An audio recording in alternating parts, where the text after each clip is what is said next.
Hello, this is a guy who likes fanfiction and is too lazy to read, so here is a little piece of heaven in audio form. Check the description for the links to the author. Chapter 20, Crossing the Rubicon, Calm Before the Storm. Undeterred by the large crowd of people passing him by, Ichigo stood still and tuned out all the noises and sounds coming from the town. He was standing in the middle of the Karakura Community Park, at the center of what had been a battlefield just a few days ago. Truly, barely a week had passed since he had lost control over his hollow part and since he had fought against Hanza and then Urahara Kisuke. On that day, he had destroyed a good portion of the place and a portion of the peaceful life within it. Nevertheless, life in Karakura town went on without him. It took the public workers just a few days to erase a great deal of the destruction he had brought upon the park, and now the only sign of the battle that stubbornly remained were freshly painted benches, brand new tiles on the walkway and trees with sawed-off branches. A few days. That was all it took for Karakura town to recover from the incredible battle. Now, it looked like the only one who could still remember it was Ichigo himself. And remember it he did. His memories were still hazy and flashing images were the only thing he could recall from the actual fight, but those were not the things important to him. Feelings and emotions were what forced him to stand still and just stare forward. Anger. Hate. Guilt and remorse. It had hardly been the first time he had fought a battle in which he had been forced to finish off his opponent. He had killed before and he knew he was also going to kill a lot more in the future. The fact that Hanza didn't survive the onslaught of his instinctual self didn't bother him that much. It had been either him or the man. However, it had been the first time that his actions directly affected innocent people around him in the worst possible way. It had been the first time that he had directly caused their deaths. That he had killed them. Urahara Kisuke could tell him all he wanted, that they may have died of reasons other than the fight itself, but Ichigo knew. Deep down, he just knew he was the one who was responsible. Back then, during the fight, or even shortly after it, he hadn't realized it, but he could actually feel the moment the souls had left their human shells. He couldn't explain it nor describe it, but it was the truth. And the knowledge pressed on his shoulders. It scarred his soul and left him with his back bent forward, like Atlas, carrying the weight of the world. But Ichigo wasn't a primordial titan, a deity that defied the ancient gods, and his shoulders were not built to withstand such pressure. As he always described himself, he was just a normal and ordinary teenager like any other in his school, be it the one he had attended while alive or the Shino Academy of Spiritual Arts he was attending nowadays. He was just a regular guy. The only thing that could be called remarkable were his goals. And the absolute absence of luck. He added bitterly. Immersed in his own thoughts, he stood there for a long time, and so he didn't even notice when the crowd of people gradually disappeared as adults returned to their jobs, kids returned to their schools, and the others simply left. He shook off his stupor only when an unfamiliar voice cut through the silence with resonating strength. "Leave this place, Kurosaki. Leave and don't ever come back."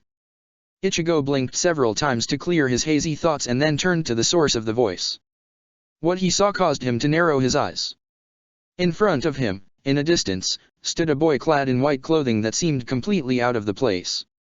He looked to be around Ichigo's age.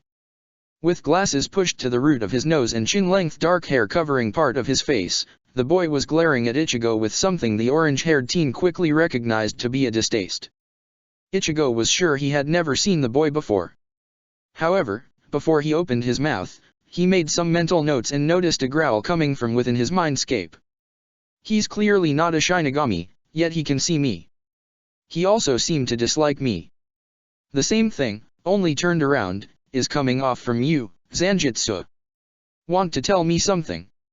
His Zanpakuto spirit growled once more. I don't know, but my hollow part is reacting to him the same way it reacts to Waiwak. It awakens some sort of a primal instinct within me, he said, causing Ichigo to stiffen a little bit. He is an enemy. Think again. I don't think you are deaf, but, just to be sure, I will repeat myself. Leave Karakura town, Kurosaki. The boy said again. There was more than just a small hint of urgency in his tone, and it caused Ichigo to momentarily stop his conversation with Zanjitsu and finally retort. Care to elaborate? And while you're at it, could you introduce yourself? It seems you somehow know me, yet I don't know squat about you. The boys took one, and only one, step towards Ichigo. But even that little change of distance allowed the teen to see him better, and he noticed more details on the boy's clothes. A stray thought entered his mind. I see. You really haven't noticed anything while you were alive. I guess it makes sense. I must say, though, I noticed your existence right away. Mainly, your spiritual energy. But, enough about that. My name is Urayu Ishida, a Quincy.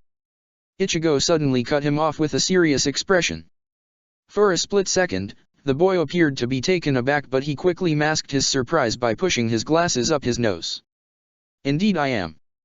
Urayu Ishida, the last Quincy and a person who hates Shinigami. That answer threatened to bring a fairly amused smirk to the teen's face, so Ichigo decided to keep quiet for a moment. Still, some emotion must have shown in his expression, because the Quincy frowned. Do you consider this to be a laughable matter, Kurosaki? Nah. I just remembered your name from some conversation and realized that you hating Shinigami is probably the only thing I actually do know about you. Ichigo replied. Along with the fact that you are wrong about being the last Quincy. He added mentally, and immediately heard his Zanpakuto spirit seething. I hope, for your own well-being, that you aren't talking about yourself. Well, technically speaking. And it will remain like this. You don't need to know anything else.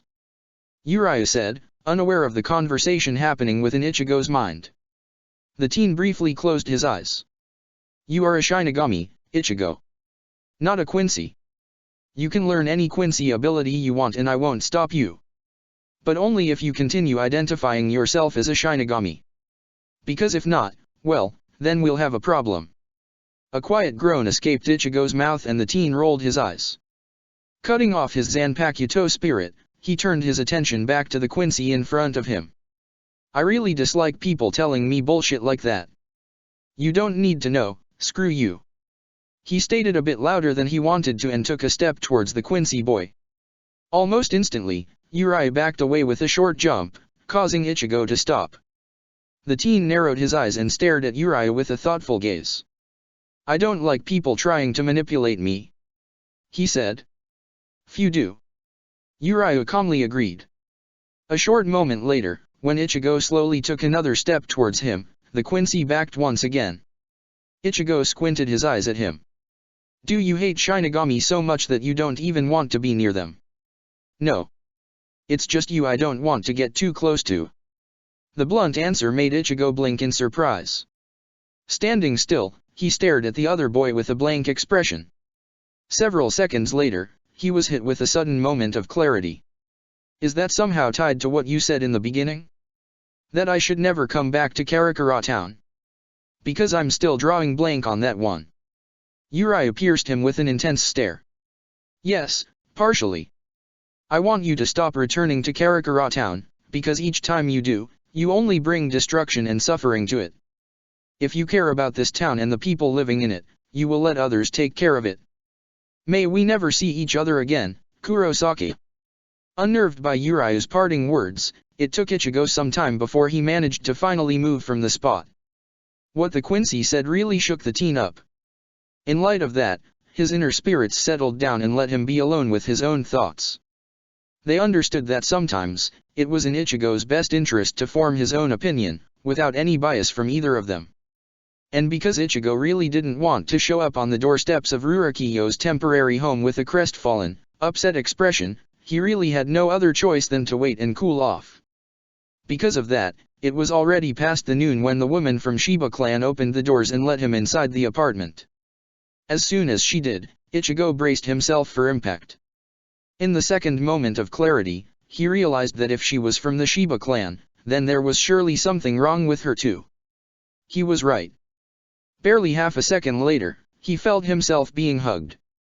He stiffened, but the contact was brief, albeit a bit forceful. Come on in. You have a perfect timing. Rurakiyo-chan was just saying how happy she'd be if you came to see her. A small smile forming on his face, Ichigo felt the tension from his body slowly disappear. But before he could really put his foot inside the apartment, the Shiba woman put a hand on his chest. Actually, wait a second. I'll usher my sweetheart back into his room. It seems he somehow doesn't like you that much. Sorry. That's fine. I was probably similar when I was his age. Ichigo said with a nod. Once he was allowed to enter the room, he was attacked by another hug, but this time the arms of the hugger barely reached above his waist. Ichigo. Despite the feminine voice of the person who was squeezing him, for once Ichigo didn't feel a cold sweat forming on his forehead. Instead, his smile only grew bigger. He glanced down and gently patted the blonde head buried in his belly. Hey, how are you holding up? Rurokiyo pulled a bit back and looked at him with a wide smile. Good. She is taking great care of me, Kenryu and Inryu. She said while nodding towards the woman. With a light blush, the woman excused herself and left them alone. Truly, it's been a long time since things have been so peaceful. Kenryu stated from a couch.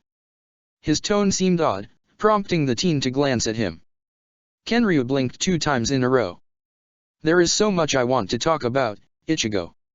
Rurokiyo exclaimed and began pushing the teen towards the room in which she was staying. However, Ichigo slid away from her reach and patted her on her shoulders. I'll be right behind you. I just want to ask Kenryu something. Okay. He said the girl. Rurokiyo pursed her lips but nodded nevertheless. Alright, but don't take too long. The teen watched her leave with a calm stare that turned sour when he looked back at the royal bodyguard. Go on. Kenryu sighed and took a sip from a cup of tea that was placed on the table near him. Then he shook his head. These days truly have been wonderful, Kurosaki Ichigo. I don't think I can thank you enough for giving Lady Rurokiyo a chance of living as a normal girl for a while. Being here, with such cheerful people, it helped her forget the serious matter of the Kazumioji clan. Even the assassinations and any other hostilities have ceased. He said honestly. But? Ichigo inquired. Kenryu sighed again. But I'm afraid that we won't be able to have such luxury for much longer. I've gotten a hold of a certain information concerning the Kazumioji clan and Gyokaku Kyunhwa. It appears the man has scheduled a wedding between Lady Rurokiyo and Shukanoji-sama. If my source is right, it is going to take place about a week from today. It was supposed to happen even sooner, so I'm glad for this prolongation. Ichigo felt a headache coming and so, for a moment, he closed his eyes. Leaving out my opinion about this wedding, he wants to have it without a bride. Obviously, he can't do that. So, most likely, he will use an impostor. It is not an unusual tactic. Kenryu finished for him, causing the room to fall silent. After several seconds, Ichigo formed a deep frown. But why now? Rurokiyo is still out of his reach and most of his Bakuto assassins have been killed. Is he so desperate to rule the Kazumioji clan that he's willing to risk getting exposed? He stated, creating another moment of silence with it. It was broken when Kenryu suddenly spoke up.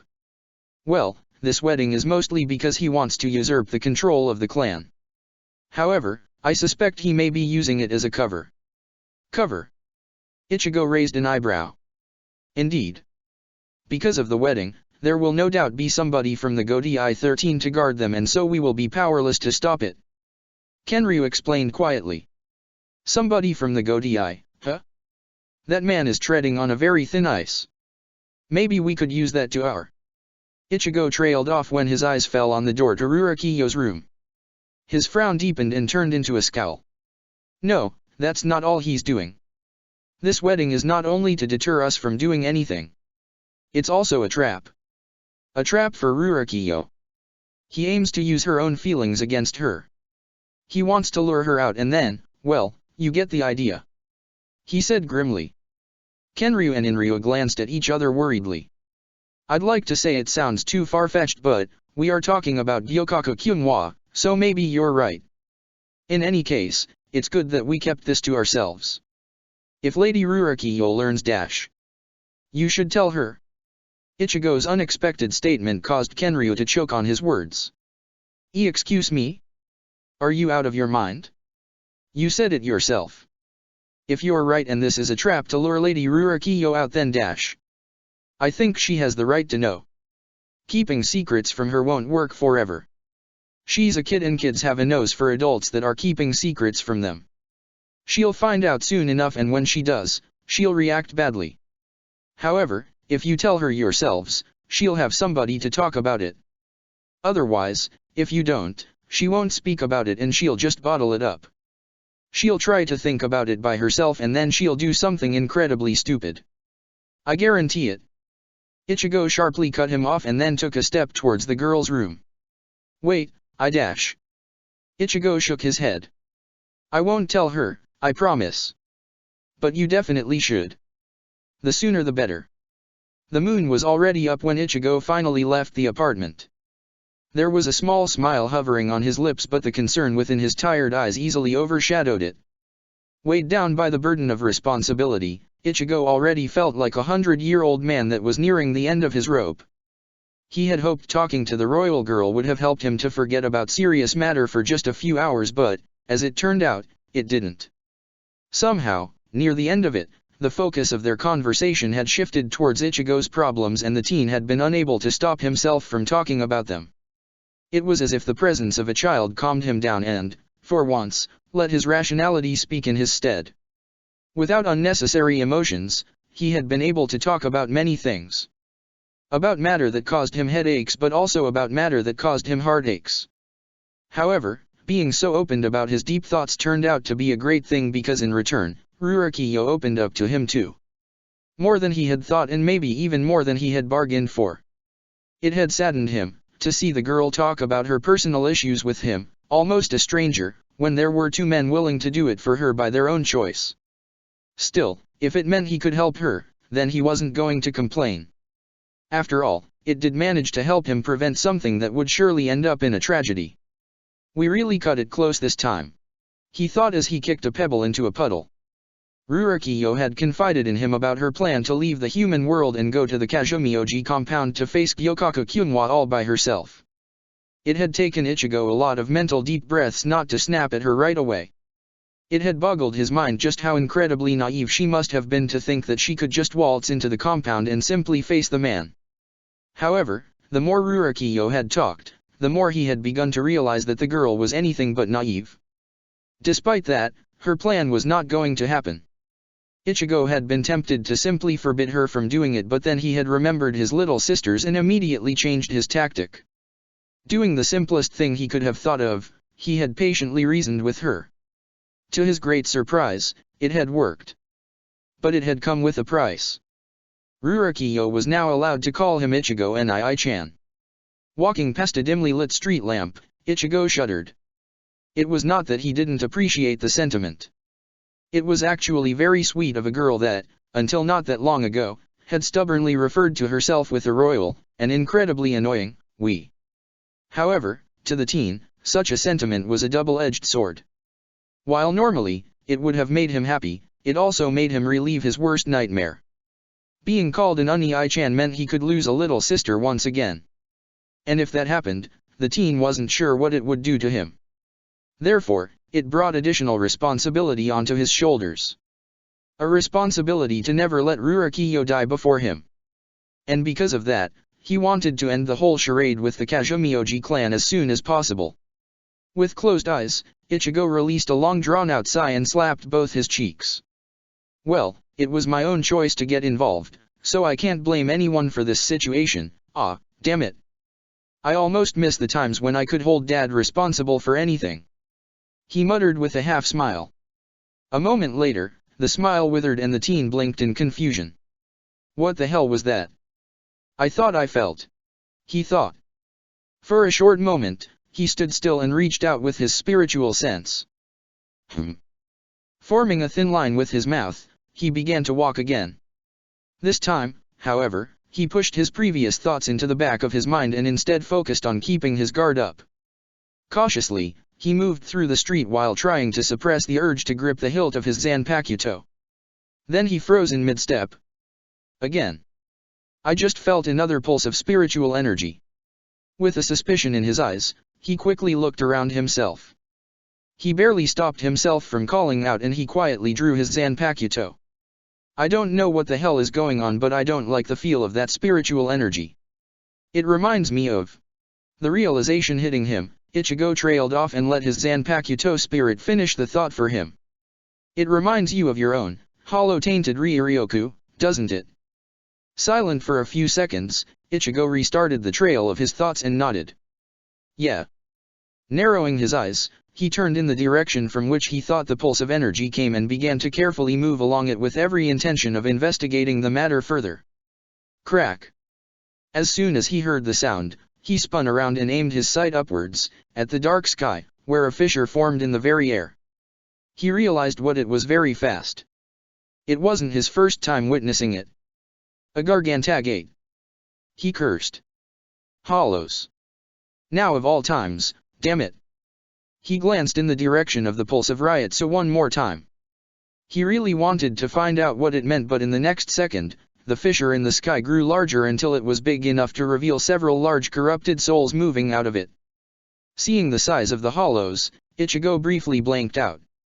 In the next moment, he felt their spiritual pressure pressing onto his shoulder and it made him tighten his jaw. This isn't a Ryutsu of a regular hollow. Are they Minos Grande? Nevertheless, the confusion didn't stop him from preparing himself. Renewing the grip on his Zanpakuto, he shot in the air. If they are Minos Grande, then this can get messy. He mentally reminded himself and poured his Ryuryoku into his sword. In an attempt to stop the hollows right at the Garganta, he swung down his sword even before he finished his Shunpo. Getsuga Tensho. The only Zanjutsu's ability he knew so far quickly crossed the distance and hit the mark with absolute precision. For just a short moment, it obstructed his vision, but Ichigo didn't let his guard down. The reason was very simple. The spiritual pressure didn't dis. His thought was cut off when a bright red beam of energy struck him directly in his chest. The impact blew him several feet backwards and burned off a part of his clothes. However, he had managed to raise his sword and use it as a half-effective shield in time. TCH, like you needed to shield yourself from that. Come on, Ichigo, you're better than that. Ignoring his Zanpakuto, he looked at the hollows and a grimace settled on his face. High-speed regeneration, damn, this is going to be a pain in the ass. He grunted and saw one of the hollows preparing another Zero. Immediately, he flashed towards it with his free hand aimed at its head. Heido number 63, Reikoho. Greyayuk. The hollow screamed in pain when Ichigo's Kido caused its Zero to explode right in its face. It didn't howl for long though, as Ichigo quickly followed his Kido with a smooth slash across the hollow's head, splitting it in two with one strike. One Daoga. A sudden blow to the right side forced him to abandon his position and flash away.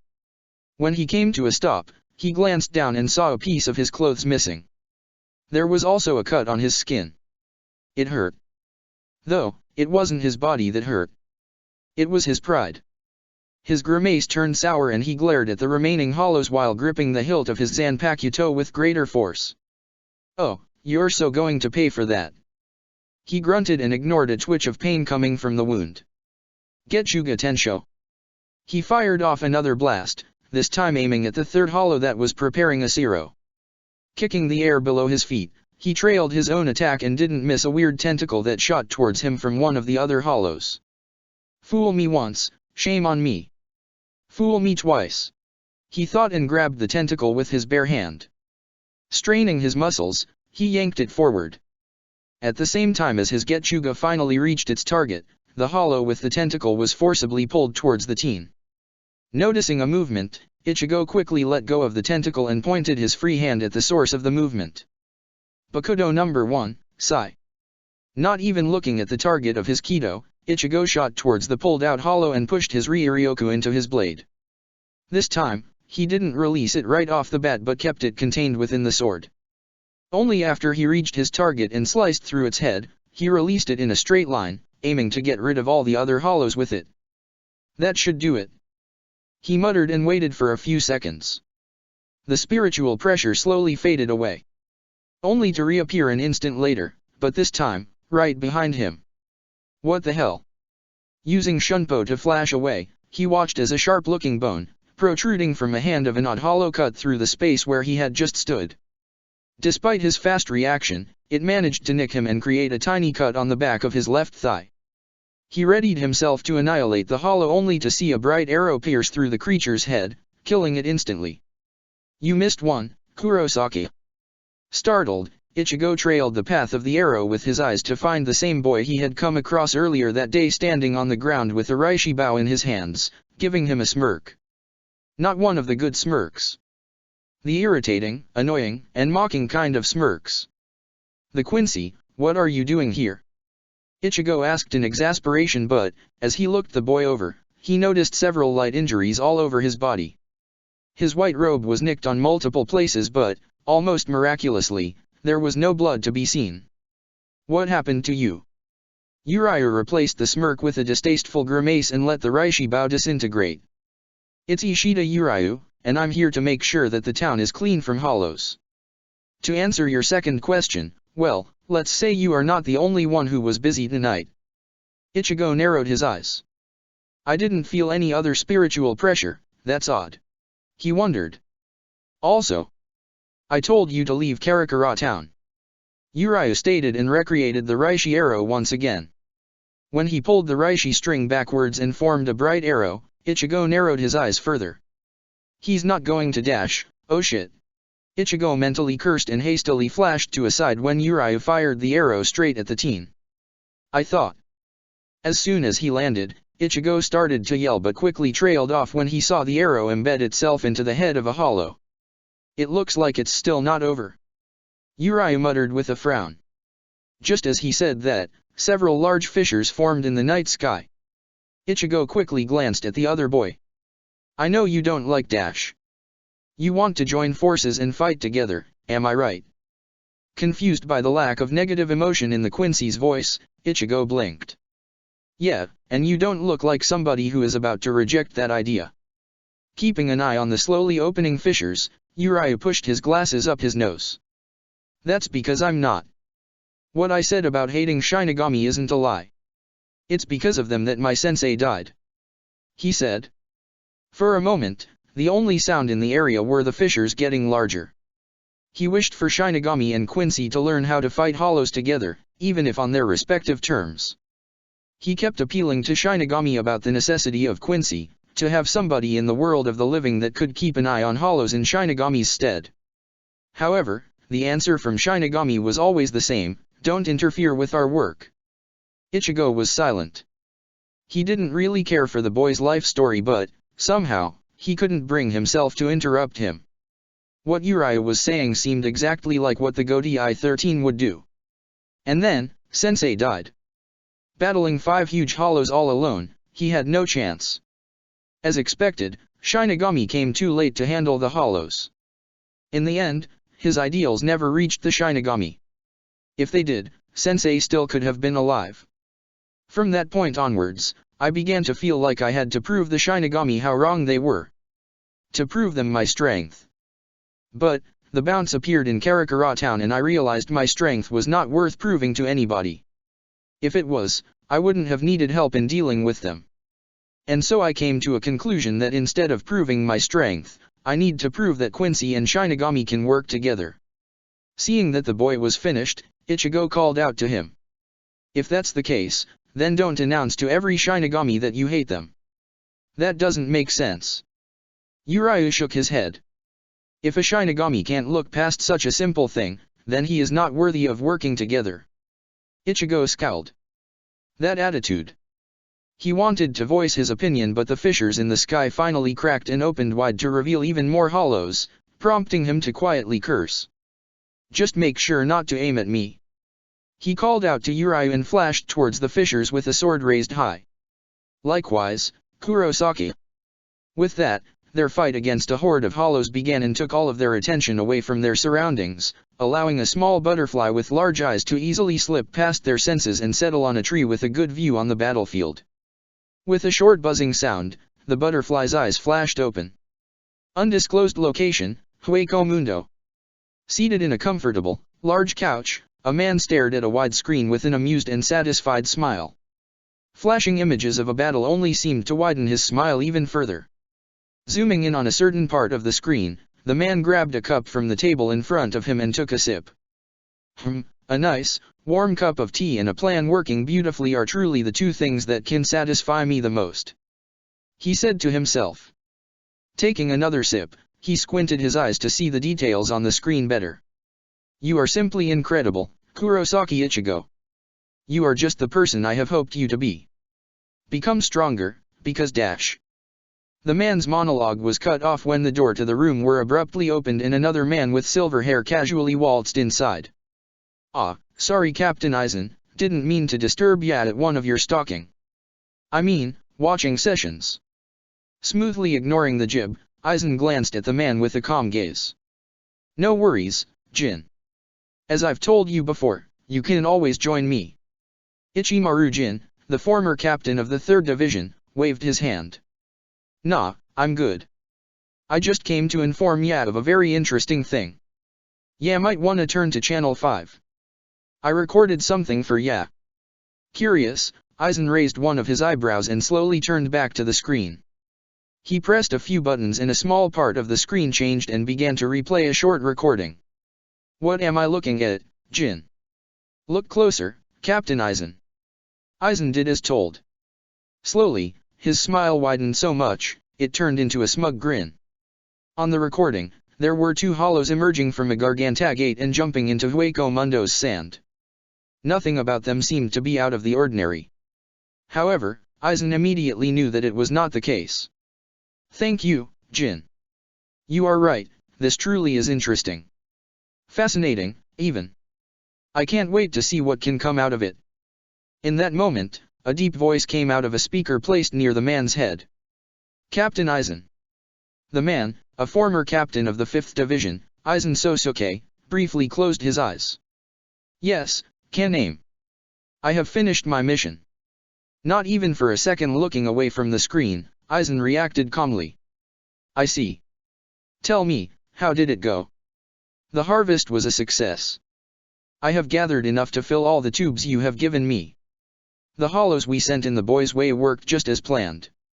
Hearing the last words, Aizen's smile widened even further. "That is very pleasing to hear, Kan-name. Great work." "Thank you, sir." When the voice in the speaker died down, Aizen turned his head to look at his colleague once more. Very slowly, his expression morphed into such a satisfied grin, it seemed to fill the whole room. It even reached a short pedestal with a small orb placed on top of it. An hour later, Seoul Society. With torn clothes and a battered body, Ichigo stepped out of the Senkaimon gate looking worse for wear. He was tired and vexed and the image of a nice hot shower seemed to be the only thing keeping him going. Unfortunately for him, ever since Aizen's betrayal, a group of guards had been constantly watching the perimeter and so his state didn't get unnoticed. "You there? Kurosaki Ichigo? What happened to you?" Thanks to Ichigo's regular visits of the human world, most of the guards could now recognize him quite easily. One of them walked up to the teen and looked him over. "Should I call the 4th Division? You look like shit." Ichigo glanced at the man. He was in a bad mood and so he had to consciously keep himself from snapping. "No, thanks. Just the usual hollow stuff." The man narrowed his eyes. "That must have been one hell of a hollow if it gave you so much trouble," he said slowly, causing Ichigo to grimace. It seemed that the academy students weren't the only one listening to rumors and stories. Yeah, it was. "I'm going to give a report now so, later." Deciding he didn't want to waste more time, Ichigo quickly excused himself and left the area. The next time he opened his mouth was after he knocked on the door to his father's office and the captain's voice called out to him. "Enter." With a sigh, Ichigo did just that. "I know how I look so please, spare me the comments," he said as soon as he took a single step inside. "You know? Well, I guess accepting you're ugly truly is a first step." Ichigo sighed again. "I walked into that one by myself, didn't I?" he said while walking towards the couch. Noticing Rainjiku in the far corner, he briefly paused and then greeted her with an awkward nod. "Though I have to say, you really do look bad. Couldn't keep out of the trouble for one day?" Ishine asked offhandedly and put a stamp on one of the papers lying on his desk. Meanwhile, Ichigo plopped down on the couch and leaned into it. Feeling and hearing his joints cracking, he let out a sigh of content. I could, but then a horde of large hollows came out of several huge gargantagates right above my head. Ain't that interesting, huh? Ishaine's hands stopped moving and he looked up from the desk, frowning. Ichigo met his gaze with a frown of his own. Yeah. About 20, or South Hollow with spiritual pressure of Minos Grande but with appearance of regular, not Minos class, hollows. At that, even Rangiku stopped doing what she was doing and glanced at the teen with a confused expression. Minos but not Minos? What does that even mean? Ishaine's frown deepened. I would accept if you said a group of regular Minos Grande. It would still be odd but, given recent happenings, it would make some sort of a sense. I guess. However, regular hollows with spiritual pressure of Minos Grande? Too odd. That could match your torn up clothes, though. Regular hollows couldn't do that to you, right? Ichigo pursed his lips in dissatisfaction. They were anything but regular. They had zero-like Minos Grande, maneuverability, and reaction times better than any hollow I've met so far and strange, enhancements that also didn't look natural. Stuff like tentacles and blade arms. Moreover, I was kind of afraid of going all out so I abstained from releasing my Zanpakuto. While Rangiku looked at him as if he had 3 heads, Ishaine simply narrowed his eyes. That sounds a lot like Ajichas, but Ajichas are a lot smaller than Jillians. And 20 Ajichas would have destroyed you. Hell, 20 of them would certainly destroy even a captain, if he went against them without releasing our Zanpakuto, of course. That means the hollows you fought were still Jillians. He muttered and slowly trailed off, only to suddenly blink at the teen. So who helped you, then? Ichigo met his blank stare with a firm gaze that wavered almost immediately. Raising his hands in front of himself, the teen shrugged. I'm too tired to even try and deny it, so, a certain Bao user backed me up. He still doesn't like Shinigami but it seems he wants to cooperate in order to make Karakura town safe. I see. Ishaine muttered with a raised eyebrow and then went completely silent, clearly deep in thoughts. Ichigo let him be. Without stating it out loud, he was fairly sure his father was thinking the same thing. The incident was anything but an accident and there was only one person who could possibly have had his fingers in it. Somebody, who they both knew was currently residing somewhere inside the dimension of hollows. Just thinking about it caused the teen to groan. I just can't catch a break, can I? Nope. It would certainly seem so. Gee, thanks. He scowled. From the corner of his eye, he noticed Rangiku slowly closing the gap between them and turned to face her with a pale and confused stare. The vice captain of the 10th Division pointed at the bit of dried blood on his clothes. You should definitely let somebody from the 4th take a look at those cuts. If not properly healed, wounds caused by hollows can become inflamed. Ichigo's expression turned sour and uncomfortable. I don't think it'll be a problem. However, Rangiku didn't look like she wanted to back down. You should still do it. Moreover, she lowered her voice, causing Ichigo to get closer to her. Reluctantly, and with an even paler face, he did so. Moreover, today is the date of our next session so I thought we could do it once you're patched up. And since you'll be a patient, you could even sleep there. Ichigo instantly sobered up. Oh, yeah. Yeah, sure. Sounds great. He said, all of a sudden feeling a lot more awkward. A short moment later, the two of them left the office and let Ishaine alone with his thoughts. Once the door closed, Ichigo heard a voice of his inner spirit calling out to him. You didn't mention the weird riot so, you didn't forget about it, right? Not a chance. I feel like I should look into it alone. Next day, he woke up early in the morning, strangely feeling more refreshed than ever. Squirming on the bed, he stretched himself until he heard the satisfying sound of his joints cracking. Once he did that, he stayed in the bed for 5 more minutes before he finally stood up. He looked at the bed. Is it just me or are these beds a lot more comfortable than the ones we have at the academy? He muttered to himself. For once, he was glad that he had let Rangiku convince him to stay the night at the 4th Division Medical Building.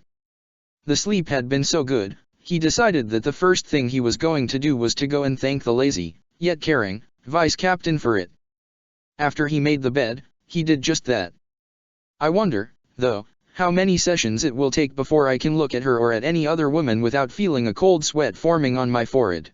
He mused while leaving the 4th Division compound half an hour later. You just have to be patient, Ichigo. So far, you are doing very well. He allowed himself a small smile. Thanks, old man. I, on the other hand, am wondering whether you are really that forgetful or whether you are simply trying to ignore the fact that you actually can look at some women without any bad side effects already. The smile slowly disappeared from the teen's face and was replaced with a puzzled expression. What are you talking about? You can't be serious. You can't be actually no, never mind. You should get it in 5, 4, 3, 2. Well, look who's finally decided to show up. When a familiar voice grumpily called out to him, Ichigo almost jumped in surprise. Now. Rukia? What do you? Oh. He yelped and then opened his mouth wide like he got hit with a sudden revelation. Standing in front of him, Rukia narrowed her eyes and stared at him with a sour and unhappy grimace. It looked like she wasn't in one of her best moods. Fortunately for the teen, he noticed it soon enough. Before she could snap at him, without him actually knowing why, he assumed an apologetic pose. Sorry. He had no idea what he had done this time, but, from the little he knew about women, he was fairly sure apologizing was the best way to avoid unnecessary bickering. Puffing her cheeks, Rukia continued to unhappily stare at him for a whole minute before her expression broke down and she let out a deep sigh. You better be. It's been almost 2 weeks since I last saw you. Were you that busy or did you just forget about me? To be fair, it's easy to forget midgets like why ouch. Just kidding. Ouch. Don't just silently kick me, crazy woman. Ichigo retorted and found himself under attack an instant later. Jumping away from her reach, he put his hands in front of him. You're right, I was kind of busy. Sorry. Again. Rukia stopped trying to kick his shin into oblivion. How about a spar to catch up? He proposed while massaging his legs. When he heard no response for more than a few seconds, he looked up and then blinked in surprise because what he saw was Rukia with a big smile on her face. Yeah, I'd like that. She said and joyfully hopped towards their usual training grounds, leaving Ichigo watching her with a stumped gaze. After a while, he shook his head in exasperation. Women. Nevertheless, he followed right after her and silently ignored his Zanpakuto's gleeful chuckle. An hour later. Ichigo was having a blast. His spar with Rukia had been going better than ever. Using a good portion of her Zanpakuto abilities, the raven-haired woman was steadily forcing him to use more and more of his own power, until it caused him to form a wide grin of satisfaction. He didn't want to admit it, but his Zanpakuto was completely right about him. The combat was his craze, a thing that made him feel at ease and a thing that could pump his veins full of exhilaration like nothing else could. It just felt so natural to swing his sword from left to right, from up and down, as if using his own arms to direct a dance of a liquid metal, screeching and sparkling whenever the blade hit something. However, as the spar progressed, a nagging thought began to form within his mind. The more Rukia pushed herself, the more Ichigo felt like releasing his shackles and unleashing his own Zanpakuto. He wanted to show her just how much he had improved. He wanted to enjoy the elating feeling of being true to himself. Yet he couldn't. Right after he acquired Zanjutsu's initial release, Ichigo had decided to keep it hidden from Rukia. He didn't want her to see and feel the hollow part of his soul. He could still recall the expression on her face the first time she had seen his changed sclera. Shock and a little bit of fear. Ichigo wasn't afraid that Rukia would forsake him, cast him away or treat him with disgust. Time after time, she had been nothing but good to him. What she had offered at the beginning, she had been fulfilling ever since. Her loyalty and sincere friendship was indisputable. But what caused Ichigo to doubt himself was the possibility of Rukia fearing him. He didn't want to even imagine a situation where she would treat him on tiptoes, afraid he may snap and succumb to his hollow, animalistic self. It was enough that he himself was afraid of that. He didn't want anyone else to fear it too. Especially not Rukia. The heavy thought tilted his focus and he received a blow to his back. Fortunately, It didn't seem like Rukia noticed the change in his demeanor yet, so he shook his head and renewed his effort. Retaliating, he spent a brief moment to stare at Rukia's face, creased with complete concentration. Maybe I'm just being stupid. If she knew what I was thinking about, she'd probably get angry at me for underestimating her so much. Maybe I should simply tell her. Evading an avalanche of freezing air, Ichigo thought back to his yesterday therapy session, and a surprising bit of self-reflection hit him seemingly from nowhere. I have great troubles talking about myself or my problems. I always had. But I feel like talking to Matsumoto-san is slowly, very slowly, starting to help. Is she right? That just exchanging a few words with somebody else can help a person grow? That such a simple thing can help me overcome great obstacles.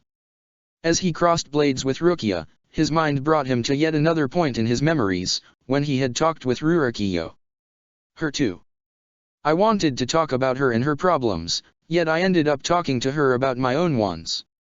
But it helped. Kind of. Damn it. This is just all so confusing. I'll just tell her and be done with it. I trust Rukia. Right, Zanjitsu. He mentally called out to his Zanpakuto spirit but received no answer for several long seconds. I apologize, Ichigo. It seems Zanjitsu is currently overwhelmed by your great insight. He is speechless. For just a split second, his Quincy spirit's words caused him to blank out. He still had troubles deciphering the old man's indirect, calm, and level-headed responses that sometimes drove him to the edge of patience. But with the all-too-casual mention of his Zanpakuto's spirit, the teen soon realized the meaning behind the statement. He's laughing at me, isn't he? Yes. Using his own words, he's laughing his ass off. Bastard. Then, what do you think, old man Waiwak? Should I just go ahead and tell her? This time, the answer came instantly. I think your judgment concerning Kukaki Rukia is best out of us three. Despite that, I agree with one of your previous thoughts, and I think you really are severely underestimating Kukaki Rukia and her capability to understand you.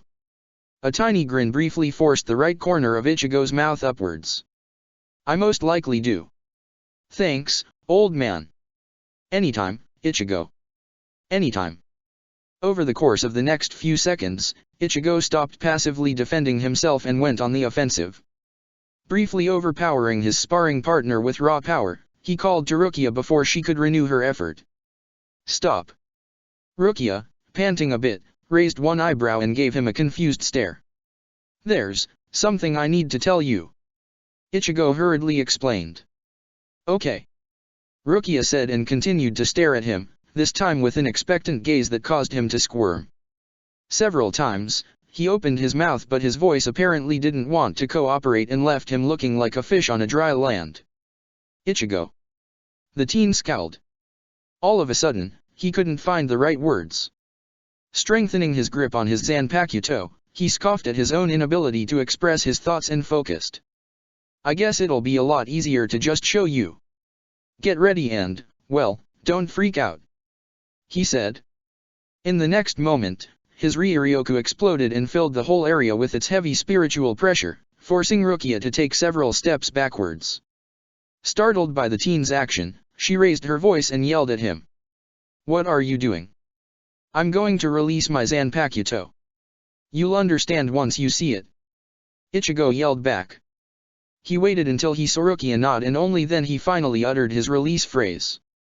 Bleach their souls, Zanjitsu. He waited. Calmly and silently, he watched his own Ryuryoku slowly dissipate. For a while, his view on Rukia was obstructed. But soon enough, that changed. You're a dual wielder? That's rare. Great, but rare. I guess. The excitement in Rukia's voice from seeing Ichigo's Shikai died down as soon as the teen saw her looking up at his face and then meeting his eyes. She trailed off and, for a good minute, just stared at him with a blank expression. Several weeks ago, you noted that my eyes briefly changed their color. Well, it didn't happen without reason. Rukia. I'm not sure you understand what I'm trying to show you yet, so let me do this. Ichigo stated quietly and focused on his Ryuryoku. With the help of his Zanpakuto spirit, He separated a small portion of a hollow part of his energy and brought it out as much as he could. The effect lasted only for a second, but, from the minute change in Rukia's expression, it was clearly enough. I really want to tell you all about it. I really do. But I just can't seem to find the right words, so I hope you can understand without them. Ichigo added in a bitter tone. Silence fell upon the training ground. It lasted for far longer than the teen was comfortable with, and it caused him to gulp. You possess Hollow Ryotsu. Rukia finally said after a moment. Yeah. But you aren't a hollow. No. Is it your fault that you have it? No, it's not. Rukia slowly changed her mostly blank stare and replaced it with a small smile. Then it's all right, Ichigo. I trust you. Whatever this is, I can see that it has been bothering you for a while. It's your problem. A very difficult one. A very deep one. So don't explain it to me. Not until you are ready. She paused and widened her smile. You know me, I'm not such a refined person that I could just step into your very soul without damaging it. But I also know you, and so I'll wait. I'll wait because I know one day, you will overcome this problem. Until that day comes, I'll wait. She added. Completely speechless, Ichigo stared at her in amazement. His Ryotsu slowly receded and his Zanpakuto reverted back into its sealed state. As the color faded away from his sclera, he felt his cheeks getting warm and hastily looked elsewhere, momentarily not being able to meet Rukia's gaze. Now I feel like an idiot for even worrying. He muttered with an embarrassed smirk, causing Rukia to chuckle. She walked up to him and, out of nowhere, kicked him in the shin. That you are. You fool. What did you expect I would do? Did you think I would just condemn you? I'm not that shallow. Ignoring the kicks, Ichigo couldn't help but to chuckle as well. Seeing Rukia fume like that seemed to wash away all his worries in one fell swoop. All right. I'm sorry, midget. Now calm down, there are still other things I'd like to talk about. He never got the chance to finish his sentence, as in the next second, a part of the area's wall exploded in a shower of hubris, sending pieces of rubble everywhere and forcing the two of them to jump away in surprise. Ichigo. I felt your Ryotsu from afar and I came for a rematch. A male voice, followed by an immense spiritual pressure, entered the area. Immediately after that, a large silhouette of a man fell on the ground in front of the teen.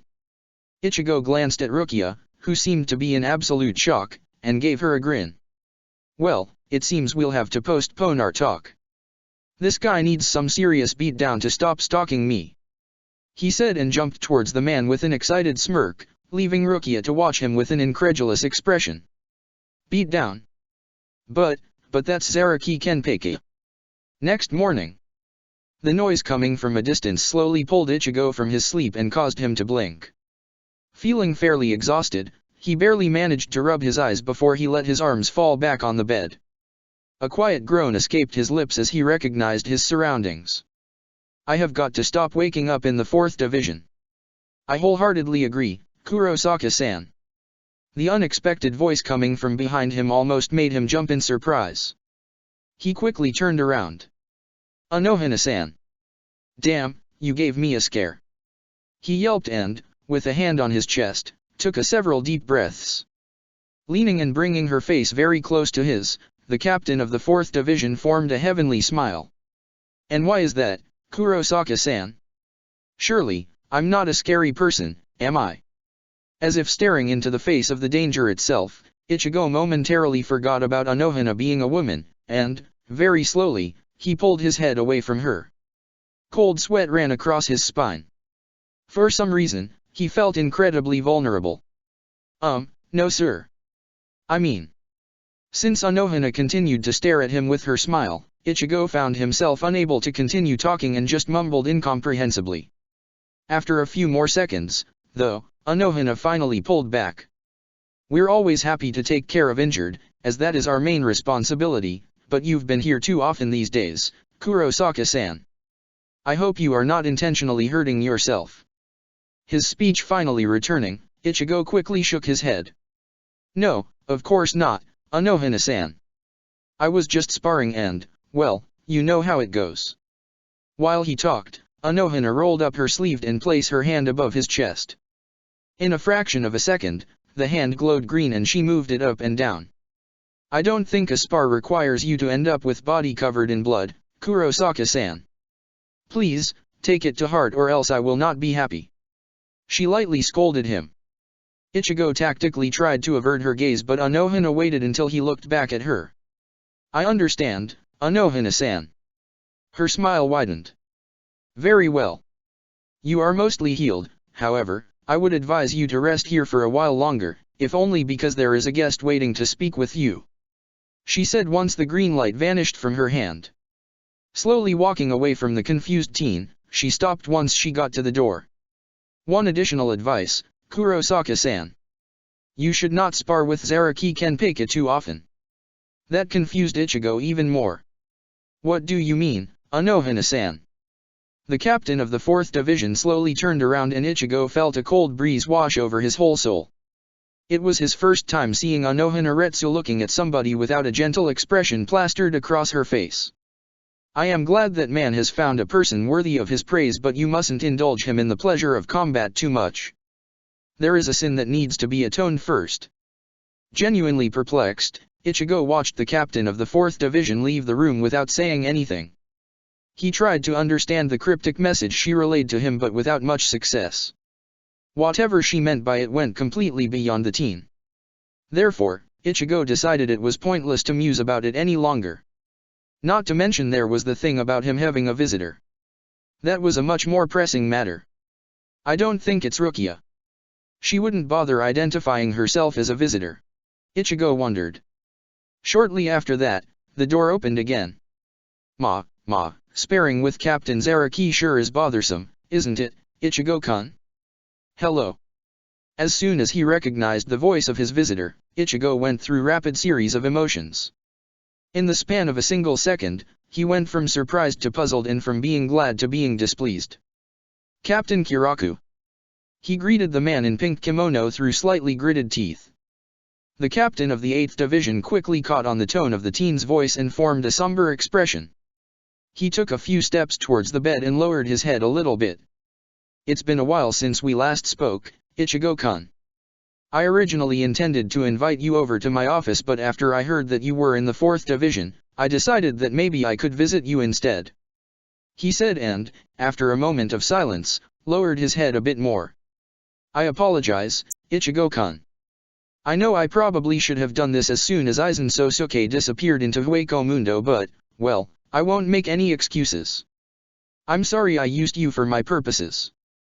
Keeping his head down, he was unable to see the resignation that crossed Ichigo's face after a short while. It's fine, Kiraku-san. Honestly, you didn't really do anything bad. I'm not really mad at you. The teen said with a sigh. The captain looked up. I can't say I'm happy, though. When people use me without telling me anything about their plans, it irks me. And that seems to be happening a lot these days. You could say I'm mad at the general idea of being manipulated. Ichigo continued with a sour face. Shunsui formed a respectful smile. Nobody can blame you for that, Ichigo-kun. When your lifespan exceeds centuries, when your body is more durable than iron and when your will holds against any kind of prejudice, the only thing that can bring you down is the betrayal of those around you. Ichigo gave him a long and speculative stare.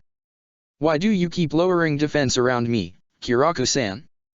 I am aware you are not treating me like you would other students, and it's not because my dad is who he is. The captain of the 8th Division blinked and his features somehow became more prominent.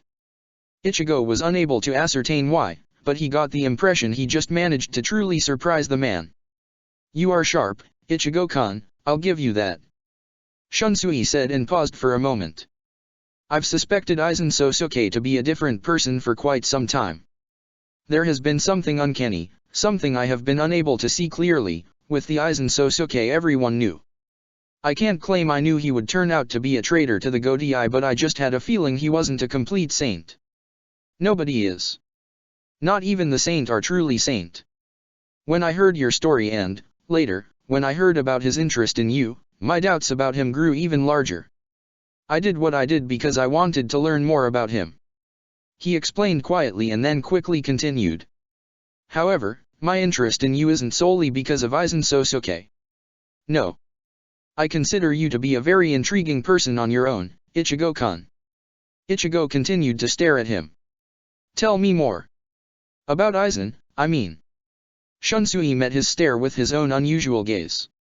For a brief moment, there seemed to be a hint of a clouded pain within his eyes. I guess I could share a bit more with you, Ichigo-kun, but, before I'll do that, I'll give you a good advice you should always remember. Sometimes, it's better to know less. Else the knowledge may haunt you forever. Next day. Sitting in the classroom, Ichigo kept his eyes opened only halfway. So far, the lesson had been quite monotonous, a stark contrast to the lessons of the past several days.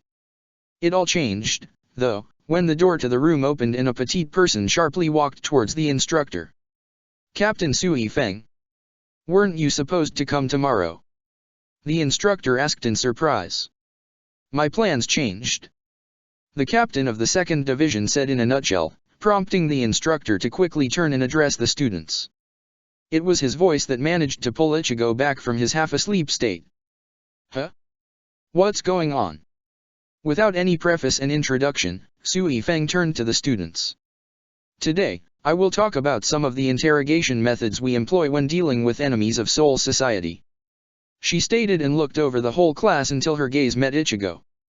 The teen narrowed his eyes. For an instant, he thought as if the captain was trying to give him a signal. What can she want? He broke his own train of thoughts when he felt something tucked in his left palm. Immediately, he lowered his head and glanced down. There was a small piece of paper with something written on it.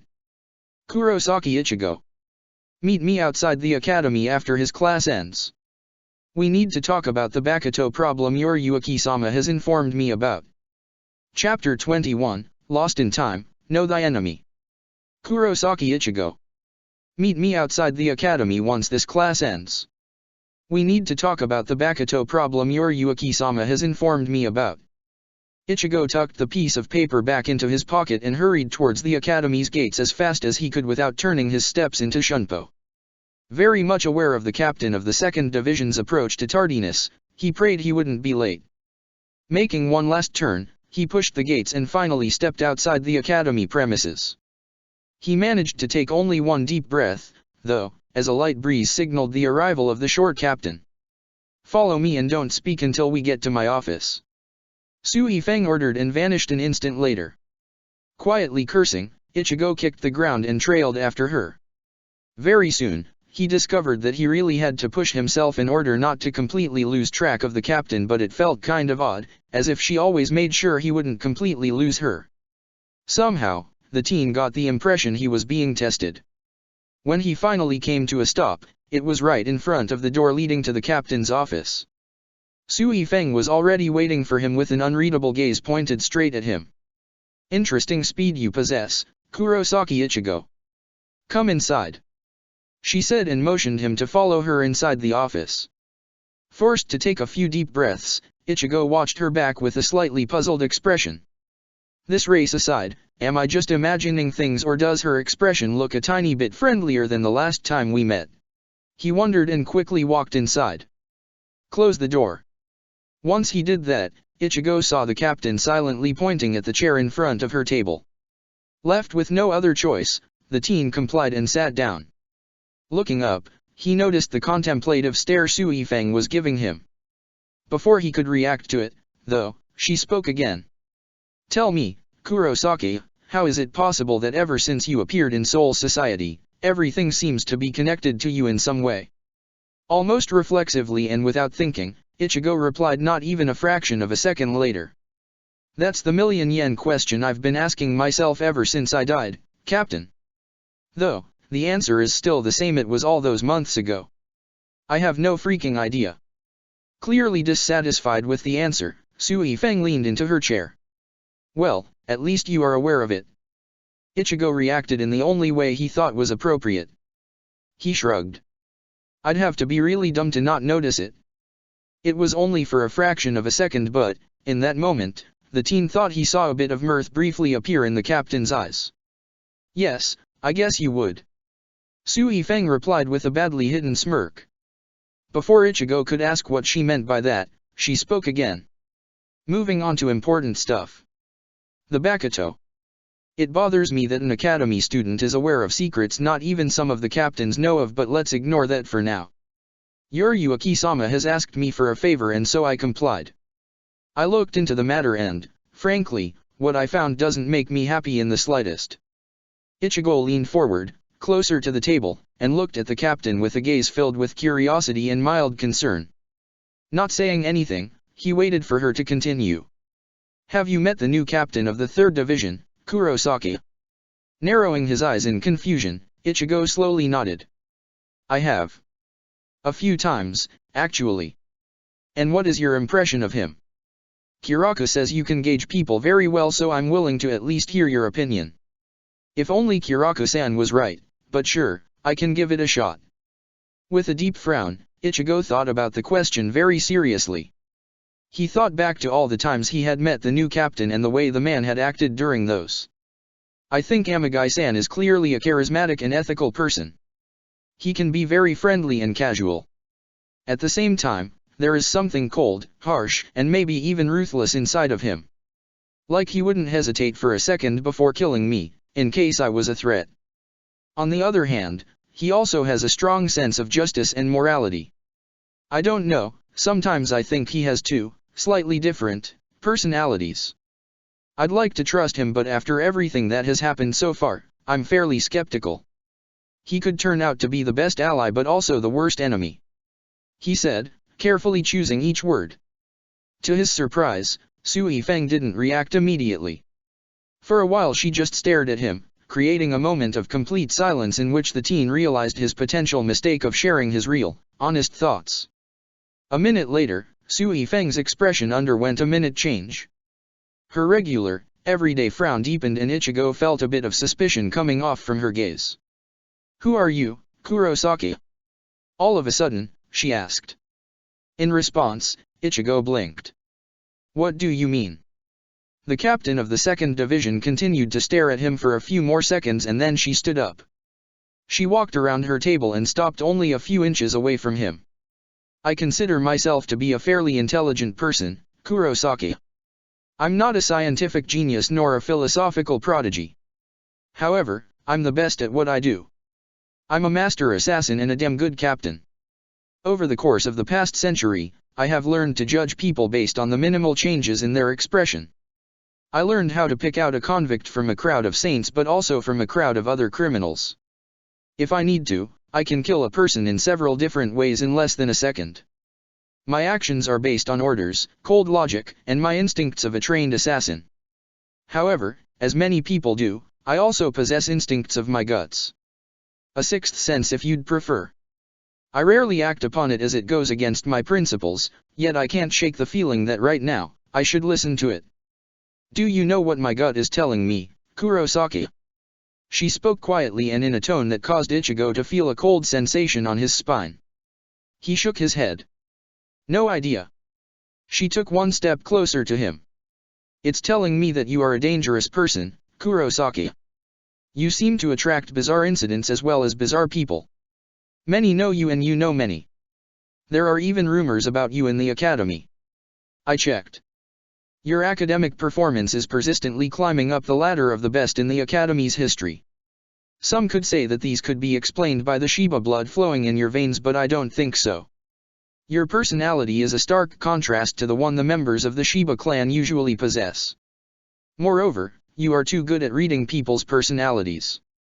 Far too good for somebody who is barely 16 years old. To add the final nail in the coffin, Yuryu-Aki-sama herself thinks you are unusual and intriguing. Sui Feng added even more quietly. For a second, she seemingly enjoyed the uneasy expression on the teen's face. Then she straightened her back and walked to a large bookshelf on the left side of her office. Amagai Shusuke was previously a member of the Onmitsukido, and how you described him is probably the best description of such a person I have heard in quite a while. It's not something I would expect from an ordinary student or from a Shinigami of your age. Since Sui Feng wasn't staring at him anymore, Ichigo was finally able to take a deep breath, as for the past few minutes, he was barely breathing, his chest tightened from the pressure the captain's stare put on him. You you give me too much credit, Captain. I'm not nearly as perfect as you think I am. He retorted firmly, yet with a hint of uncertainty in his voice. Su Yifeng turned away from the bookshelf and formed a dangerous grin. I may have sounded like I think so, but make no mistake. I'm aware of your weak points, Kurosaki. Still, my opinion of you has already changed a little. Is that why you treat me, in a more friendly way? The grin on the captain's face vanished in an instant and Ichigo felt like hitting himself. Aside from the suspicion, the conversation had been going unusually well, but now it looked like he may have ended that trend. He tried to open his mouth to try and correct his mistake only to find out he didn't know how to do that. Silence filled the room one more time. I'm such an idiot. Ichigo berated himself, feeling the pressure of Su Yifeng's stare once again. Be careful, Kurosaki. Remember your rank and remember who you are speaking to. Don't look for things that are not there. We are not friends, nor do I expect us to become one for the foreseeable future. She hissed coldly a minute later. Yes, Captain. Ichigo replied. He watched the captain walk back to her table but didn't dare to restart the conversation. Although, I do admit there may be a slight difference in my tone. Unexpectedly, Su Yifeng admitted once she sat down. Her intense stare melted a bit and, when Ichigo met her gaze, she nodded to him. However, it is by no means an act of me becoming friendlier or more familiar with you, Kurosaki. It is because you have earned a little bit of my respect. Now, circling back to the original topic. Amagai Shisuke. I asked you about him because I have a good reason to believe he is in a possession of one of the Bakuto swords. Still in disarray from her sudden words of acknowledgement, Ichigo creased his brow in an attempt to adjust his thoughts. Wait. Are you sure? Are you questioning my investigation? Su Yifeng retorted with narrowed eyes. Immediately, the teen shook his head. No, of course not. I'm just trying to wrap my head around it. I mean, because of the whole Aizen incident, the Shinigami of Godai are quite mistrustful of new people these days. It would be the worst time for Amagai-san to risk getting exposed as a traitor. Why would he even do that? He doesn't look like somebody who would need a Bakuto for additional power, nor does he look stupid. Ichigo explained, trying to reason with the captain. Su Yifeng narrowed her eyes even further. I see. Well, that is true. But even if I think he's guilty of being in possession of a Bakuto, I won't act upon it yet. As you said it yourself, the atmosphere in Godai is not very good and I don't want to needlessly add more wood to the fire. However, I won't hesitate to do it if it turns out he really is a traitor. Yeah, me neither. Ichigo agreed quietly. Both of them immersing themselves into their thoughts, they leaned into their chairs and stayed silent for a few minutes. Eventually, though, Ichigo mentioned one thing that bothered him. Can I ask one question, Captain? What is it? Ichigo frowned. How exactly did I earn your respect? Baffled, Ichigo saw Su Yifeng form a dangerous, yet honest smile. Once I'll tell you, you'll need to leave. I have something to take care of.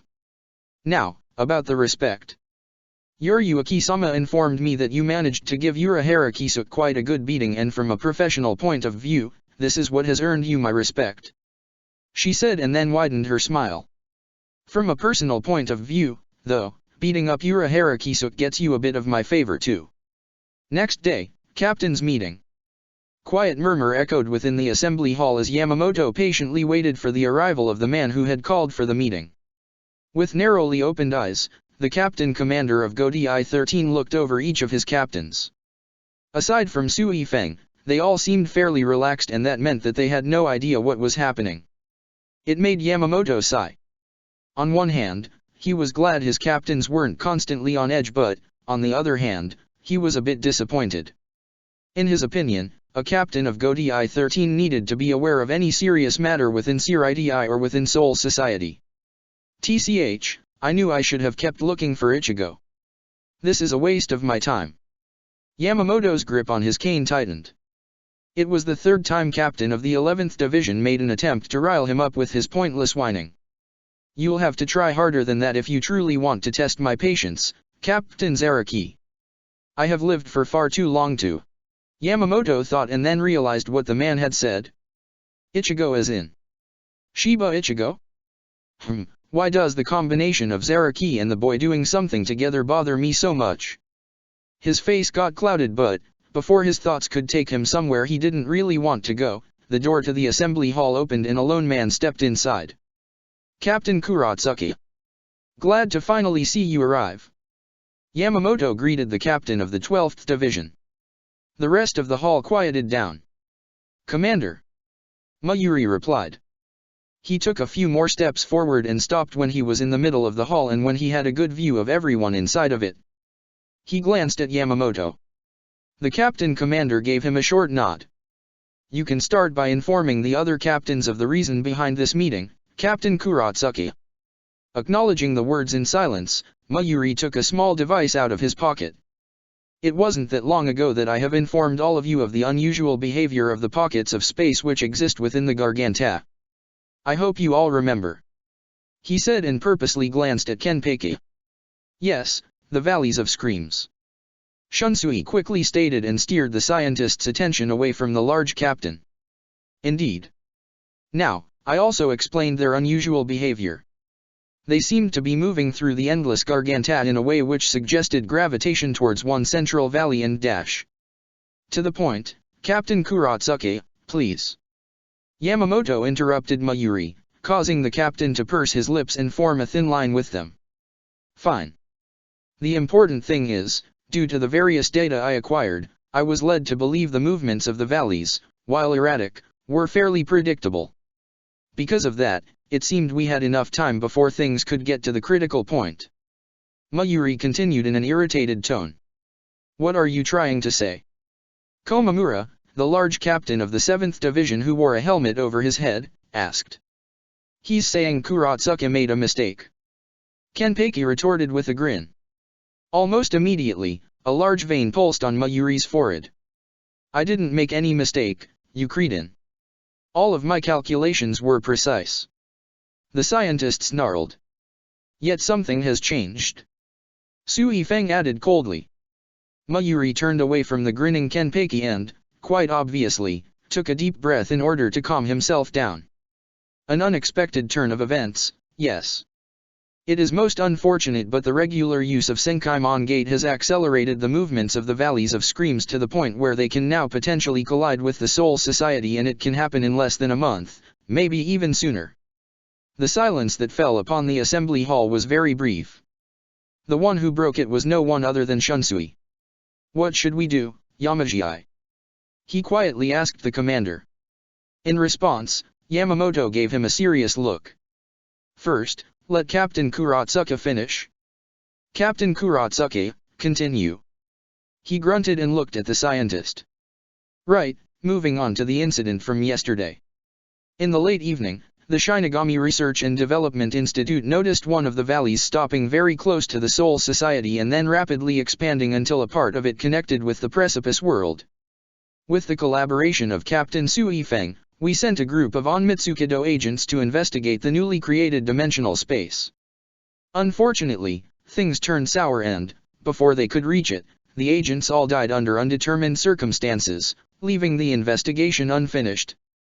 Right after that, I alerted the commander, who ordered the Kido Corps to immediately shut down the Senkaimon Gate. Mayuri paused and his expression turned unpleasant. As it stands, right now, we are cut off from the human world. Until I can get some data from the dimensional space, which is still occupying a part of the Danga, we can't secure the connection, and so any transport between Soul Society and human world is impossible. He added. As most of the captains glanced at each other, nobody noticed the brief hint of worry in his hind's eyes. In that case, it's quite simple, isn't it? You just need some sample data. The newly appointed captain of the 3rd Division stated with a firm voice. Mayuri glanced at him with a sardonic gaze.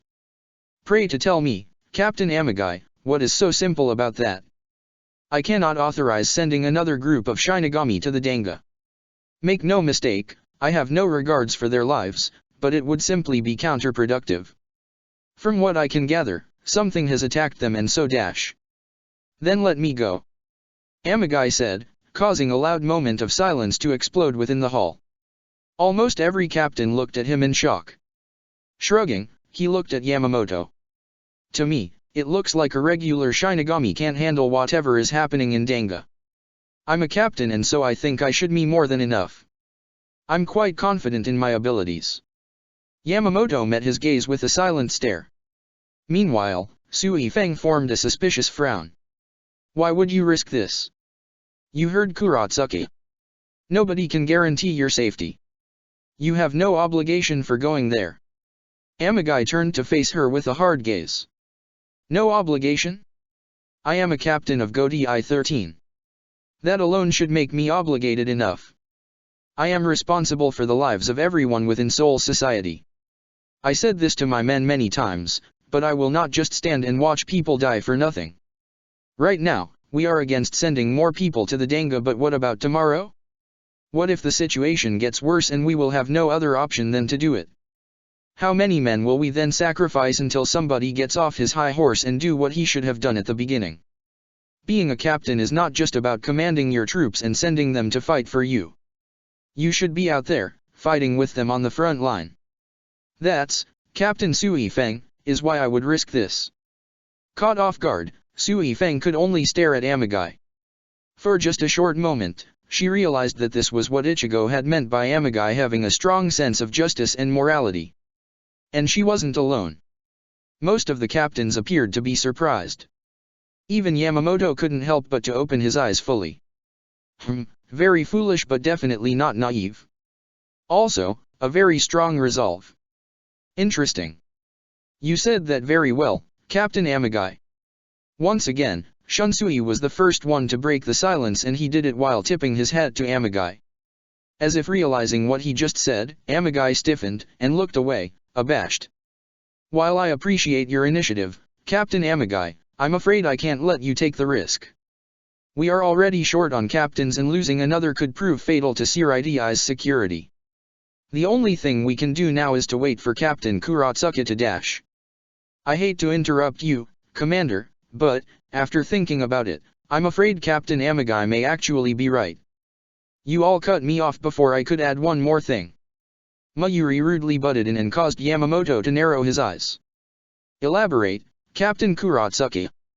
Mayuri silently pressed a button on the device he had taken out from his pocket at the very beginning of the meeting. Immediately, the device projected an image on one of the hall's walls. I said sending more Shinigami would be counterproductive, but, at the same time, it is the only thing we can do.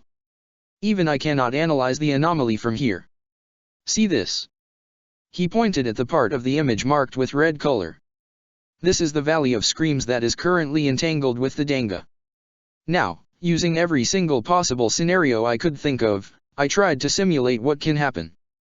Every time, it ended in the same way. Watch this. He explained and pressed the button on the device once again.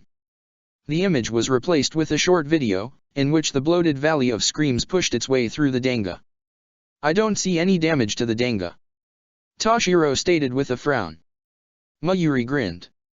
No. However, let's see what happens when I modify the size of the current Valley of Screams and replace it with what I suspect to be the size of the one valley the rest of them gravitate towards. He pressed the button once again. This time, the recording was even shorter.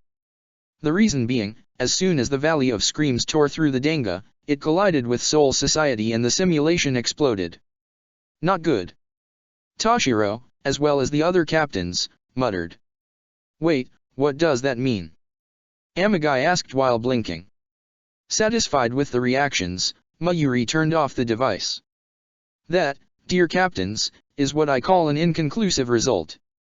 My simulation was able to process the data we have so far, but the gap, caused by the lack of additional information, is simply too large. This means that one of the possible scenario of the two-dimensional spaces colliding into each other is the destruction of both. The reaction may or may not be possibly as violent, but, at the very least, it will cause major damage to the balance of the worlds.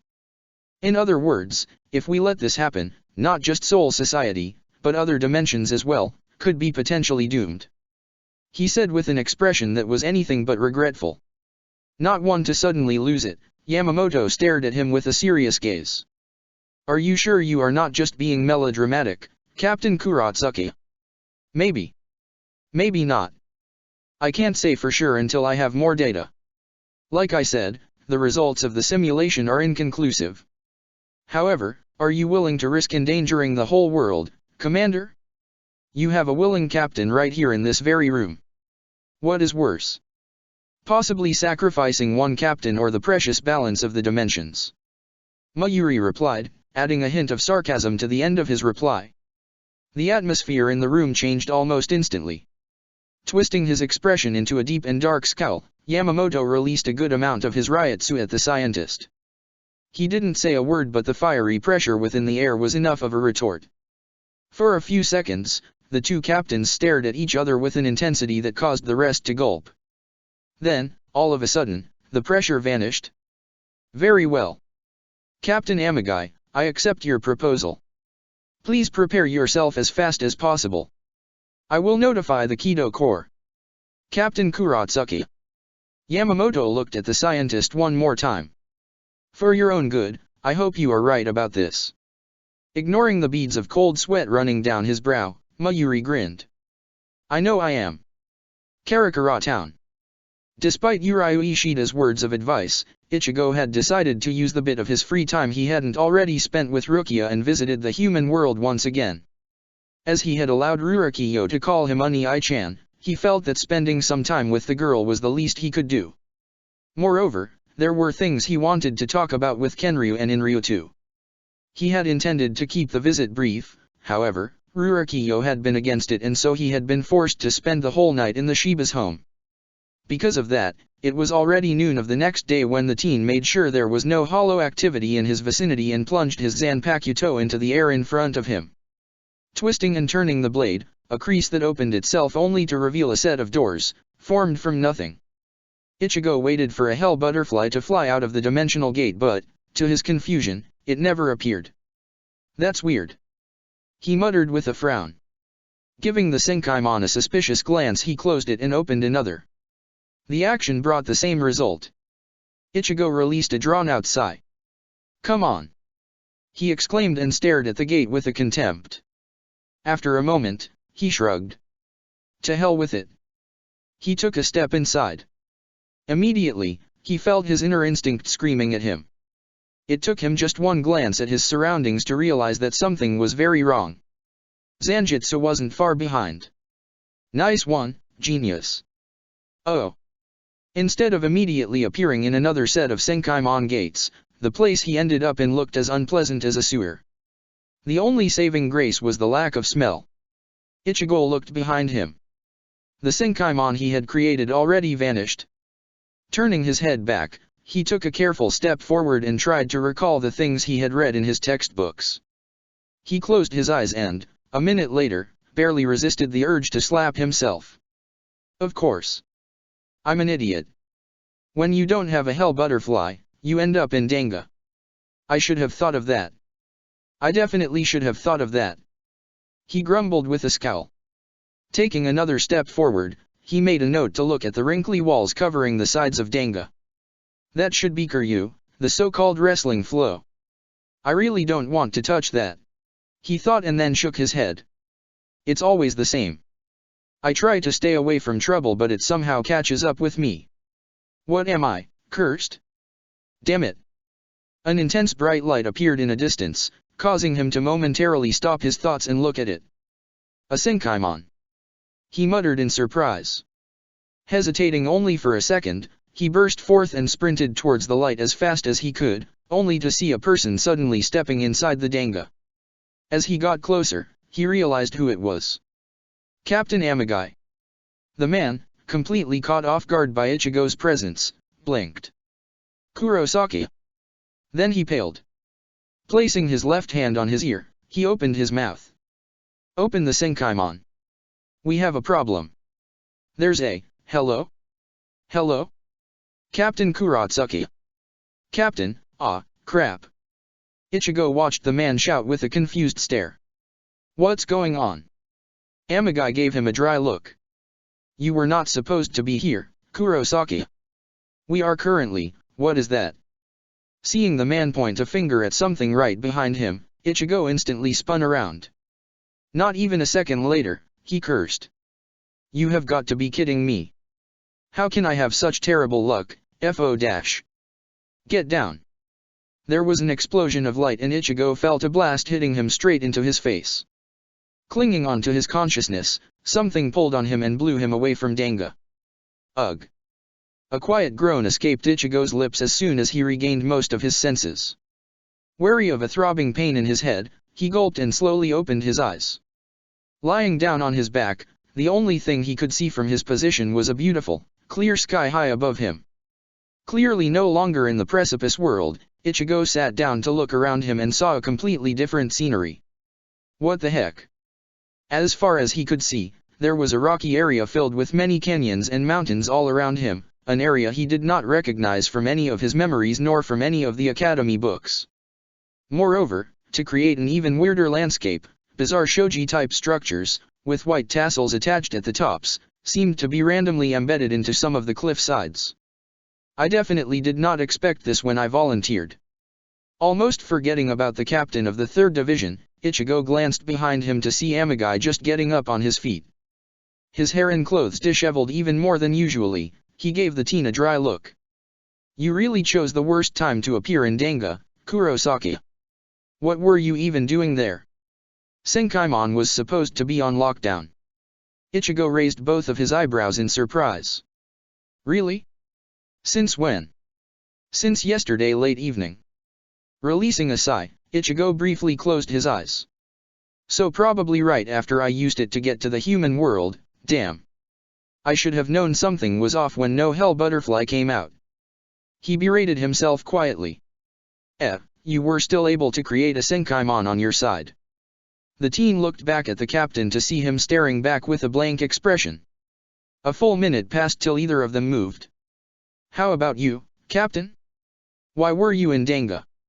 Wait, no, why is Senkaimon in lockdown in the first place? Ichigo then asked, only for the other man to nod towards the mountain in front of him. Sorry, Kurosaki, but that's kind of classified. Official Goti I-13 business. Moreover, I don't think this is the time to just stand here and chat. We should search this place for any abnormalities. Amagai said and took a step forward, leaving Ichigo with a confused frown. Wait, what do you mean, abnormalities? You know where we are. Amagai stopped and briefly looked at the teen over his shoulder. Kurosaki, we have just been pulled out from Danga and we didn't land in Soul Society or Human World or even in Hueco Mundo. Let that sink in and then think about it. You look like a smart kid. And before Ichigo could stop him, Amagai left in a shunpo. Later. Standing on the top of the 168th mountain, Ichigo's expression darkened and his mood fell even lower than it was a mountain ago. Even after visiting all the other 167 mountains, the scenery never changed. The only thing he could see was still the same rocky area he had seen when he had come to. The captain of the 3rd Division also wasn't helping Ichigo's mood, as ever since the parting words, he never talked to the teen again. Forget talking, the guy seems to be deliberately avoiding me in general. It's been what, 2 days since we got here and I barely saw a glimpse of him. Ichigo mused, developing a twitch in his eyelid from the frustration. Amagai not being anywhere near him wasn't the most important thing on Ichigo's mind, though. The date of the fake wedding between Rurakiyo and Kano Jishu was slowly but inadvertently approaching and he was stuck in some forsaken place devoid of any life. Although, Ichigo wasn't even sure it had truly been 2 days since he landed here. The sky above him never darkened into a night and so it was hard for him to guess the time. So far, he had been trying to calculate the hours by instinct but even he knew that such a tactic would not hold for long. Just thinking about it brought a grimace upon his face and so, begrudgingly, he marched over to the next mountain. Halfway to it, though, he came to a sudden stop. Wait a minute, this mark in the ground. This is definitely the 3rd or 4th time I'm seeing it. First time was when damn. His eyes pointed at a certain part of the rocky ground, Ichigo cursed. I've been going in dem circles. Clenching his fists, Ichigo kicked into a nearby pebble and, turning towards the sky, released a loud shout. Damn it. The rocky landscape easily carried his voice all the way to the horizon and created an eerie effect of an echo but Ichigo easily ignored it. He was far too busy trying to calm himself down from the frustration that was gradually entering his being like a poison, spreading within his mind and corroding his thoughts every time he tried to push it away. With his head still pointed to the sky, he took several deep breaths, but, this time, even they weren't much of a help. For some reason, he was unable to calm the inexplicable feeling forming within him. Too much pressure seemed to fill both his chest and stomach. He briefly closed his eyes and tried to empty his overloaded mind. Resorting to the easiest soothing method, he crouched and then lay down on the flattest part of the rocky ground that was near him. Keeping his eyes closed, he took another breath. Then another. And another. Before he knew it, he somehow slipped into a light slumber. What am I doing? The thought kept persistently reappearing in Ichigo's mind every time he allowed himself to slow down. After he was finished exploring the whole area, which seemed to be a lot smaller than he had expected, Ichigo spent the time training himself by destroying the landscape with every single ability he knew. The only time he took a break was when he felt that he was getting too much into the destruction. But when he did so, the frustration from being kept in a cage in a form of a foreign area slowly turned into melancholy. And stranded alone in a place he did not know, that was the most dangerous thing that could happen to him. It wasn't as if melancholy was alien to him, he had gone over many phases in his life and melancholy had been one of them. But back then, it had been a simple feeling of numbness, something that could make him apathetic and uncaring. Currently, though, it was his worst enemy. It was an invisible blade that was slowly cutting him into pieces of crumbled resolve. I wanted to do so much.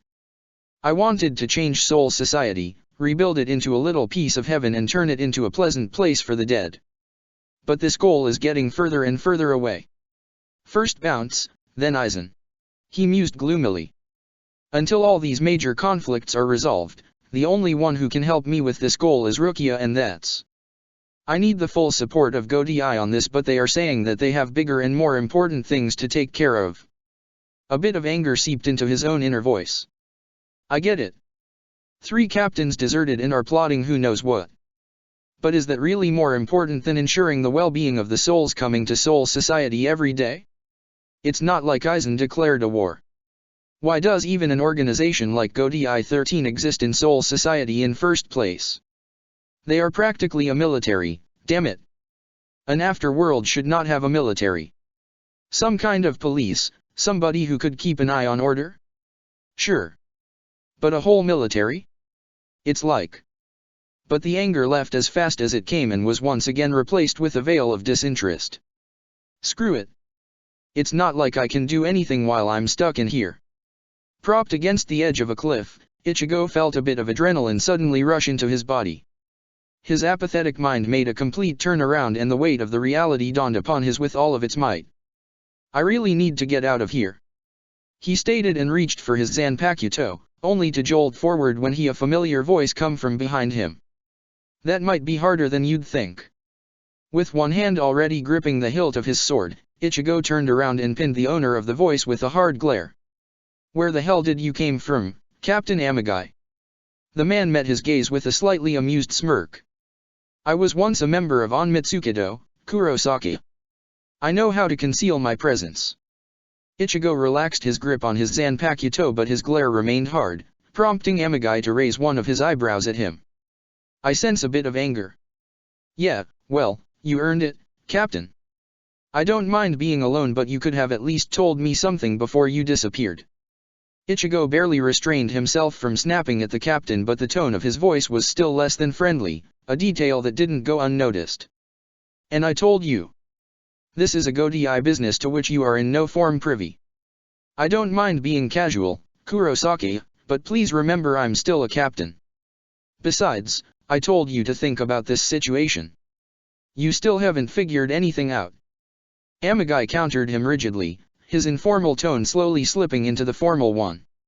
Ichigo continued to glare at him for a bit longer before he lowered his head and sat on the ground. He propped his back against the edge of the cliff once again and gave the man a brief glance. I did, actually. It isn't making much sense, but I think that this area is some kind of secluded part of Garganta. Amagai eyed the teen with a fixed gaze. Good guess. I'm not allowed to tell you in exact terms, but, in every practical sense, you are right. This really is a part of Garganta space. More specifically, it's a pocket space composed of souls ejected from the reincarnation cycle. Actually, it's one of the many pocket spaces that are freely floating within Garganta. Rapidly blinking, Ichigo felt his brain freeze. Wait, one of the many? Yeah. For a moment, Ichigo remained silent and tried to digest the information. Are these a normal occurrence? Because this area looks kind of artificially made. I mean, I doubt that all those shoji-type structures, scattered all around, just come to life without a reason. He then asked, causing Amagai to sigh and rub his messy hair. The man sat down, next to the teen and propped his back against the edge of the cliff. You are too observant, Kurosaki. Frankly, I don't know much about these pocket spaces myself, and I doubt most of the captains do either. I sure as hell never heard of them before, and I'm not as young as I may appear to be.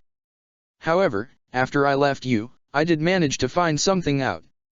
Amagai said and rubbed his left shoulder, for a split second allowing Ichigo to see two sword hilts hidden within his robe.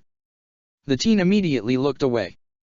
And Amagai formed a bitter grimace. There is no way out of here, and also no way to contact anyone from Godei. We are definitely going to be here for a while. Soul Society. Captain Kurotsuki. I'm doing what I can, so spare me the comments. Yamamoto overlooked the snappy response, but the frown did not leave his face. He, along with the few other captains that had watched Amagai disappear within Danga, stared at the captain of the 12th's division's back with thoughtful expressions. It has been several hours since we lost contact with him. Do you think that? Yukatake solemnly trailed off, unable to finish the saddening thought that was currently in everyone's mind. Who knows? I, for one, trust Captain Amagai to be quite capable and resourceful, so. Shunsui glanced at his friend with a shrug. Silence. Without actually turning around, Mayuri snapped at them, causing the two men to silently raise their hands in defense. What interests me, the one who is actually trying to do something, are those last few words that came out of the communicator. Mayuri continued and then finally turned around, only to give Yamamoto a hard glare. Did that fool confirm the whereabouts of his equally foolish son? No. Curses. How did the boy manage to enter Danga on his own in the first place? This time, Yamamoto didn't give the man an answer. However, a thought that had been slowly shaping within his mind for many weeks now, breezed over his consciousness once again. For your son's sake, I hope I'm wrong about this, Captain Shiba. With Ichigo sitting on top of a large rock, Ichigo watched as Amagai continued to shake his head. No, Kurosaki. See, I had to circle around him and take him down by surprise because he was that much stronger than I was. Anyway, striking from shadows is always the best modus operandi for the members of the 2nd Division. Our advantage isn't being the strongest, it's being the deadliest. The captain said, finishing his story in a firm tone. You seem plenty strong to me. Ichigo retorted with a raised eyebrow. In return, the captain of the 3rd Division chuckled. I do, don't I? That's now, though. Back then, I was just a rookie. Hell, it was only a few months after I received my first Asachi. You can't expect such a novice to face an opponent that's almost as strong as a regular captain. Fair enough. Feeling the irony, Ichigo muttered and slid from the rock, only to fall on his knees. Huh? I feel kind of weak, he said, surprised. Quickly lowering himself, Amagai eyed him with a critical gaze but said nothing for a few minutes. When Ichigo's stare became too much, though, he shrugged. You're simply low on Ryuryoku. Ichigo blinked. Me? No, the rock behind you. Amagai dryly retorted and caused the teen to scowl at him. I know we've been here for a couple of days? A week? But that is definitely not enough for me to, what? Ichigo trailed off as soon as he noticed a slightly amused smirk on the captain's face.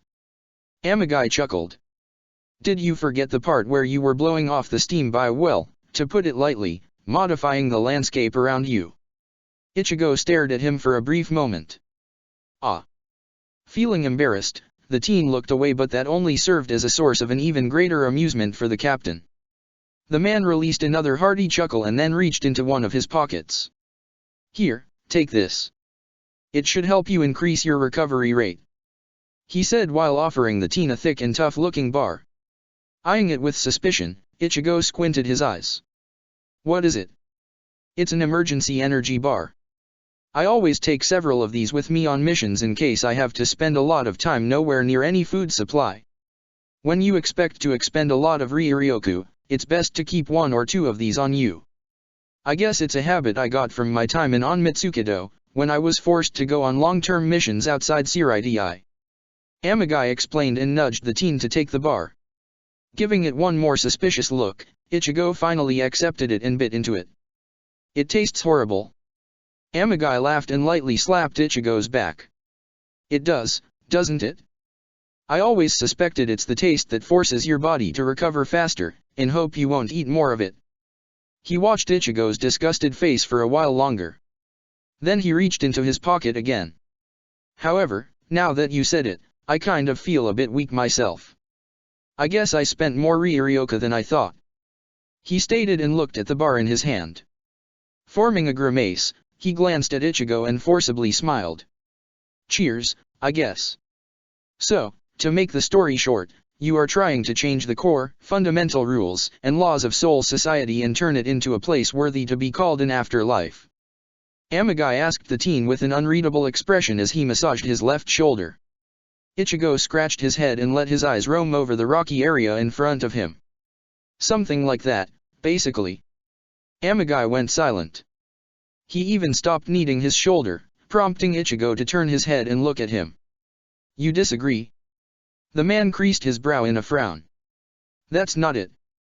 You just didn't strike me as an altruist. Moreover, you have to admit that your idea seems a lot like a Western view on the matter, where people believe in a true posthumous paradise," he said after a moment. The corners of Ichigo's mouth twitched in surprise, a detail that Amagai quickly noticed. "Or so I've heard." The captain quickly added in a hesitating tone and shrugged. Seeing his unsure gaze, Ichigo formed a tiny smile of acknowledgement. "No, you are right. I'm just surprised you know that. Heh, I'm a bit cleverer than I probably appear to be. Anyway, you don't seem to be denying anything," Amagai said with a chuckle. In response, Ichigo shook his head. "Because it's most likely the truth. I read a lot of Western poetry, mainly works of William Shakespeare, so some of his thoughts, his philosophy and beliefs may have influenced my own approach to certain areas of life. Although, ever since I died and arrived to Soul Society, things have been changing quite chaotically," he stated, his smile slowly turning into a frown. Next to him, Amagai stretched himself and let out a deep sigh. "I do not know that man and so I can't say I understand how his works shaped you, but, to me, it seems like they did a few things well. Anyway, everybody goes through certain changes after they die, simply because death itself is a powerful thing.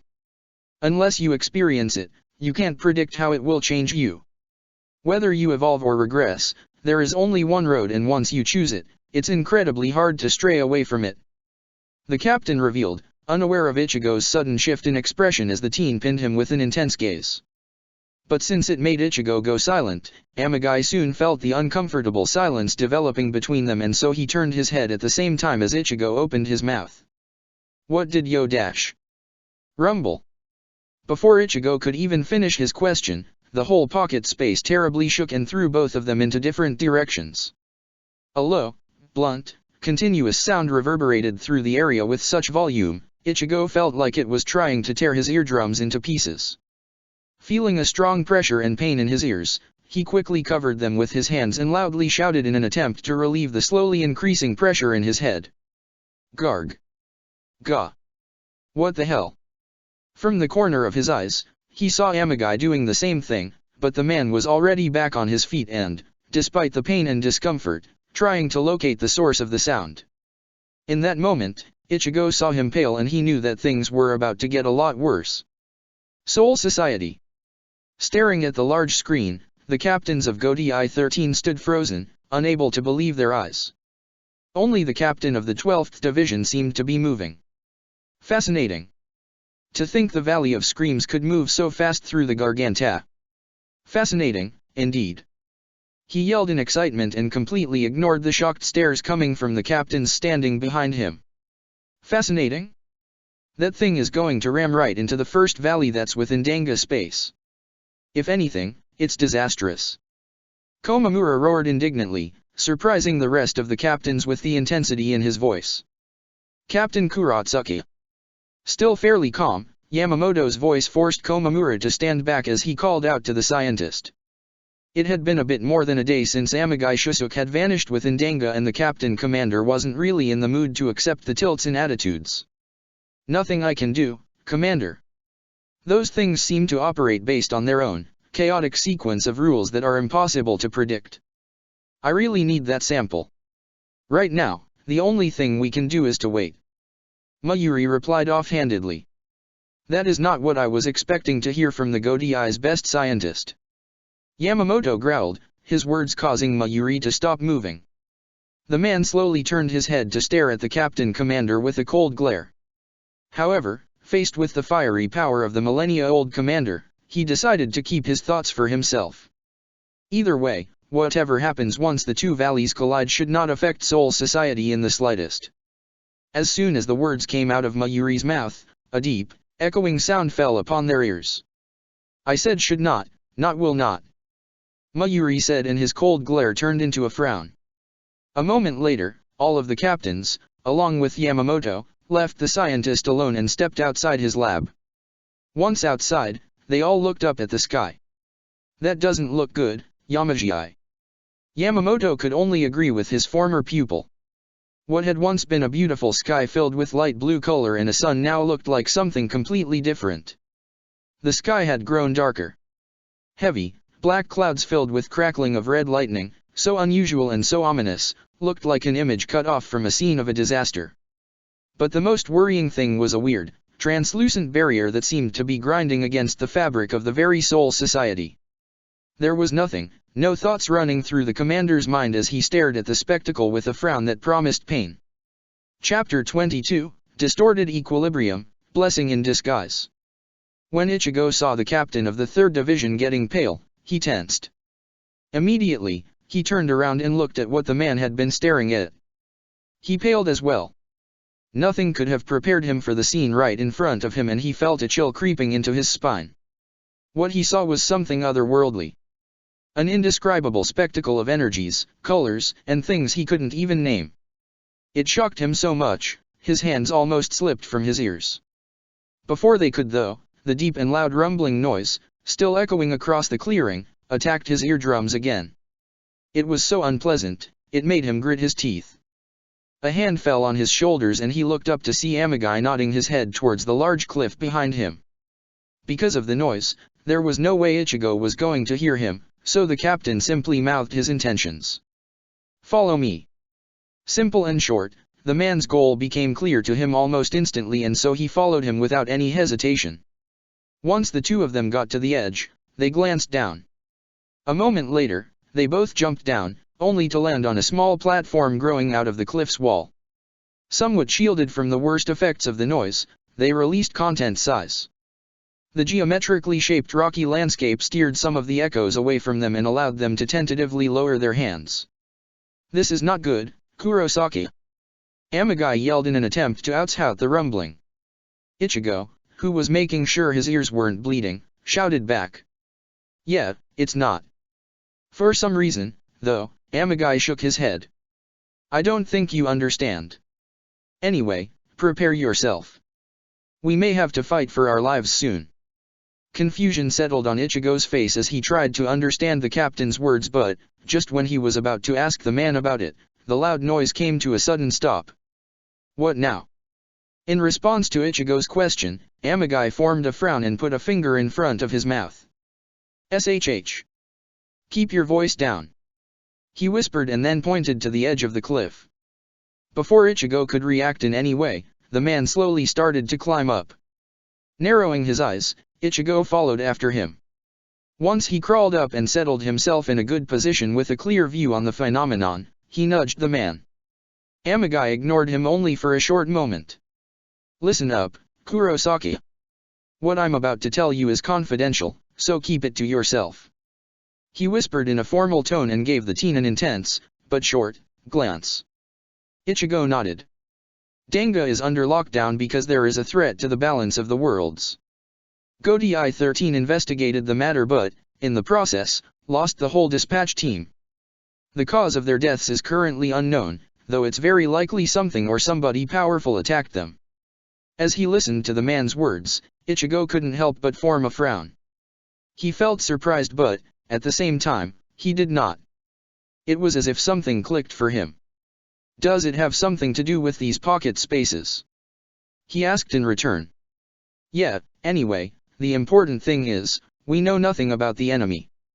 According to the captain of the 12th Division, this threat has been created artificially and so somebody must be behind it. It isn't a simple accident. Amagai continued in a low voice, causing Ichigo to deepen his frown. Aizen. No, well, we don't know for sure but his involvement is highly unlikely. No, this seems to be a doing of some third party. Amagai trailed off right when the phenomenon they were both looking at began to slowly fade away. The colors and energies within it gradually lost their intensity and, instead, a translucent edge of a curved barrier smashed right through the very sky, only to spread and merge with the air. The action created a hole of some kind in the space itself and allowed Ichigo and Amagai to see silhouettes of several people walking towards them. That's trippy. Ichigo nodded in agreement. He glanced at the captain of the 3rd Division to give him a questioning gaze. Amagai motioned him to lower his head. For now, keep your Ryutsu as low as you can. If possible, we don't want to engage the enemy. Just keep an eye on the situation and observe everything. The man whispered and then pointed his index finger towards the far right. I'll move and observe the scene from there. If, for some reason, I'm forced to reveal myself, try to hold off from doing the same thing as much as you can. Use the element of surprise. He added and looked at the teen with a firm gaze. Ichigo felt his breathing get a little bit faster. Nevertheless, he gave the captain an affirmative nod. Got it. When the strangers finally walked out from the tunnel and stood on the rocky land, Ichigo strained his ears to try and hear the conversation that was taking place in the distance. However, he soon realized that eavesdropping from such distance was impossible. Damn it! He muttered and squinted his eyes to at least try and examine the strangers visually. 2, 3, and 4. 3 males and 1 female. He mentally counted and then turned his attention to each person. They were all wearing green shiakusho that varied in shades and sturdy-looking armor that seemed to be tied around their chests. The first one was a large man that had a green hat with a veil that was covering most of his face attached to it. In his hands was a pair of large, thick clubs clearly made to bludgeon his opponent to death. Second one was considerably smaller in frame and was also standing behind all the others, denying Ichigo a clear view on him. The few things the teen was able to notice were the man's extremely pale skin, from which the sunrays seemed to be reflecting, and a sword with an unusually thick blade that was tucked to his obi. Third one was almost as large as the first one but with the difference in the tone of his skin, which was a lot darker. Same as the other 2 men, he too, was wearing a green hat. The weapons in his possession seemed to be a pair of chakram blades. The fourth and final member of the group was a fairly tall woman with deep lavender, wavy hair. Unlike the others, she didn't seem to carry her weapon on a visible place and so Ichigo wasn't able to guess her possible fighting style. Smart. The teen thought and ignored a bit of goosebumps forming on his forearms from the strange presence the group was giving off. They all felt odd. Ichigo frowned and focused on his Ryuryoku. Amagai had told him to keep it as low as possible and the teen had done it. At the moment, if anyone tried to feel his Ryutsu, they would only pick up a pressure that was almost as weak as the pressure of a regular, low-ranked Shinigami, maybe even an academy student. Yet despite that, Ichigo didn't feel overwhelmed by the enemy's Ryutsu. In fact, he could barely feel anything at all. Only the strange sensation. Nothing else. It was as if the group stood behind a veil or a jammer of some kind that was only partially allowing their energy to spread to their surroundings. This is definitely not normal, Ichigo thought while shaking his head. Old man Waiwak, Zanjitsu, any input? He mentally asked his inner spirits. Keeping his eyes glued to the group, he waited for the spirits to reply. I got nothing, Ichigo, though I must admit they are definitely weird. Even the hollow part of me agrees. Zanjitsu stated thoughtfully. I, too, don't have much to say. However, judging from their posture, I think I can conclude that they all seem to be well versed in the art of combat. It'd be best not to underestimate them. Waiwak added after him. Acknowledging the answers with a shallow sigh, the corners of Ichigo's mouth twitched and he formed an uneasy grimace. It was in a time like this that the teen was grateful for the additional voices within his mind, no matter how crazy that sounded. Opinions from different perspectives were often priceless and, when one had limited access to his comrades, inner spirits were the best alternative. With that said, Ichigo had no idea what to do. Amagai had stressed the importance of studying the enemy from afar, but, at the moment, the teen felt like it was quite pointless. Because of the weird jamming, he had no way of sensing the particulars of the group's spiritual energies. Because of the distance between him and them, he had no way of seeing the details or hearing their conversation. Lastly, because of his own personality, he really disliked doing nothing when his enemy was in plain sight. He was itching for action. Staying still, Ichigo soon lost sense of time. He had no way of knowing how much of it had passed when the group finally started to move, but it must have been a lot, as his neck was already getting sore from all the peeking. While firmly keeping his eyes on the four moving strangers, he quickly gave it a rub. Where are they going? He wondered and prepared to change his position in accordance to the group when, all of a sudden, they spread around the area. We know you are here. Come out, coward. In an instant, Ichigo ducked. He pressed himself against the cliff's wall and grimaced. Damn it, did they notice me? He took a few shallow breaths. The thoughts in his mind quickly became chaotic, but he tried to keep himself calm. He thought back to the captain of the 3rd Division and his words. I'm fairly sure that they noticed me and not Amagai-san. The guy can move like a ghost, damn. He cursed and focused on his Ryutsu in an attempt to lower it as much as possible. So you want to play hide and seek? Ichigo ignored the shout and closed his eyes. I can't continue hiding like this. It'd be only a matter of seconds before they found me. The best thing I can do is to move fast and attack them first. That would allow Amagai-san to catch them unprepared. Probably. Possibly. He thought, slowly becoming less and less sure of his plan, a thing that surprised even his own self. However, before he could even think about moving, a familiar voice answered the enemy's shouts. I don't think anyone came here to play, stranger. Ichigo's eyes shot open and he swiftly turned around to glance above the edge of the cliff. What the hell is he doing? There, in a distance, not too far away from the teen and not too far away from the group, stood the captain of the 3rd Division, looking not even in the slightest bit worried about the weaponry immediately pointed at his body. His arms were freely hanging and it didn't look like he was preparing himself for a fight. From his position, Ichigo saw one of the strangers, the one with a veil covering his face, spit on the ground. It was followed with a disgusted snarl that was clearly directed at Amagai. A Godei Shinigami. I take it you don't like the Godei 13? Amagai loudly asked. Ichigo felt like biting the hard rocks right in front of his face. What are you doing, Amagai-san? The one who snarled gave Amagai a look so dirty, even Ichigo could feel it. Screw the Godei. You're just a bunch of Shinigami wannabes that are nothing in comparison with the original divisions or with us, the Ga. Another member of the group punched the man in his stomach. Be quiet, you idiot. In that moment, a single thought seemingly occurred to both Amagai and Ichigo. Original divisions. Original divisions.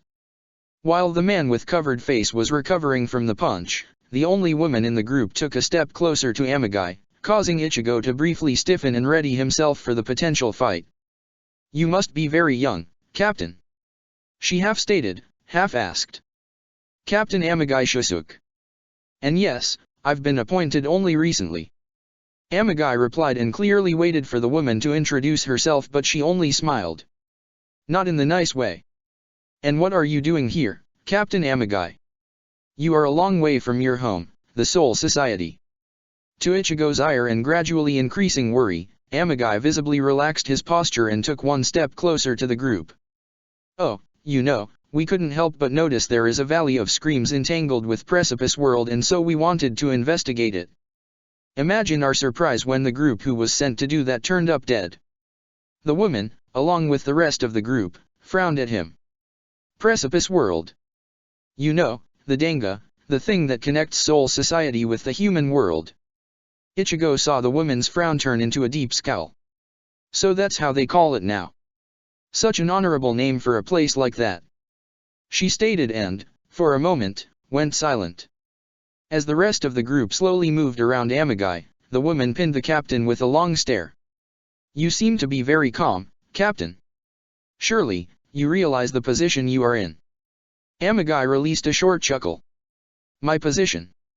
The whole group formed dangerous grins. The woman nodded. Well, now that you saw us, we cannot let you go. There are 4 of us. Moreover, you are locked in here with us in a remote dimension without substantial backup. Ichigo gripped the hilt of his Zanpakuto as soon as he saw the group reaching for their own weapons. Surprisingly, Amagai still appeared to be very calm. You are wrong about one thing, lady. The woman narrowed her eyes. And that is? Amagai sighed and, with one hand, reached behind his back. I'm not locked in here with you. You're locked in here with me.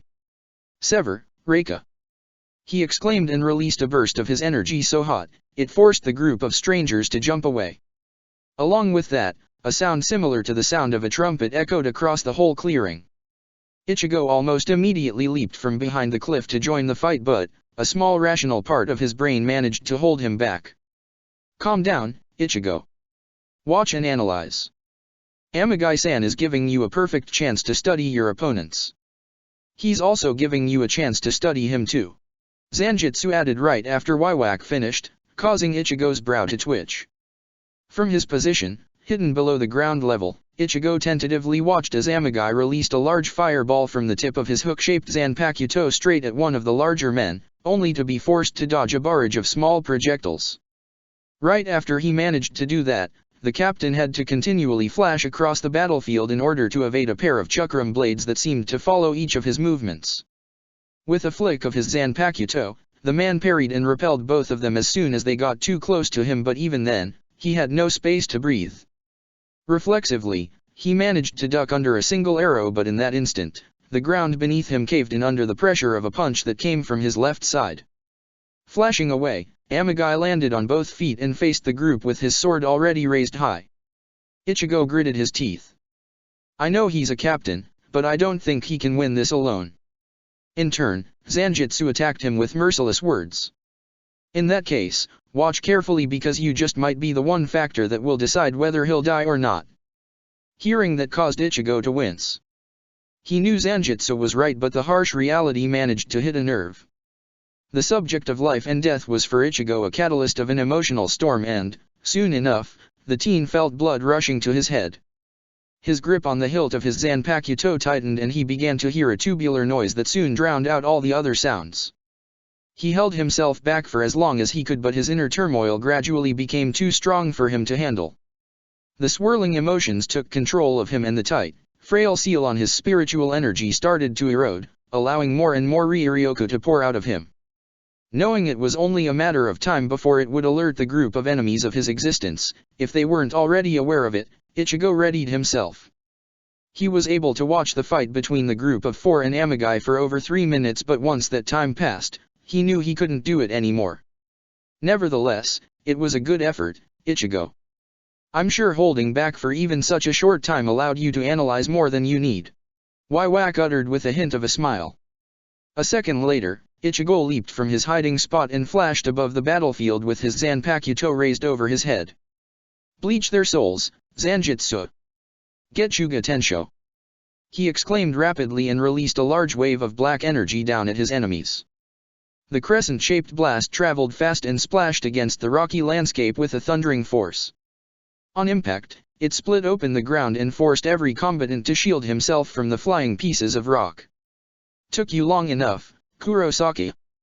Once he landed, Ichigo awarded the captain of the 3rd Division with an extremely brief glance before swinging his swords once again.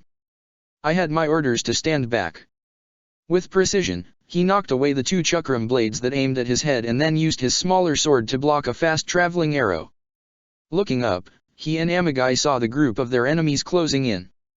"Well, I'm glad you broke them," Amagai stated and used Shunpo to meet one of the opponents midway. "I told you there were two of them." Ichigo heard the only woman on the scene shout and then eyed the rest of the group. "At least I managed to deal some damage with that Getsuga," he noted and leaped to the right in order to avoid another arrow. As soon as his feet touched the ground, he saw a volley of small projectiles embed themselves into the rocks around him. Barely a split second later, they all glowed and Ichigo grimaced. Crap! An explosion swallowed him before he even twitched.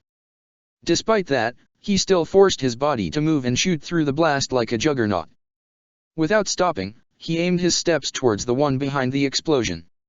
It was the pale guy and, when he saw Ichigo rushing at him, he paled even more. Hastily, he raised his sword but Ichigo was faster. "Oh no you don't," the teen thought and, ignoring the light burns on his knuckles, aimed the index finger of his left hand at the man's shoulder. Show! The force behind the Kido spell rammed into the man, disrupting his balance and allowing the teen to cross the remaining distance without any hindrances. However, before his blade reached the man, something blunt hit him in the back with so much strength, it lifted him from the ground and blasted him forward. Gah! Soaring across the battlefield, Ichigo felt an incredible pain spreading all over his backside. "Damn it to hell, I'm so going to feel this later," he thought through gritted teeth and tried to correct his body in order not to splatter on a large, immobile boulder that he was quickly getting closer to. Striking the ground with his larger blade, he pushed himself a bit higher and, when he finally reached the boulder, he quickly tumbled over it using his left hand. It was an awkward solution and he banged himself up while doing so but, in the end, it worked. He landed on his knees but sprang back into action immediately after that. Intent on returning the favor to the one who blasted him, he scanned the area and, mid-shunpo, located the man with huge clubs.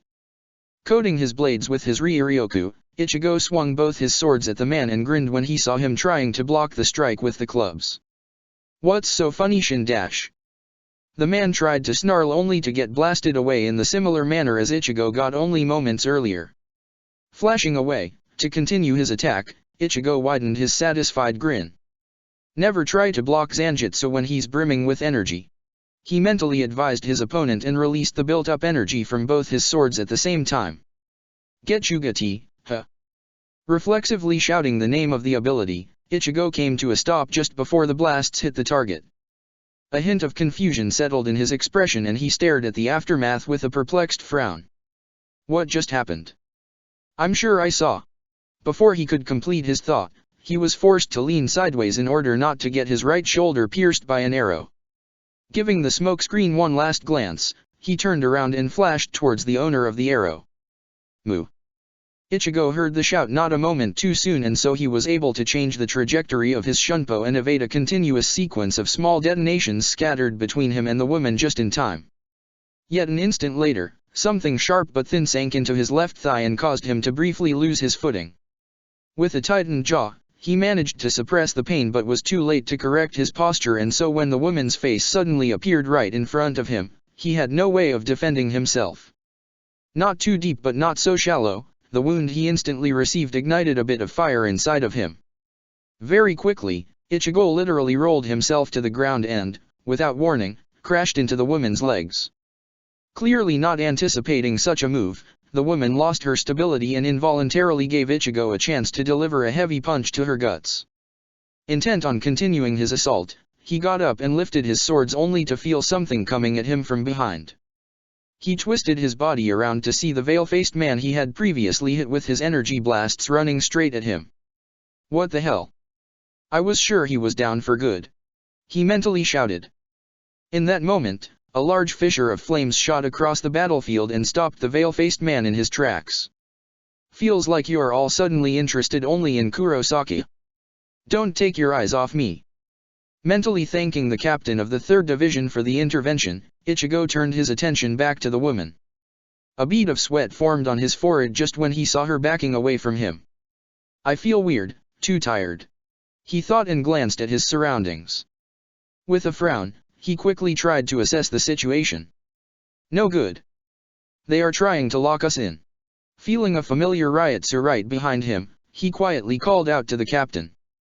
We are getting surrounded. Yeah, I've noticed, and I don't think we can afford that. They will tire us long before we can end this. As the group of enemies appeared to be waiting for something, Ichigo quickly formed his reply. About that, we are clearly stronger, yet they manage to keep up. Something feels wrong. It sure does. Ichigo felt like the captain wanted to say more, but a deafening noise forced them to cover their ears. What now? The teen yelled. A second later, a hole, similar to the one the group of four used for transport several minutes ago, formed once again. Ichigo felt the color drain from his face just as Zanjutsu reminded him a simple thing. Never ask a question you don't want an answer to. Soul Society. Chaos spread through the Siriti like a wildfire, swallowing everything and everyone in its path with a fiery intensity. The lack of information about the phenomenon that had appeared in the sky caused the Shinigami to fall into disarray. What was supposed to be the foundation of a powerful society was now just a group of confused soldiers that were only one step away from falling into a pandemonium. Once he realized that, Yamamoto could only sigh in disappointment. So much for the mighty Godi 13. We have a long way to go before we can even think about facing the future. Though the incident with Minos showed much potential, they still lack proper discipline. Turning away from the view on Siriti, Yamamoto walked back inside the captain of the 12th Division's laboratory. Most of the other captains were busy taking care of their respective divisions, and so the captain commander expected to find Mayuri alone. To his surprise, he was wrong. There were already two other people inside the lab. I should have known. He thought and briefly nodded to the two captains. The one on the left returned the greeting with a cough while the other one simply tipped his hat. Good timing, Yamaji. Seems like Captain Kuratsuka discovered something. Yamamoto immediately turned his attention to a busy scientist and called out to him. Captain Kuratsuka, report. The captain of the 12th Division didn't answer for a while, and the only thing Yamamoto heard during that time was a quiet but definitely annoyed murmur. But the captain commander waited patiently and, before long, Mayuri couldn't ignore him any longer. The more you interrupt me, the less work I can do, Commander. And I told you I wanted regular updates, Captain Kuratsuka. Report. Yamamoto easily squashed the objection and pinned the scientist with a very serious gaze. I believe I have found a way to retrieve Captain Amagai and the boy. Mayuri capitulated a moment later. Continue. Yamamoto said and ignored the frustration slowly building on Mayuri's face. I managed to isolate irregular bursts of riot so that seemed to originate from the Valley of Screams. First one occurred hours ago, but more are following right now. According to the records from the Shino Academy, the Ryuryoka responsible for these bursts seems to belong to the boy. I don't know why he is releasing his energy, but, right now, it is the best thing he could have done because I can use it as a beacon for my transmissions. Mayuri explained in one breath, clearly eager to return working on the issue. Once he was sure he understood the implications, Yamamoto motioned the scientist to do just that. How long before you can bring them back? Already facing the computer screen, Mayuri withheld his answer for a few seconds. Assuming they are both alive and capable of receiving communication? Well, I need to gather enough Ryuryoka to increase the power of the transmission, recalibrate it, and after that? I'd say I need one, maybe two more bursts. Valley of Screams. Standing back to back, Ichigo and Amagai both stared at the now familiar phenomena with deep frowns. It took them just a moment to realize what was happening. Reinforcements. The two Shinigami exchanged a brief glance. There was no need for further communication. Furthermore, they were both aware of the watchful stares coming from the enemies that were surrounding them. You were surprisingly good opponents, Shinigami. I'll give you that. However, your end is inevitable, for he is coming. Ichigo narrowed his eyes but otherwise kept himself in check. Neither he nor Amagai responded to the taunt and, instead, they both waited. With no other option left, it was the only thing they could do. Nowhere to run, nowhere to hide. Such a nice situation I ended up in. Again. Ichigo couldn't help but to think bitterly. A moment later, another thought entered his mind. At least the noise isn't as unbearable as before. Several seconds later, when a hole began to form in the very air at the center of the phenomena, Ichigo suddenly felt a chill creeping into his body. Goosebumps formed all over his arms and, subconsciously, he squeezed the hilts of his Zanpakuto until his knuckles turned white. He became wary. Narrowing his eyes even further, Ichigo quickly grasped the situation. From experience he knew that if his body was instinctively reacting in such a way, then there was only one logical explanation for it. With that in mind, he reached out with his senses and tried to get the feel of the Ryuryoku leaking from the phenomena. It took him a moment, but when he managed to do it, his expression grew grim. The reading was as hazy as it had been with the four opponents around him, yet it was clear enough for him to understand one thing. We need to find a way out of here. Fast. He gave Amagai another brief glance but didn't attempt to relay his thoughts to the man. He was fairly sure that the captain already knew more than him. Still, he couldn't help but to utter at least something to relieve the stress. Any ideas, Captain? You mean besides the obvious and try not to die? Amagai jokingly trailed off only to continue a moment later. Yeah, one or two. Just be ready to react as fast as possible. Ichigo's grim expression turned sour. Well, that's not much information. He thought but, despite that, replied positively. Got it. The moment he said that, the whole scene went completely silent. For a second, he could hear even his own breath. Soon enough, though, another sound filled the air. The sound of footsteps. He turned his head towards the phenomena, only to see an unfamiliar man slowly walking towards him and Amagai. So, this is what Shinigami sent here? A student in A. Ichigo saw the man trail off as soon as his eyes fell upon the captain of the 3rd Division, an action that caused the teen to blink in confusion. He glanced at the captain for an answer, but Amagai too seemed quite perplexed. And an inexperienced captain. The man finished in a thoughtful tone.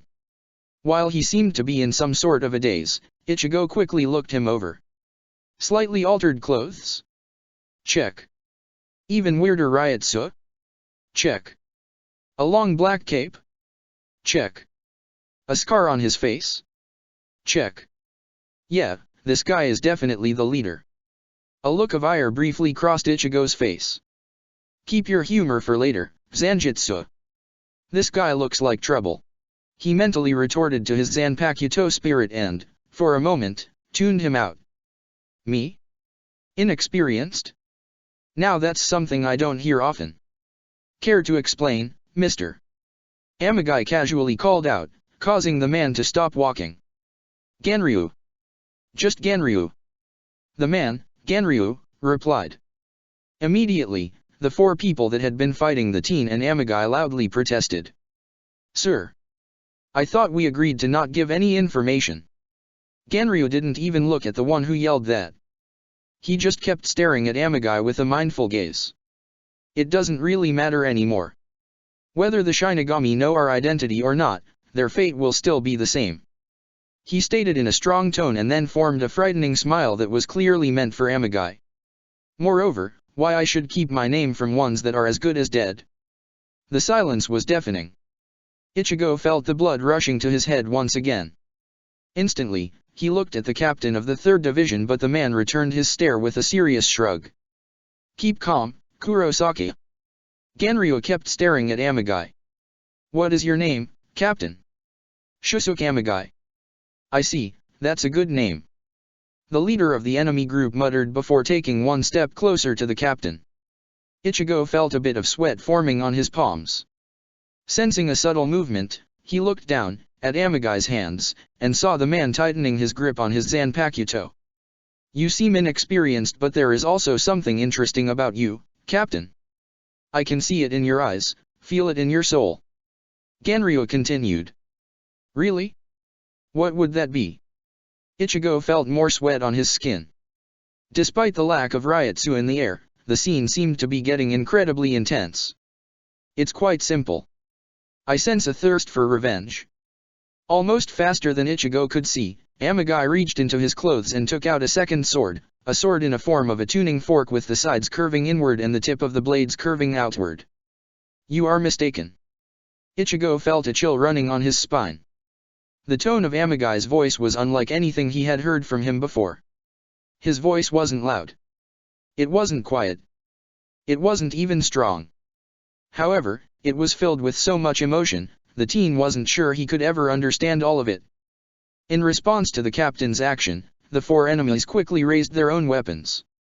Unlike them, though, Ganryu didn't seem to move an inch. On the contrary, I am quite sure of it. You can try to hide as much as you want, but I've been living these past 1,000 years for nothing else but revenge. No, I'm definitely not mistaken. Now, lower your weapons, Shusuke Amagai. There is nothing you will gain from fighting us. Instead, do the right thing and join us. Together we will punish those who have wronged you.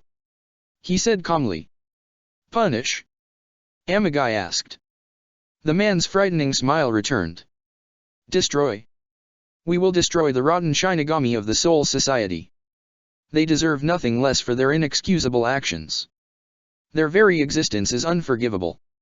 Destruction and extermination is their inevitable fate, and is with my hands that it will happen. What do you say, Shusuke Amagai? Tell me you do not wish for the same. Tell me you do not seek vengeance.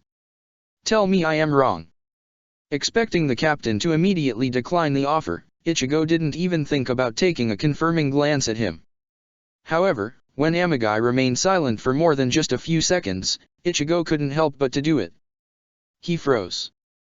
He can't be thinking about accepting it, can he? He thought in disbelief and pinned the captain with an intense glare in an attempt to get him look back. Without any success. For the time being, the man seemed to completely ignore him as well as everything around him. This guy. Ichigo felt his brow twitching in another hint of anger. Correspondingly, the spiritual energy contained within him began to slowly heat up. I see, so your aim is to completely annihilate the Soul Society. Good. That's very reassuring. Amagai suddenly said. Ganryu looked at him with a confused frown. I don't think I understand. He stated. No. I didn't think you would. Ichigo's brow twitched again. The captain of the 3rd Division's behavior was getting more than just a bit weird and unreadable. Despite the intense glare Ichigo was pinning him with, the man continued to ignore him, which caused the teen to grow even angrier. And as his emotions started to spiral out of control, his concentration and focus began to decrease. Just by a thin thread, he was able to keep up with the conversation between Ganryu and Amagai. Well then, do you accept the offer, Shusuke Amagai? Ichigo's brow twitched for the 3rd time and he knew it was the end. His breaking point was so close, he began to lose control of all the Ryuryoku within him, which quickly started to affect his surroundings in form of a spiritual pressure. A fraction of a second before he really lost it, he registered a smirk forming on Amagai's face as the man gave him a glance. Don't. Now. Kurosaki. Ichigo's Ryuryoku exploded in a blast so potent, the resulting shockwave forced the enemy to stand their ground in order not to get blown away. What is happening? Who did that? With a grimace formed on his face, Ichigo only then registered what Amagai really said. His expression turning into one of confusion, he looked at the spot where the captain had stood and blinked. The man was nowhere to be seen. However, that seemed to be the least of his problems. Once the shockwave died down, he sensed almost every enemy converging on his position. Not today. He thought and tightened the grip on his Zanpakuto. Putting his weight on his right foot, he strained his muscles and spun around while slicing the air around him with both of his swords. Getsuga Tensho! He exclaimed. From his position, a ring of mixed energy grew outwards and prevented anyone from getting close to him. It bought him just enough time to scan the scene for the positions of his opponents. The leader doesn't seem to be moving at all. Just when he thought he felt an odd Ryuryoku, all of his thought went blank. A terrible, screeching noise assaulted his eardrums with such force, it physically hurled him away. Gah! Got you! Before his body could crash anywhere, the captain of the 3rd Division appeared in front of him and snatched him. In a bit of a daze, Ichigo saw the man saying something, but he wasn't sure what it was. He wanted to speak too, but then the captain moved and Ichigo saw a bright light approaching him. Soul Society, 5 minutes before that. With his eyes fixed on the computer screen, Yamamoto patiently waited for the warning label to pop up. The captain of the 12th Division had explained to him that only after such a thing happened, he could finally start transmitting the message.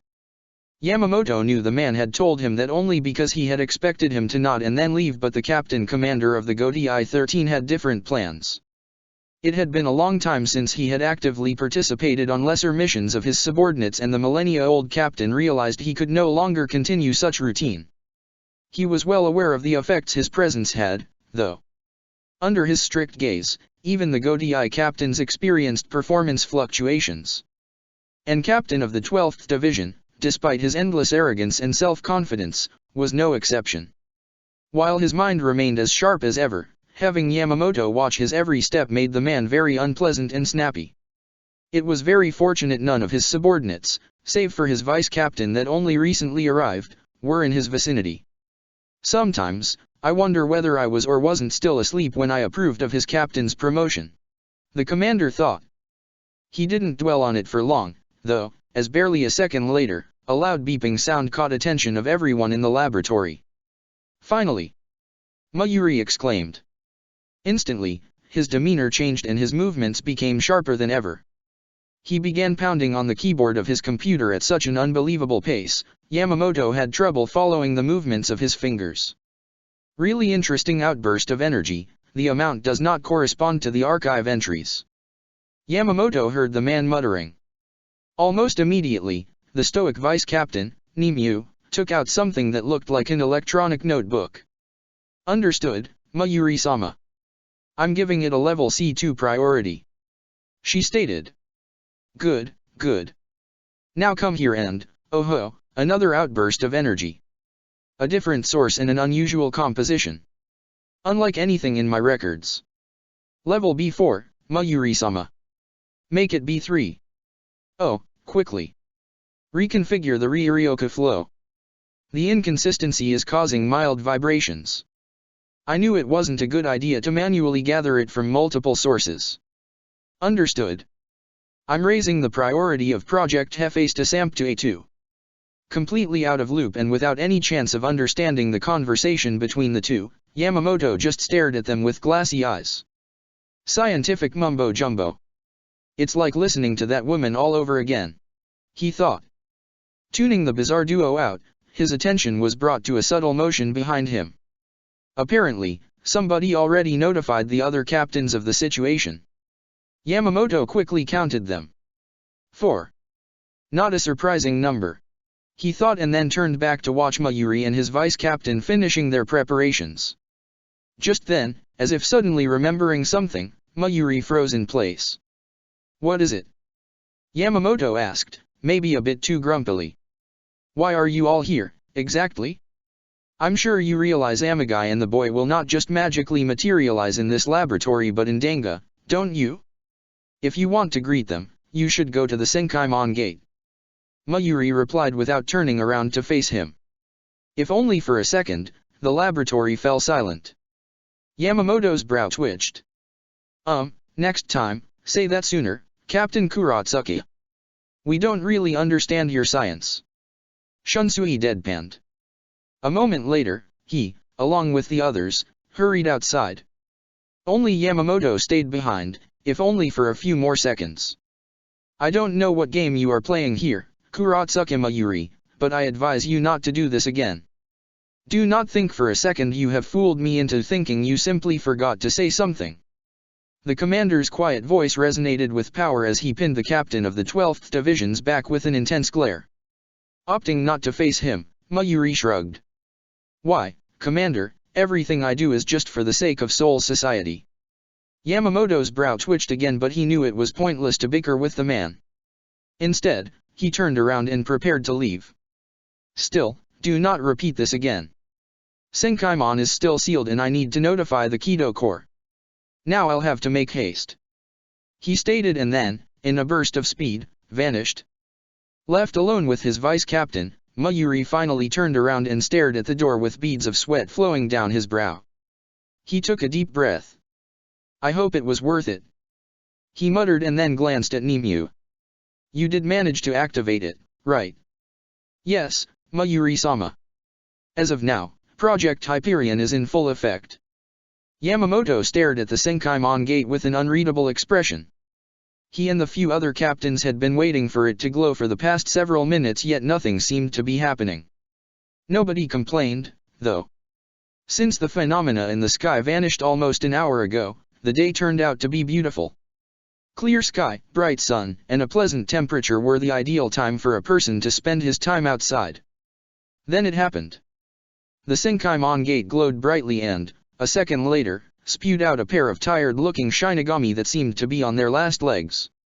With one glance, Yamamoto noticed that neither of them seemed to be particularly injured, yet something was obviously wrong. Before either side could greet the other, or even before the captains moved, both Amagai and Ichigo sank to the ground like a pair of heavy rocks. Their bodies were still falling when Yamamoto reacted. "Retsu," he said, and watched the captain of the 4th Division acting fast. Quickly, she kneeled between Amagai and Ichigo and placed her hands, enveloped in green light, on both their chests. For a moment, nothing happened. Nobody spoke and nobody else moved. It was just Anohana moving her palms in small circles. However, when both Amagai and Ichigo started to shake uncontrollably, several people cursed. The loudest one, though, was Ishine. "Captain Anohana." Sensing the distress in the man's ryutsu, Yamamoto raised his eyebrow. It had been a long time since he saw Ishine this worried. Maybe because of that, Anohana too, looked up and offered him a smile. "Not to worry, Shiba-san. Neither Amagai-san nor young Kurosaka-san are in a life-threatening situation. As far as I can tell, they do not have any considerable external or internal injuries, they haven't been poisoned or hurt in any other way whatsoever," she said, and then frowned. "What you see here has quite a simple explanation." The whole gathering, Yamamoto included, fell into deep silence. Not even he knew what the captain of the 4th Division had in mind. Seeing the surprise and confusion on their faces, Anohana quickly continued. "They are suffering from the after effects of time distortion. Isane, hand me my Zanpakuto. We need to transport them as soon as possible," she stated and, when nobody reacted, turned to her vice-captain. The tall, silver-haired woman quickly did as ordered. "Time distortion? I see. Kurotsuka did say the Valley of Screams was overlapping the Danga. That means the flow of time most likely began to deform once they entered the Valley of Screams." Sui Feng muttered with a thoughtful expression, catching the attention of the others. "In that case, how much time has passed for them?" Ishine asked Anohana just as she released her Zanpakuto and caused a large, one-eyed manta ray-like creature to appear next to her. The captain briefly turned to him. "Until I make full examination, I cannot give a precise answer.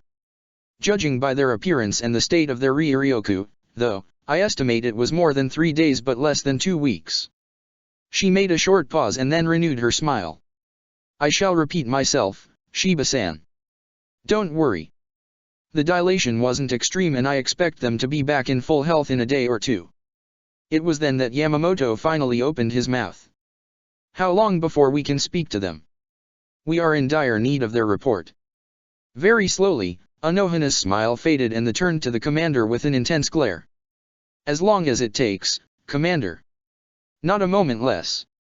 Taking her gaze head-on, Yamamoto quickly felt an urge to back down. "Very well. Following day. If I knew what I was going to face first thing in the morning, I sure as hell wouldn't wake up so soon." Ichigo grumbled and, with a tired scoff, slid back under the blanket. It was barely 8 o'clock and the teen had already gone through several tedious visits that had sapped from him even the bit of energy he had managed to recover overnight, leaving him so drained, he wanted to do nothing else but sleep the whole day. "I mean, I'm glad you took the time to explain things to me, Dad, but damn am I glad Anohana-san is the one in charge around here," he thought. It was just a minute ago that an irritated captain of the 4th Division ushered a flustered Shiba Ishine away from Ichigo's room. However, now that he was finally alone, Ichigo found it incredibly difficult to fall back asleep. Too many thoughts ran through his mind. Under the hard, intense gaze of the captain-commander, Ichigo had described his and Amagai's fight with the enemy, their enemy's appearances and characteristics, and then, in return, he had listened to the bits and pieces of classified information that now swirled in his mind like currents of a restless wind. Though I feel like crap, I guess I should be glad for the time difference. I still have more than enough time. Releasing a deep sigh, Ichigo almost jumped on the bed when a familiar voice suddenly spoke from behind him. More than enough time for what exactly, Kurosaki Ichigo? What the hell? He yelped and almost broke his neck in an attempt to turn around as fast as possible. Giving him a slightly amused stare, a captain of the 2nd Division walked around his bed and stopped only once she was directly in front of him. With one hand on his chest, the teen took a deep breath. I hate when you stealthy guys do that, he muttered, annoyed. When the captain didn't respond to that, he looked up and raised one eyebrow. To what do I owe this pleasure, Captain Sui Feng? Without missing a beat, Sui Feng twisted her expression into a thoughtful frown. Amagai Shusuk. Ichigo blinked. I'm going to need more than that, I'm afraid. For a few seconds, Sui Feng simply stared at him. Then she began to pace around the room. Before she spoke, though, she took a small device from her pocket and placed it in the center of the room. The newest gadget from the 12th Division. Makes eavesdropping a lot harder, she explained. When she noticed Ichigo's curious gaze, she quickly continued. I don't want to use Kido. It would only alert Captain Anohana of my presence. Now then. Getting back to the teen's bed, Sui Feng once again pinned him down with an intense stare. Because of the time difference, you seem to have spent some time alone with Amagai Shusuk. Did your opinion of him change? Somewhere, in the back of his mind, Ichigo felt a few memories popping up. He scrunched up his chin and gave the captain an unsure look. I'm not really sure. I'd say it only convinced me more of his split personality. If he wants to, he can be really friendly and chill. He even shared with me some stories of his time in Onmitsukido. At the same time, though, he can act downright cold. He said after a while. Anything unusual? Ichigo hesitated. Seeing that, Sui Feng leaned towards him. Yes. Briefly, Ichigo closed his eyes and tried to collect his thoughts. I'm not sure. The end of the fight is really hazy, but I think I felt some weird Ryuryoku. How is that related to Amagai Shusuk? Ichigo bit his lip. I think it belonged to him. For a long moment, Sui Feng simply stared at him with narrowed eyes. Wordlessly, she returned to pacing around the room, but she never broke her eye contact with him. Minutes later, when she seemingly decided on something, she stopped. Kurosaki. I may have an offer for you.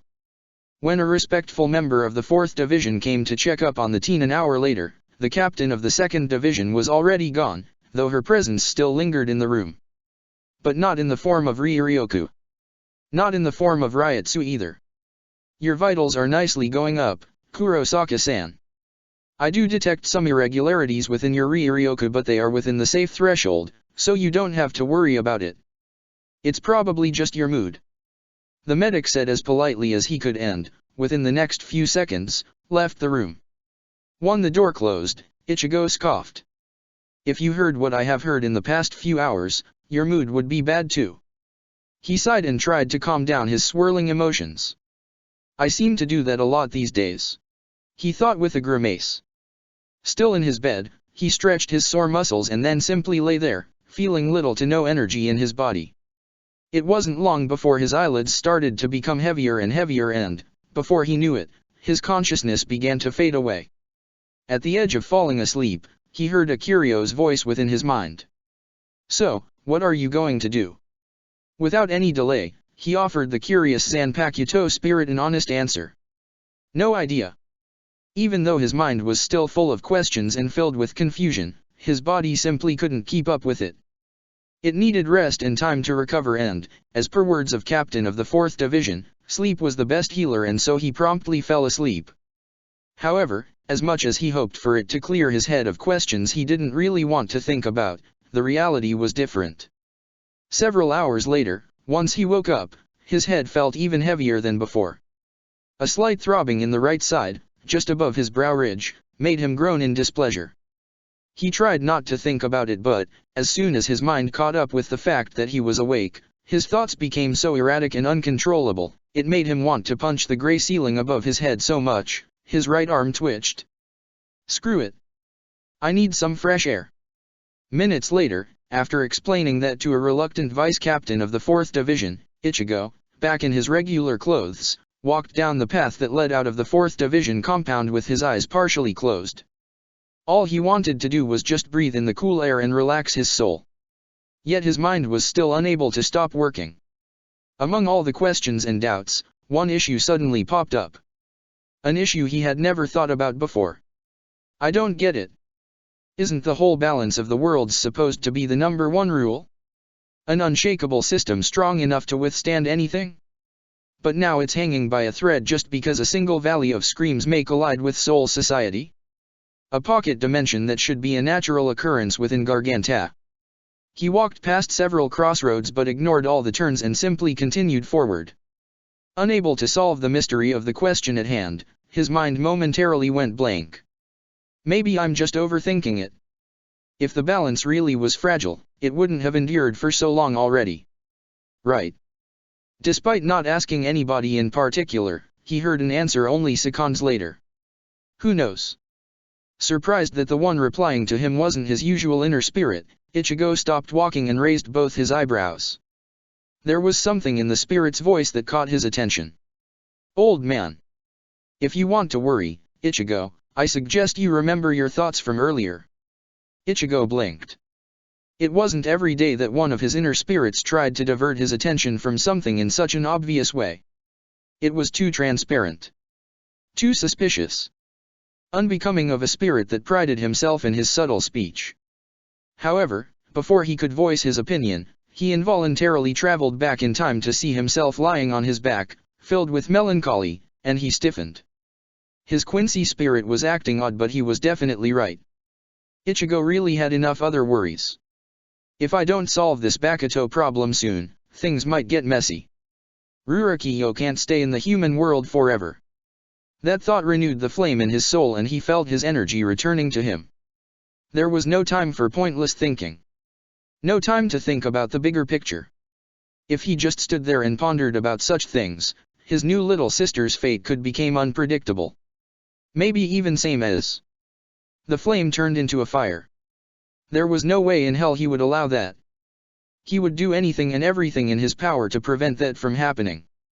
He was not going to face that pain again. Not in this lifetime. Here. He blinked. He didn't recognize the voice the wind barely carried to his ears. Only then he realized he ended up in a completely different area of Siriti than he wanted to go to. Right in front of him, in a distance, he saw two men facing each other. Behind them, there was a fairly tall wall, similar to the one Kukaki compound was surrounded with. However, Ichigo was sure he was nowhere near that part of Siriti. Barely able to hear more, he walked a bit closer to the two men. Second time I saw you here, at the Kazumioji compound, Kaibun-san. Ichigo froze. Then he looked at his surroundings again. Kazumioji compound? This? Now if that's not a coincidence, no, wait, I know who this guy is. That's the vice captain of the 3rd Division. Kira Izuru. He was there, on the Sokioku Hill. Amagai-san has also mentioned him before. He thought in surprise and took another step closer.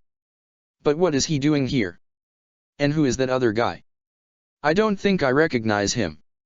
The man vice captain of the 3rd Division was talking to had red-brown hair, wore glasses, and a standard Shinigami uniform.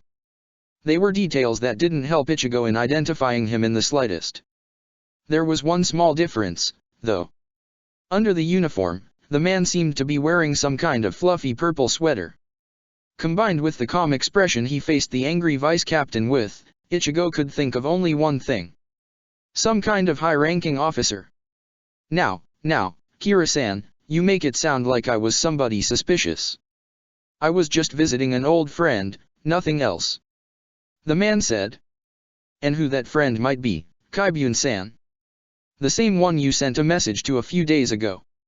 The vice captain asked, and Ichigo, despite the distance between them, noticed a change in the other man's demeanor. If you want, you could try talking to him. If you can, that is.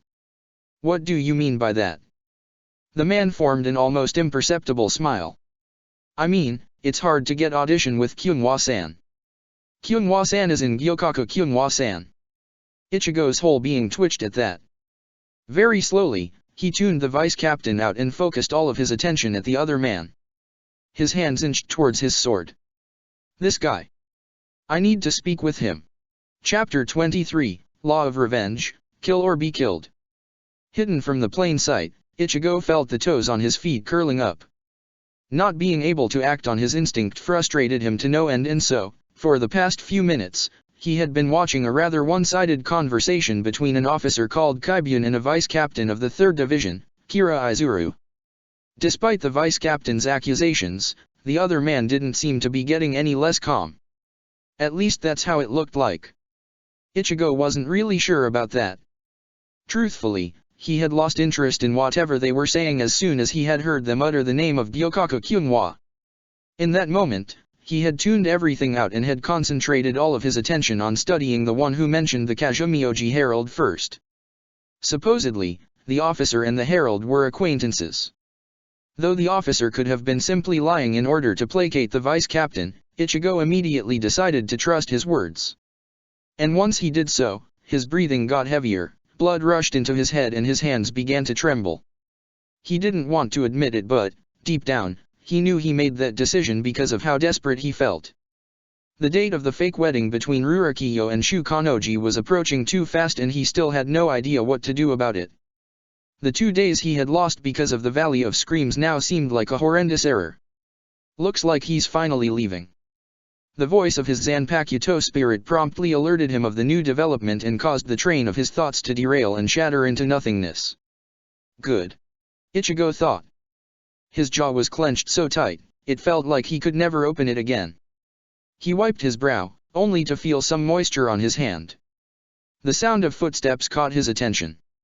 From behind the bush, he watched as the vice captain of the 3rd Division left the premises. Then he looked back at the officer. The man's expression changed. A deep, ugly scowl formed on his face. It was so expressive, Ichigo easily recognized the emotion behind it. It was disgust. The officer seemed to mutter something, but, since he did so very quietly, Ichigo was unable to hear it. A moment later, the man turned around and began to walk away. More sweat formed on Ichigo's forehead. The reality of the situation gripped him hard. Then he clenched his fists and stood up. "Gee, good evening." Calling out to the officer in a tone he hoped was natural, he stepped out of the bushes and forced himself to breathe slowly. For an instant, he thought he saw the man twitch, but, once he turned around, there seemed to be no trace of surprise. Just a speck of interest. "Good evening, an academy student. How may I help you? Are you, perhaps, lost?" Ichigo glanced at his surroundings and, faking a surprise, nodded. "Actually, yeah. I was just on a little stroll around the academy, but I guess I took a wrong turn somewhere along the way because, right now, I have no idea where I am," he replied with a friendly smile. Mimicking his expression, Kaibyun motioned the teen to come closer. "Ah, yes, I understand.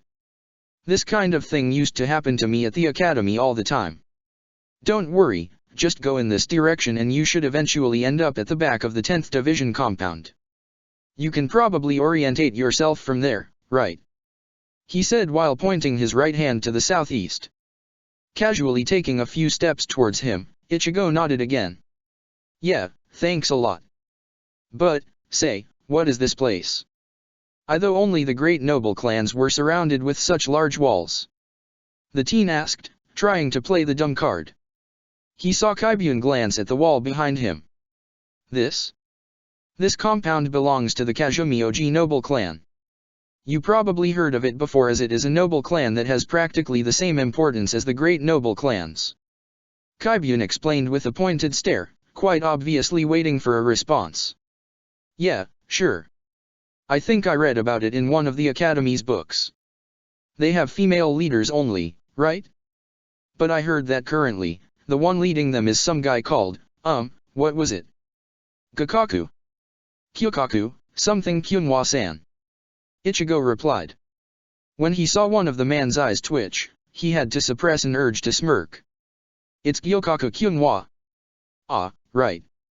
Yeah, he must be quite the guy if he can handle a clan with such tradition. To Ichigo's surprise, the officer didn't seem moved. I suppose so. A short silence fell upon them and Ichigo furiously tried to think of something else to say. He could see that Kaibyun wanted to leave. Though I think I recall hearing about some kind of wedding. That there is a successor to the clan and she's going to claim her right to lead? Something like that. Ichigo felt the air around the officer change. It was just a minute difference but it made Ichigo feel as if something unpleasant just touched his skin. At first, he thought he was just imagining things but at a closer look, he noticed a minuscule alteration in the man's smile. The corners of his mouth were curved just a bit less than before but it was enough to change the feel of his whole expression. Where did you hear such a thing? He asked. There was a slight, but definite, edge in his tone and Ichigo panicked. You know. He tried to weasel his way out of it but Kaibyun's stare pinned him down and gave him no other choice than to answer. With his mind spinning fast, Ichigo tried to come up with something. It's just, a rumor. A rumor. Just when he wanted to give up on playing dumb and turn to violence, Ichigo finally thought of something. Yeah, I think I heard. I think I heard some kids from noble clans talk about that during lunch. He held his breath and waited. Fortunately for him, Kaibyun's stare lessened soon enough. Ah, I see. Well, kids like to talk nonsense. Don't believe everything you hear. Ichigo released the breath he had been holding for the past few seconds. Too close. He thought. Forming a frown, he glanced at Kaibyun with a surprised expression. You mean it's not true? I mean it's not something an academy student should be worrying about. Kaibyun replied in a tone that clearly suggested he was done talking about anything tied to the Kazumioji clan. At least that's how Ichigo understood the slight glare he was exposed to. Right. I'm sorry if I'm being nosy, I was just curious. The teen said and apologetically lowered his head. No harm done. Ichigo raised his head and, for a moment, just stared at the man. This guy's cautious. He thought and weighed his options. He really wanted to squeeze out more from the one standing in front of him. Desperately so. He bit the inside of his mouth. Well, thanks for the help. I'll be on my way. He said and, once the officer nodded to him, turned around, prepared to leave. Damn it, I can't afford to create a scene. I'll have to. Cutting his thoughts short, he sensed some movement behind him and instinctively jerked his body to the side. A sharp pain hit him in his right side, causing him to glance down. There was a sword protruding from his body. You're a very bad actor, Kurosaki Ichigo. Shit. Acting fast, the teen yanked himself forward and felt the sword leaving his body. With a grimace, he suppressed the urge to look at his side and reached for his Zanpakuto. He quickly turned around. As soon as he did so, he saw a blade of the bloodied sword approaching his face. He managed to block it just in time and then came face to face with a smirking Kaibyun. I don't know if I should applaud your bravery or laugh at your naive stupidity. Either way, you shouldn't have tried to approach me with such carelessness. The man said while pushing his sword forward. Yeah well, I didn't think a lowly goon like yourself would know about me. Ichigo hissed. The pain was bearable but the amount of blood slowly leaving his body worried him a bit. In order to ease the strain on his body, he let himself get pushed back a bit. Kaibyun growled at the insult but, surprisingly, kept himself quite calm. I like to keep myself informed of potential obstacles. After everything I heard about you I thought that maybe you would be trouble but, it seems like Hansa overestimated you, the fool. When Ichigo didn't respond to that, the man continued. Originally, I thought I would simply leave you go but then, an idea struck me. You are still just an academy student. What if, in reality, you weren't such a hotshot? I could just try and get rid of you here and now and get Kyunhwa-san acknowledgement. It's already dark, there are no witnesses and, even if I couldn't do it, I outrank you by far.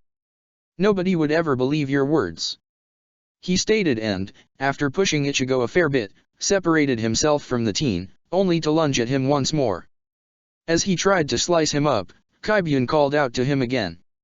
You're a fool if you think you can prevent the inevitable. Especially when you're so weak.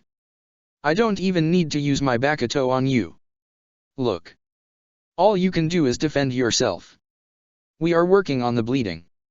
It's already slowing down. You managed to move just in time, so he missed your innards. It's just a flesh wound. It will take longer to heal completely, though. Ichigo sent an echo of gratitude to both his spirits and then focused his attention back on the man in front of him.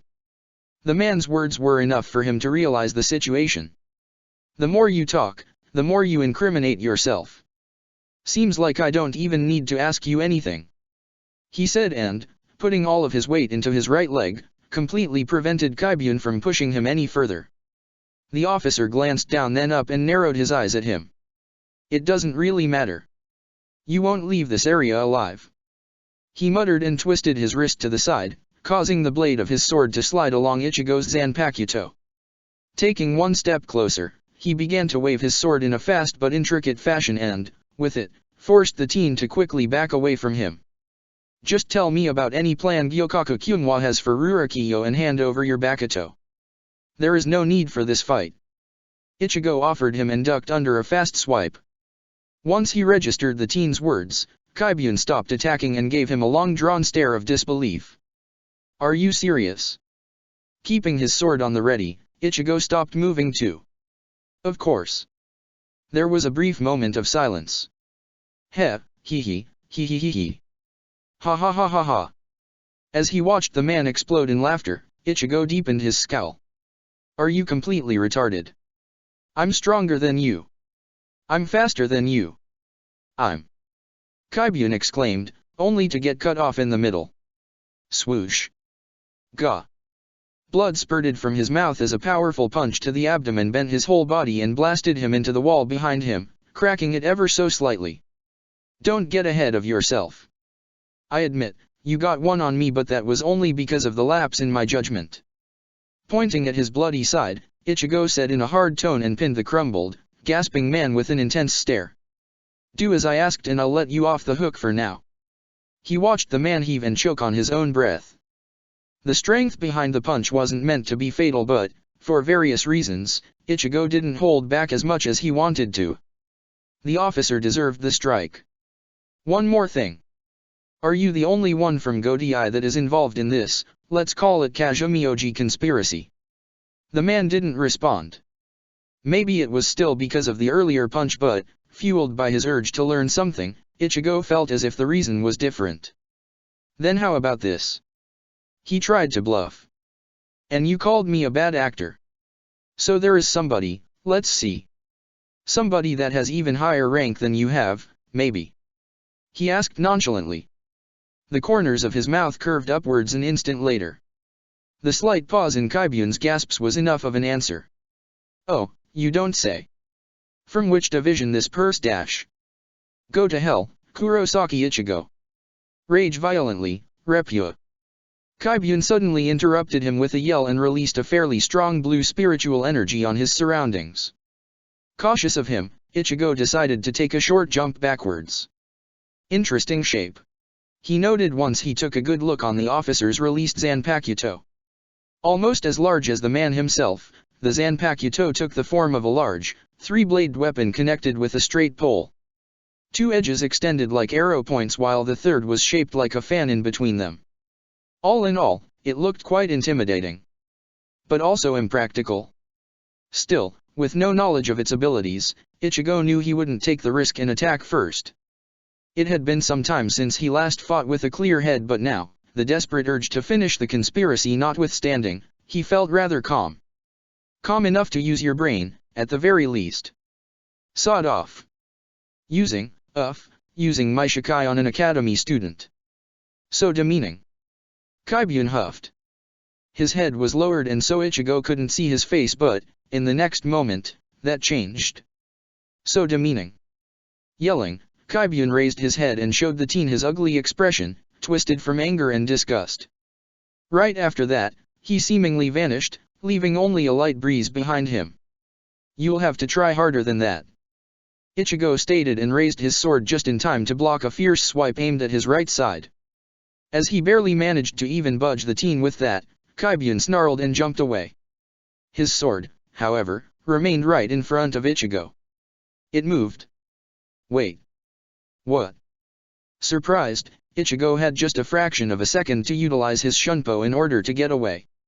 In a burst of speed, he landed a few feet on the left, but a single droplet of blood soaked the inner part of his uniform. He glanced down, at the cut, and blinked. He was speechless. Before he could shake off the surprise, he felt something approaching him and instinctively used his Shunpo once again. He looked at where his opponent stood, only to see the large sword flying straight at him. Spinning extremely fast, it looked like a saw. Ichigo narrowed his eyes and raised his Zanpakuto. Tightening his grip, he swung it down right before the enemy sword could hit him. Ha! With a yell, he was able to blast the spinning sword into the ground and buy himself a moment to think. At the same time, he heard Kaibyun calling out to him. "You're an eyesore, Kurosaki Ichigo. Don't you see what we are trying to do?" Ichigo glanced at the man. "If by we you mean Gyokaku Kyunhwa, then all I can see are attempts to murder an innocent little girl." Kaibyun, with his right arm outstretched forward, pinned him with a glare. "Idiot!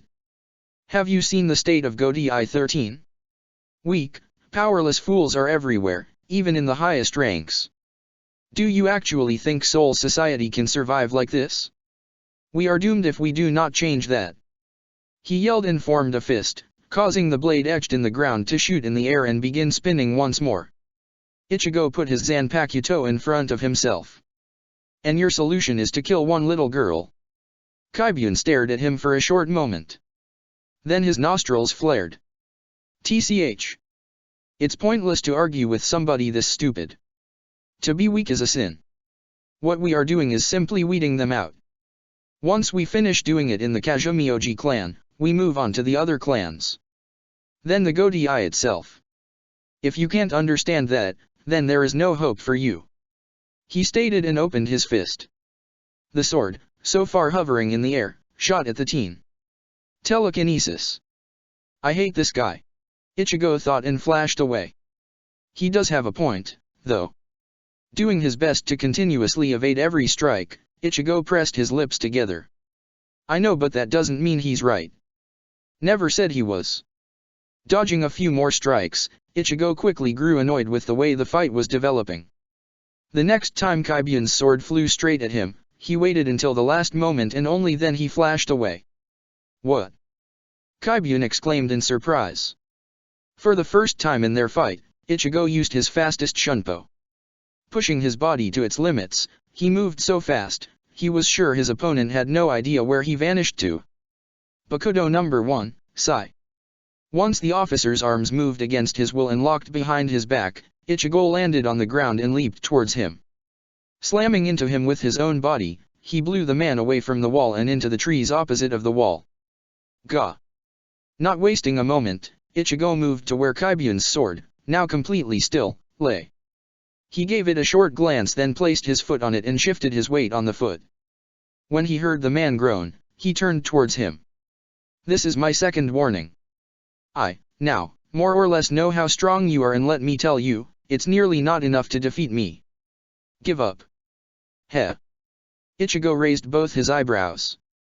He expected any reaction, but laughing was at the end of that list. From what he had experienced so far, a reaction like that meant one thing and one only. Kaibyun was going to become a bigger problem. "You know how strong I am." Kaibyun repeated the teen's words in a slightly amused tone, only to snarl a second after that. "You know nothing, Kurosaki Ichigo." In that moment, a green light enveloped the man's left arm and caused several long tentacles to emerge from within his sleeve. At a fast rate, they crawled along the arm and enveloped it completely. Ichigo took a step back. "A Bakuto." He grimaced. The spiritual energy coming off the officer heavily reminded him of his fight with Hanza and brought back a couple of rather unpleasant memories. His hands shook, making him angry at himself, only to realize the rest of his body was shaking too. He glanced down. It was the sword that was causing it. Enveloped in green light and furiously convulsing, It was clearly trying to get away from beneath Ichigo's foot. He tried to hold it back for a while longer, but, when the green light glowed even brighter, he decided it was not worth getting his foot accidentally chopped off and jumped away. In the short distance, under the trees, he noticed Kaibyun getting back on his feet. The power-up from the Bakuto broke my Kido, huh? You think you are stronger than me? Kaibyun yelled and hurled his spinning Zanpakuto at the teen at even greater speed than before. Ichigo intercepted it head-on, but his eyebrows rose when he felt the power behind the attack. Realizing it too late, he felt himself get pushed back. This is getting really annoying. He growled and let out a short burst of Riryoka that temporarily blew Kaibyun's sword away from him.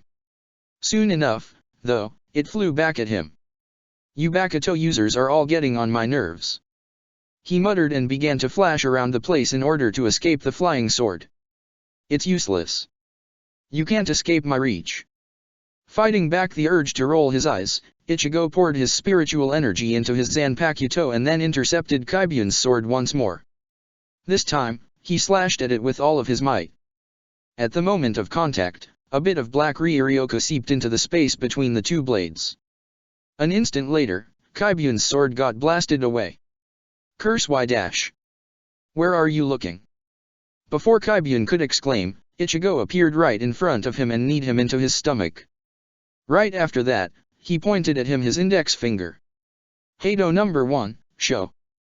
The spell, overloaded with spiritual energy, blasted the officer backwards, until his body hit the tree it had hit minutes ago. This time, however, Kaibyun got on his feet almost immediately. The green energy surrounding him glowed with even stronger intensity, and Ichigo saw the tentacles slither further up the man's arm. Before long, it reached as far as his shoulder. Ah, you know what? Don't give up. Ichigo said all of a sudden, causing his opponent to briefly change his expression into one of confusion. What? Ichigo gave him a dirty look. Like I said, don't give up. By all means, continue using more and more of your Bakuto power. I'm sure it'll only help you in defeating me. I mean, all of the guys I fought so far ended up completely fine. What's the worst thing that can happen to you? It's not like your Bakuto will soon consume your whole body and soul, right? Silence fell upon the area. However, it was not meant to last long, as Ichigo saw the officer's face twisting into expression of pure rage. You bastard, are you mocking me? I will never allow my Bakuto to consume me. I'm stronger than that. Kaibyun yelled at the top of his lungs and allowed the Bakuto to crawl all over his shoulders until it was covering almost half of his whole torso. Not even a second later, his sword, spinning like a saw, shot at Ichigo once again. Die already. You first. Getsuga Tensho. Not able to contain his ire any longer, Ichigo countered the flying sword with a crescent-shaped blast of Riryoku. Kaibyun stood no chance. The blast swallowed his sword and then crashed into him with such force, Ichigo swore he saw pieces of the Bakuto's tentacles sailing through the air. Oh! Did I overdo it? Once the energy from his Getsuga dispersed, he hurried to the officer. When he got to him, a grimace formed on his face. Damn it! It wasn't clear what the final blow had been, but the man called Kaibyun now lay on the ground, still and lifeless. In the back of his mind, Ichigo felt a light sting of regret. Killing the officer hadn't been his plan. On the other hand, since Kaibyun had been involved in the conspiracy, he was sure he wasn't going to feel that bad. A small movement caught his attention. Disgusting. He muttered as soon as he noticed the cause. It was the Bakuto, slowly slithering away from Kaibyun's body and, on the right side, squirming on top of the man's sword. So it was covering his Zanpakuto too. Ichigo stood there, for a moment not knowing what to do. The adrenaline was slowly leaving his body and the after effects kicked in, prompting him to take several deep breaths. Almost a whole minute passed until he moved again. Right. I finally have an evidence. He mumbled and leaned down to pick up the Bakuto. Careful not to let the tentacles touch his bare skin, he raised it in front of his eyes and gave it a critical look. Seriously, it's disgusting. Then something happened. Something that caused all the blood in his body to freeze and something that made him feel as if a cold hand squeezed his heart. He had completely forgotten about the rest of the world. It should be he here. Third seat Kaibyun. Kaibyun-san. Why you? He was found by the worst people possible. The members of the 3rd Division. Took them long enough. Strangely, that was the first thing that Ichigo thought of. Instead of worrying about himself, he realized that his fight with Kaibyun had lasted for quite a while and, while not too violent and explosive, it had involved a lot of yelling, screaming, and blade clashing. All of those were factors that should have alarmed the rest of the Siridi long before they had even finished it. However, as luck didn't like Ichigo, the reality turned out to be different.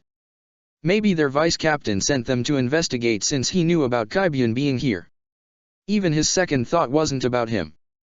It was as if his emotions briefly turned off and were replaced by cold but precise logic. Truthfully, the current evening had been filled with too much coincidence. First, he had come across Kaibyun, a person he hadn't heard of before but who was actually the one he needed to speak with, and then, only once that man died by his hand, he was found by his comrades. Apparently, I can't get lucky without getting unlucky at the same time. Ichigo glanced at the dead officer and then at the group of Shinigami glaring daggers at him. Funnily enough, even though it was his logic that was currently controlling him, in that moment he just couldn't think of anything he could tell to them. Anything that would calm them down, at least. This doesn't have to end badly. I'll go quietly, so could you just die. Cut off in the middle, Ichigo released a heavy sigh and watched the members of the 3rd Division launch straight at him with their swords raised. Yeah, I thought not. He muttered. Then he flashed to the side and watched more than half a dozen swords miss the mark. Look at them, you could outrun them easily. As the men recovered from their failure, Ichigo scrunched up his face and negatively shook his head. I can't. If I run, they'll just raise the alarm on the whole Siridi. If I knock them unconscious and then run away, they will be found and the alarms will go off either way.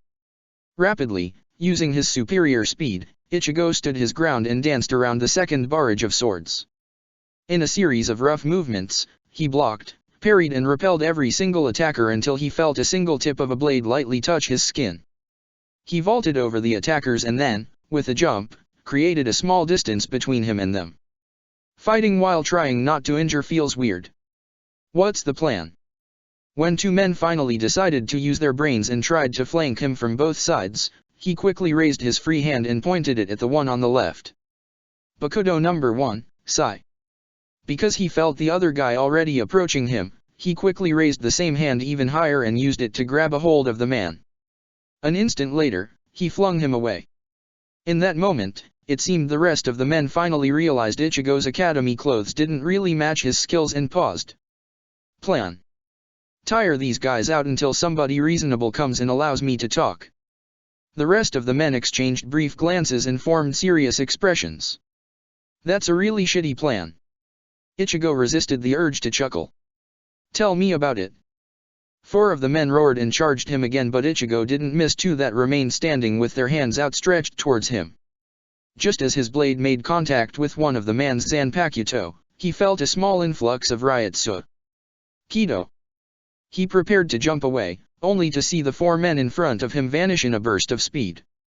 One reappeared behind him, one above him, one on his left side and one on his right side, leaving the front open for an onslaught. For the 3rd time, Ichigo's first reaction wasn't to worry about his well-being.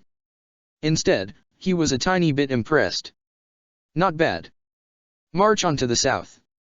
Heido number 31, Shakkeiho. 2 crimson-red orbs of energy shot straight at him, and Ichigo realized that if he used Shunpo and flashed away, the man behind him would receive a direct hit. Don't tell me they noticed I was trying not to hurt them, he thought, further surprised. Then it dawned on him. His opponent's actions left with only one option. Tank the attack. I seriously hate my luck, he thought, and then, just before the spells hit him, he released a pulse of Ryuryoku. Hoping he managed to somehow weaken them with it, he braced himself for the impact. In that moment, he realized another thing. I'm an idiot. I could have just blasted all of them to safety NT. Boom. It was rather surprising to see just how much smoke erupted around the teen. Even the explosions themselves didn't match the power behind the 2 Kido spells. At the closer inspection, though, one could have noticed that the orbs of energy detonated even before they actually collided with Ichigo. However, Ichigo himself didn't make that discovery.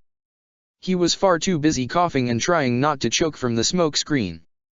At the same time, he was mentally thanking his body for being able to withstand such attack without suffering any notable injuries. "You're talking like it was something powerful. Please, my farts are stronger than that." Ichigo forcibly swallowed the urge to snort. Facing a group of seriously pissed off Shinigami, he had no other choice. So he did the best thing he could and, for the moment, tuned his Zanpakuto out. "Did we get him?"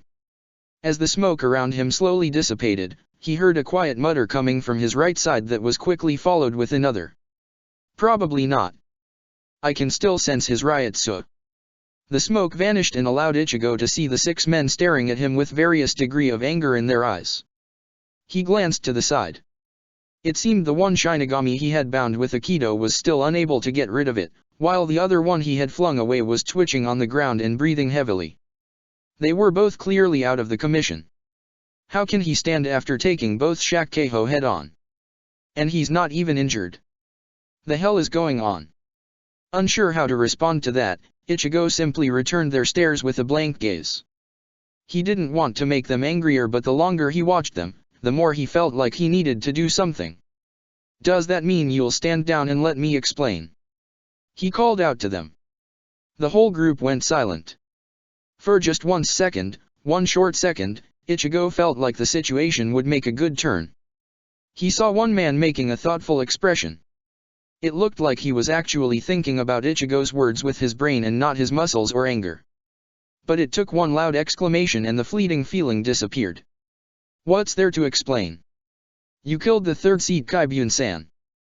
The next moment, even the man with a slight hesitation on his face underwent a change in a righteous passion that caused Ichigo to sigh surfaced in his eyes. Truthfully, the teen couldn't blame them.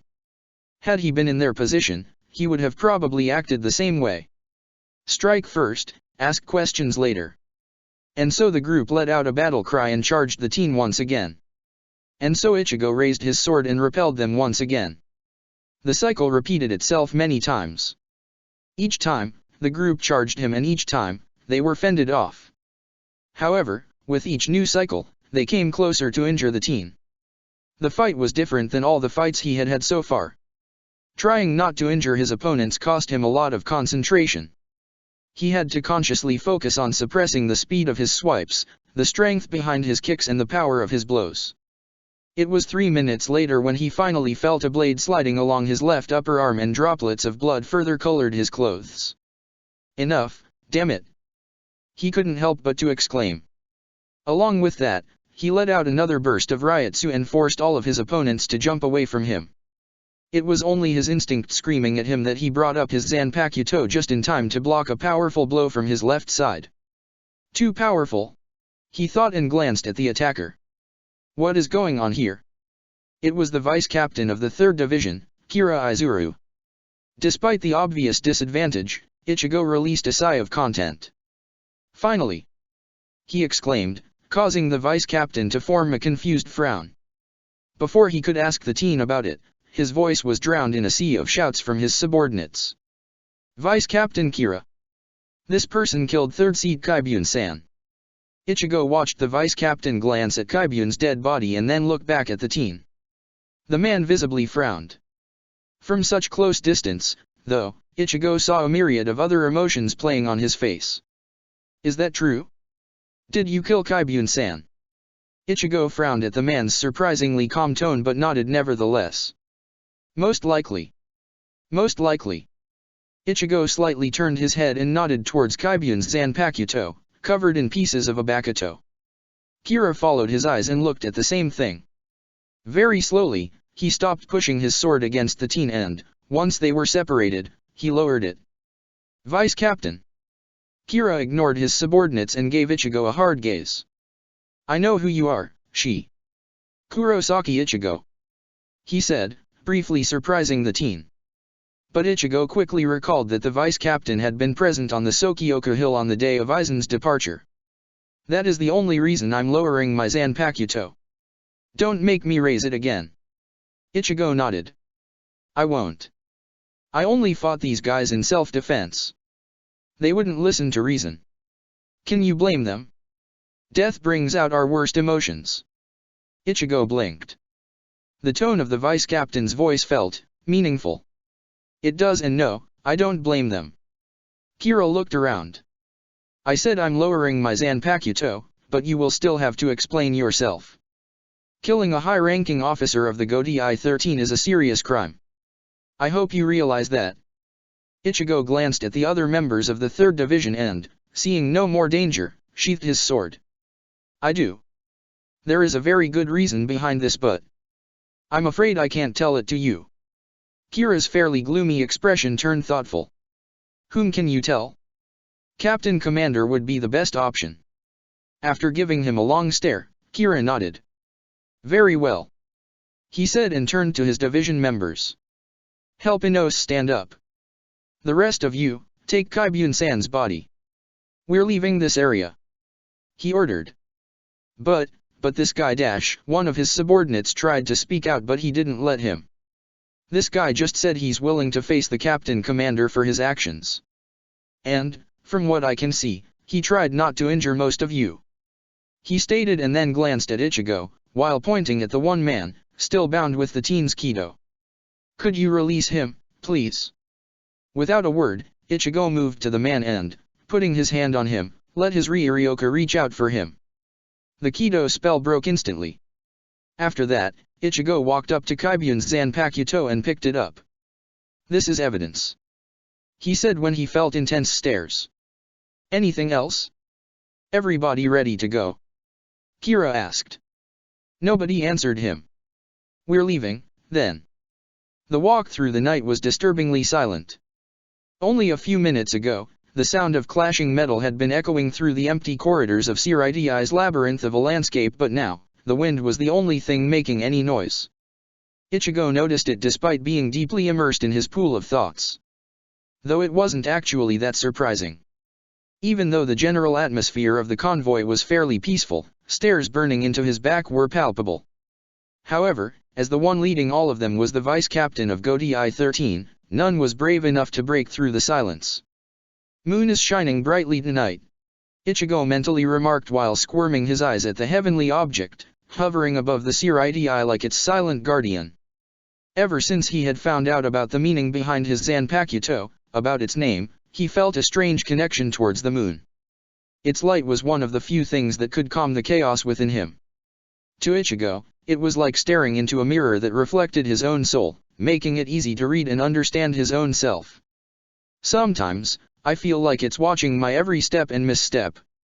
I know what you mean. Ichigo fought the urge to smile. It was nice to hear that even his complicated Zanpakuto spirit was able to relax and ease out of the troubles and worries the two of them encountered on almost daily basis. But even if he wanted to enjoy such a rare occasion, the reality always came back to kick him in the shin. As they say, what goes around, comes around. Ichigo thought when one of the men coughed and, in the process, completely destroyed the serene state within Ichigo's mindscape. The teen could almost feel his Zanpakuto spirit resisting the urge to growl. He wouldn't have minded it. He felt the same. Hello there, fellas. Going somewhere? Unlike the rest of the group, save for Kira, Ichigo only twitched at the sudden intrusion of a familiar voice. I'm getting too used to this shit, he thought. While outwardly calm, his inner alarms went off as soon as he realized who the newcomer was. Captain Amagai. One of the men exclaimed in surprise when the man's question popped right in front of them. Amagai seemed to be in quite the good mood. A smile was playing on his lips and even the look in his eyes seemed to be rather lively. There has been a incident. We are on our way to the Captain Commander, as it seems it's something for his ears only. Kira replied to him, causing Ichigo to briefly close his eyes and tighten his jaw. I know I'm repeating myself, but I seriously, really, truly hate my luck. Responding to Kira's words with a raised eyebrow, Amagai looked behind him, at Ichigo, and then at the dead body of his third seat. Then he moved his attention towards the Zanpakuto in Ichigo's hands.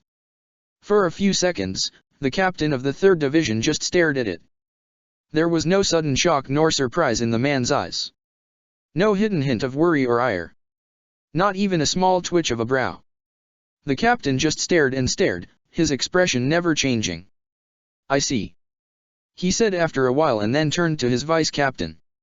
"Why don't we go to the 3rd Division barracks and wait until morning? It's already night and the commander is most likely in his quarters. I'm sure none of you wants to wake him up with this kind of information." Standing behind Kira, Ichigo felt a bit of color drain from his face. He opened his mouth to quickly reject the idea, but others were faster.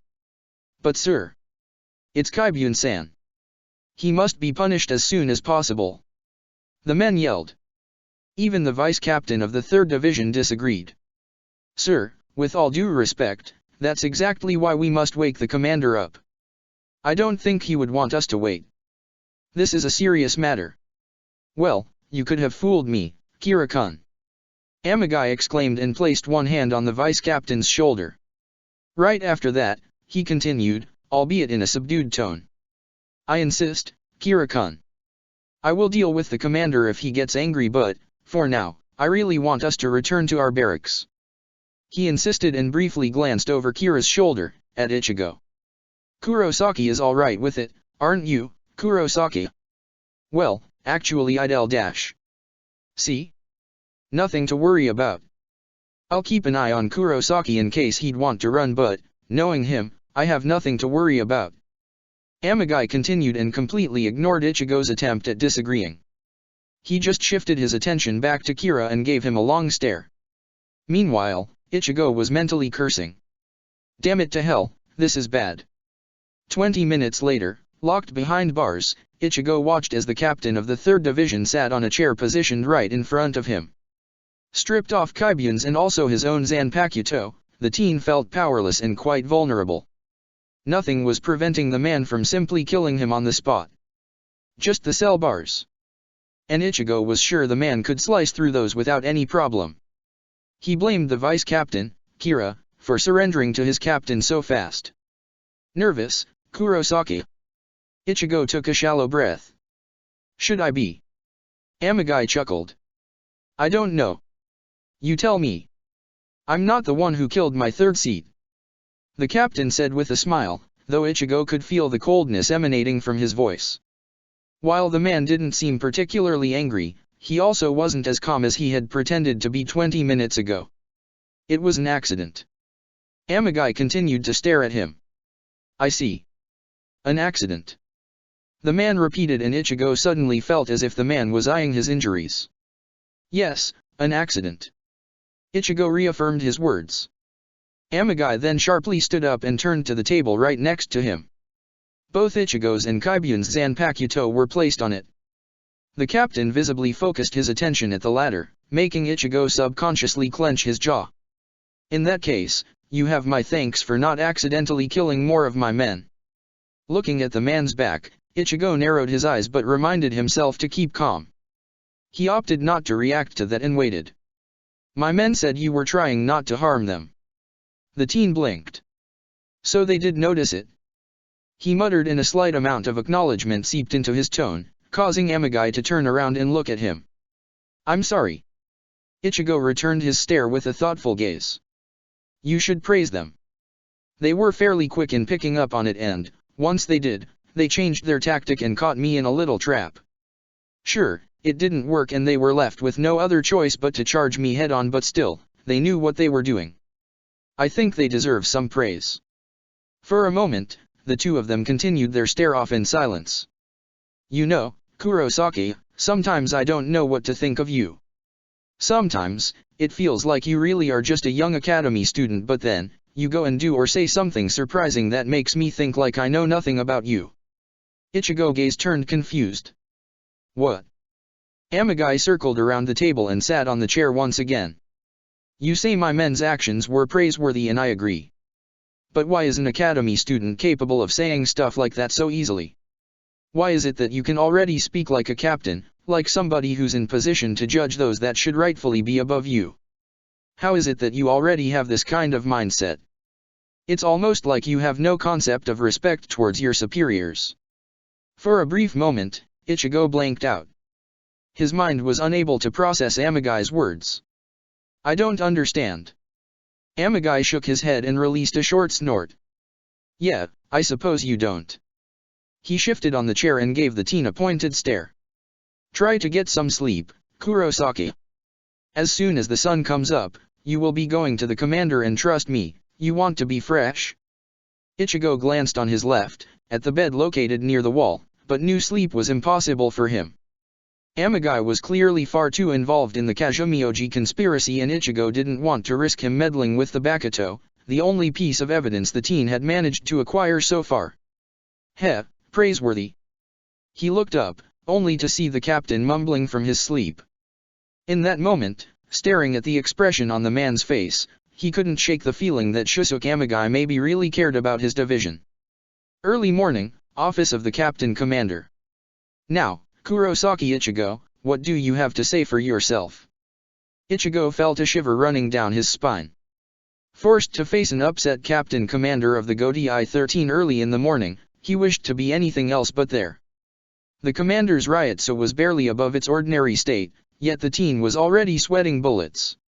It was his first time being in such close distance to the man, and it was in that moment that he understood just why Yamamoto had been the leader of the Godi I for such a long time. This Gramps is dangerous. Ichigo thought, and, for a few seconds, felt very small and insignificant. Like a kid facing an adult. Like a lamb staring in the eyes of a predator. Like a sinner staring into the depths of hell. A sound of a door closing caused him to flinch. Immediately, he shook his head to try and clear his thoughts. He noticed that they were left alone. Focusing his attention back on the commander, he fixed his gaze and reached for the man's table, where a large cloth was wrapped around a rather large item. This should explain everything, sir. He said, and slowly removed the cloth, allowing the commander to see Zanpakuto of the late 3rd Seat of the 3rd Division. Yamamoto's mostly closed eyes slowly opened. What is this? Ichigo pointed at the tentacles, still squirming along the blade, and leaned forward. These are the remnants of the 3rd Seat's Bakuto. Ever so slightly, Yamamoto's expression changed. What are you implying, Kurosaki Ichigo? Under the intense gaze, Ichigo felt his throat getting dry. Nevertheless, he took a deep breath and steeled his nerves. A conspiracy, Captain Commander. Conspiracy involving the herald of the Kazumioji noble clan and his illegal practices, as well as his attempts on life of the heir to the Kazumioji clan, Rurakiyo Kazumioji. Along with it, an illegal creation and distribution of weaponry known as Bakuto. When the Captain Commander didn't react, Ichigo clenched both his fists and took another deep breath. He had no intention of saying anything else, though. It was just that the silence that quickly spread across the whole office was suffocating. It took the commander a whole minute to finally respond. That old, arrogant fool. Immediately, Ichigo felt the man's Ryotsu inflating, and so he took a step back. Captain Sui Fang mentioned you were working on something for her. I assume this is what she meant. Ichigo blinked in surprise. He had thought the captain of the 2nd Division marked their investigation as unofficial. Yes, but she is unaware of this development. As I was detained, I was unable to contact her. He replied. Yamamoto narrowed his eyes. I'll take care of that. Sasakaibe. Immediately, the office door opened and the vice captain of the 1st Division stepped inside. Yes, Commander. Yamamoto glanced at Ichigo. You can leave now, Kurosaki Ichigo. You have acted under the pretense of uncovering evil deeds that could have thrown the Soul Society into chaos, and so, for now, you are free to go. A few minutes later, outside the office of the Captain Commander and while walking towards the exit of the building, a booming voice reached Ichigo's ears. Attention! We have discovered evidence that leads us to believe the Kazumioji noble clan has committed the severe crime of treason. All divisions from the Godi I-13 are to break into the Kazumioji manor. Gather all evidence found. It was the Captain Commander. That went better than I predicted. I honestly expected more skepticism from him, but it seems this isn't the first time Bakuto became a problem. Ichigo thought and placed one hand on his Zanpakuto. After they had arrived to Yamamoto's office, Amagai had returned it to him. Speaking of Amagai. Right after he got out of the 1st Division's barracks, Ichigo jumped on one of the roofs and took a long look around with an intention of locating the man. However, when he saw the large mass of Shinigami moving through the Siridi, a deep scowl formed on his face. There's no way I can find him like this. The guy can move like a ghost, he muttered. Then something in his mind clicked. Pieces of a puzzle shifted and created a solid picture. A mixture of emotions crossed his face and changed his expression into one of anxiety. If he really is a part of the conspiracy, that means the commander's new order can destroy him. If there's even a tiny evidence of his collaboration with the Kazumioji conspirators, his cover will be blown and... A sudden realization dawned upon the teen. Oh. Near the gates of the Kazumioji compound, Ichigo finally slowed down to catch a breath. In order to get there as fast as possible, he had been continuously abusing his Shunpo skills and it left a mark on his stamina. Gasping for a breath, he got to the gates when a pair of Shinigami officers held out their hands and prevented him from entering the compound. Where the hell do you think you're going? Leave. This is no place for an academy student. Blinking dumbly, Ichigo glanced down at his clothes and grimaced. Of course they wouldn't let a student in. Damn it to hell. Giving the pair one more glance, he turned around and silently walked away. Once he was out of their sights, he climbed a nearby tree with a view on the compound and sat on one of the thicker branches. Damn it. He knew he could force his way in. However, he also knew that doing such a thing would only result in chaos and he didn't want that. I seriously hope Captain Su Yifeng is in there too, he thought. Su Yifeng was the only other person in the whole Soul Society that knew about Amagai being a suspect. Nobody else knew that, and so Ichigo was worried. Worried that nobody would dare to get in the man's way. What do I do? With one of his fingers, he frantically tapped on the tree branch. Then he realized something. There was nothing he could do. At last, not being a member of the Godai 13 reached him. Situation like that was new to him and it unsettled him greatly. It was the first time that such restriction actually prevented him from making a difference. It was disturbing and made him feel powerless. Ichigo didn't like being powerless. He despised it, yet it seemed to follow him like a plague. First, it was his mom. Then his sisters. The boss. Now this. What was waiting for him at the next turn? A pained expression crossed his face and he shook his head. I'm just overreacting. This is nothing like all those time before. Nothing bad will happen. He tried to convince himself. His left eyelid twitched. A familiar spiritual energy appeared below him. What are you doing there? It was Ishine. Ichigo jumped down. Immediately, he wanted to explain the man his intentions, but then he blanched. The last time he had spoken with Ishine about the Kazumioji conspiracy was when the man suggested hiding Rurikiyo in Karakura town. Currently, Ishine had no idea about the small collaboration between his son and the captain of the 2nd Division and that Amagai Shusuke was a suspect. And it would take too much time to explain everything. When Ishine narrowed his eyes, as if he sensed some distress in the teen, Ichigo made a split-second decision. Dad, do you trust me? Yes. Ishine's answer was so instantaneous, it left Ichigo blinking in surprise. I think you are still a naughty teenager that causes too much trouble for his own good, but, if we're talking about serious stuff, I trust you completely. You are my son. If I can't trust you, then I don't deserve to be called your father. Feeling something in his throat, Ichigo forcibly gulped. Why do you always say stuff like that when I'm trying to hurry, damn it? He whispered and, before Ishine could interrupt him, continued in a louder tone. I need to know where Amagai-san is right now. Ishine narrowed his eyes even further. Captain Amagai? I don't know. I didn't see him today and I certainly didn't see him in the Kazumioji compound. Ichigo tensed. You were in the compound? Yeah. Just got back. They are putting up quite the resistance, but, in my opinion, it's completely pointless. What is it? Ichigo returned his curious gaze with an anxious expression. What about Gyokaku Kyunhwa? Did you catch him? A rare hint of true annoyance crossed the man's features and he released a deep sigh. That's actually why I came out. What do you mean? Ishine formed a grimace. Gyokaku Kyunghwa is dead. Somebody got to him before we did. Shit, shit, shit, shit. Pushing his shunpo to its utmost limits, Ichigo was unable to stop cursing. Once he was told about the death of the Kazumioji clan's herald, he immediately turned in the direction of the 1st Division barracks and began to flash towards it as fast as he could. I knew it. He's disposing of anything and anyone that can incriminate him.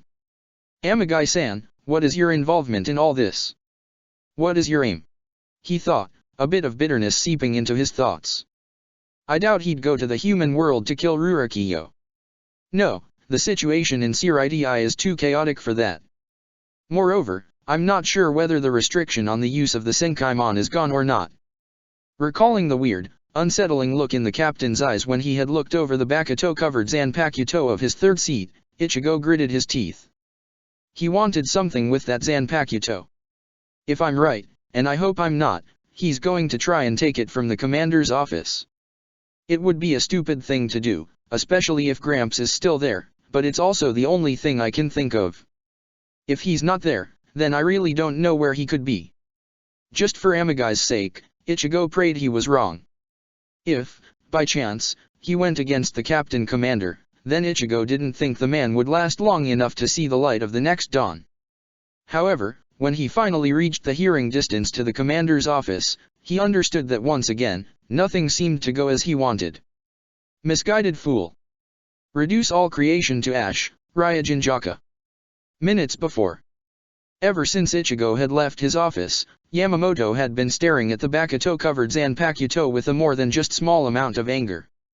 Outwardly, the emotion couldn't be seen on his face. However, the Ryuryoku seeping out of him was enough of an indication. Yamamoto was angry. That wretched fool. Gyokaku Kyunghwa. Just thinking about the man caused Yamamoto to squeeze his cane more. I was forced to overlook your actions once, but you repeated the same mistake. This is your end. He was angry at himself for not being able to handle the man all those years ago, when the term Bakuto first came to life. He glanced at his table again. To Yamamoto, it was almost mind-boggling to see two items that existed as polar opposites lay innocently in the form of a single weapon. A bastardized and hazardous version of Zanpakuto placed on a Zanpakuto itself. If he saw it, he would kill Gyokaku Kyunghwa with his bare hands. He thought, an image of a dark-skinned man wearing an odd choice of sunglasses popping into his mind.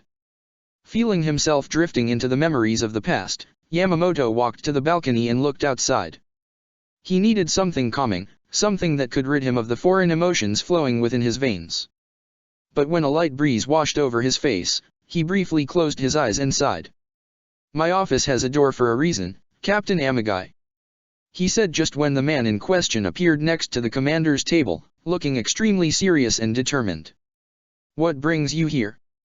Amagai didn't reply immediately and, for a short moment, simply stared at him. The stare felt meaningful, as if the man was trying to insinuate something. You don't know. Amagai finally replied with a question. Yamamoto barely opened eyes narrowed ever so slightly. Other than that, the commander didn't react. I guess you don't. You are a man that would never consider there might be people in Seoul society who would murder you if they had a chance. For just a second, Yamamoto felt a bit of amusement. The very notion of somebody being able to kill him was ridiculous. Murder me? To what end? He asked. Kisaragi Shinetsu. Yamamoto mentally paused but didn't even have to search his memories to remember a person to whom the name belonged. He didn't have to strain his mind. The image of that person had appeared within his mind just minutes ago, and so the memory of him was fresh. Kisaragi. He muttered quietly, causing Amagai to take a few steps towards him. Yes, you haven't forgotten. How could you? The captain of the 3rd Division stated and, with his right hand, touched the handle of Kaibyun's Zanpakuto, so far innocently lying on the commander's table. I've come in his stead to end your life. Yamamoto slowly opened his eyes and watched as the man picked up his third seat's Zanpakuto. What do you plan to do with that, Amagai? Amagai gave him a short glance before reaching for an ithing part of Kaibyun's Bakuto and ripping it out of its socket. This is a Bakuto's nucleus. During all the previous fights, they were set to devour the Ryotsu of their wielders. And he unceremoniously dropped Kaibyun's Zanpakuto and reached for the sword on his right hip. The one that wasn't his Zanpakuto. When I feed them to my Bakuto. He unplugged the end of the sword's handle, revealing a bizarre eye, similar to the nucleus in his other hand, and threw the nucleus in its direction. Immediately, the eye-like handle of his sword shot out and, forming a miniature mouth, snatched the nucleus from the air. A moment later, a sound of a gulp was heard. Amagai then took out his Zanpakuto too. That's when their true power activates. In a short flash of green light, the handle of Amagai's Bakuto extended and wrapped around his whole arm. Another flash of light later, it transformed into an armored black gauntlet, shaped like a dragon. Yamamoto stared at it and felt like sighing. It had been a long time since anybody tried to take his life. He had forgotten what it was like. After all, it was impossible to remember every ant he had crushed so far. Misguided fool. Reduce all creation to ash, Ryujinjaka. Present time. Wiping the sweat from his brow, Ichigo felt stumped. So much Ryotsu, and such temperature. This old man is ridiculous. The weight of the situation fell on him soon enough. It forced him to shake off his stupor and move towards the commander's office before something bad could happen. Somehow, Ichigo felt that Amagai Shusuke was worth saving. However, when he reached the office and heard the men speaking, his legs froze and didn't allow him to go any further. Prepare yourself, Amagai, for you are about to get punished. Ichigo felt the commander's Ryotsu increasing and the flames of his Zanpakuto began to wildly swirl around the office like a blazing tornado, released from the hell itself. But then, a peculiar, extraordinary thing happened. The flames vanished. All of them. Not even a small spark was left. It caused Ichigo to blink in bewilderment. However, he was sure that his surprise was nothing in comparison what the commander must have been feeling. Seeing his own flames, the reflection of his own soul, withering away like a dusty corpse was more than just unexpected. What have you done, Amagai? Ichigo slightly leaned from his spot, so he could see the shocked expression on Yamamoto's face, and noticed, for the first time, Amagai's Bakuto that was covering his whole right arm. Its blade was embedded into the office's floor and was radiating soothing waves of green light from its center. Complete negation of Shinigami powers. That is the power of my Bakuto. Of course, I'm left unaffected. Amagai stated and yanked the Bakuto from the floor. Right after that, he raised his Zanpakuto and released a wave of large Ryotsu. Prepare to die. Bankai. Reikagon Keiku. The air around the captain erupted with overabundance of Ryuryoku in form of flames. Through squinted eyes, Ichigo saw the man spinning his Zanpakuto above his head. With a mighty roar, Amagai released a massive wave of flames straight at the defenseless-looking commander. The whole office exploded. This is madness. He's really trying to kill Gramps. Ichigo thought while shielding himself from the debris. An irrational thought formed in his mind. I have to stop this. Ichigo didn't care that was most likely over his head with this. He felt, for more reasons than he was willing to admit, that he needed to step into the fight and force the captain of the 3rd Division to stand down. At all costs. At any cost. Once the smoke and dust settled down and he could see the destroyed battlefield clearly enough, he forced his body to move and flashed in front of Amagai just when he was about to charge the commander. Stop this. Clang. Under the weight of the blow, Ichigo felt his whole body tremble. He realized it too late, but he just charged a captain-class fighter that was wielding a Bankai. From this up close, the Ryotsu pouring out of Amagai left him sweating profusely. Kurosaki. Amagai blinked in a brief surprise. Then his features hardened and a grimace formed on his face. Out of the way. Ichigo felt him pushing, but he clenched his teeth and used all of his might to try and endure the pressure. Kisaragi Shinetsu. A quiet voice came from behind him, causing both Ichigo and Amagai to briefly stop their efforts. How do you know that name, Shusuke Amagai? Ichigo watched as Amagai's features warped further, making his grimace downright terrifying. Is that a hint of shame I sense in your voice, Genri Yusai Yamamoto? Or is that guilt? Can't forget the face of a man that you have murdered with your own hands, can you? The man that faithfully served under your command until you betrayed him and killed him. Stupefied, strength left Ichigo's hands and he slightly turned his head to glance at the commander. Is that true? He saw Yamamoto closing his eyes. Yes. He speaks the truth. Ichigo stared at the commander only for an instant. Who am I to judge him? My hands are too dirty for that. He looked back at Amagai and saw the man gritting his teeth. Kisaragi Shinetsu was my father. I'm here to avenge him. A heavy, pregnant silence fell upon the battlefield. All three combatants were caught up in their swirling emotions. Shock. Guilt. Anger. But when the sky above their heads exploded in the familiar phenomenon, one that had appeared only days ago, they were all forced to abandon all of those emotions. The threat, hidden in the valleys of screams, emerged once again. Chapter 24, Road to Redemption, Nullifying the Threats. Laboratory of the Captain of the 12th Division. Staring at a small red light blinking in the corner of his computer screen, Mayuri felt a twitch coming to his lower eyelid. He called out to his vice captain. Have you checked these data? Yes, Mayuri-sama. Double-checked. Triple-checked, Mayuri-sama. That clearly wasn't the answer the captain was waiting for as his expression turned so sour, not even the eccentric paint covering his face managed to hide it.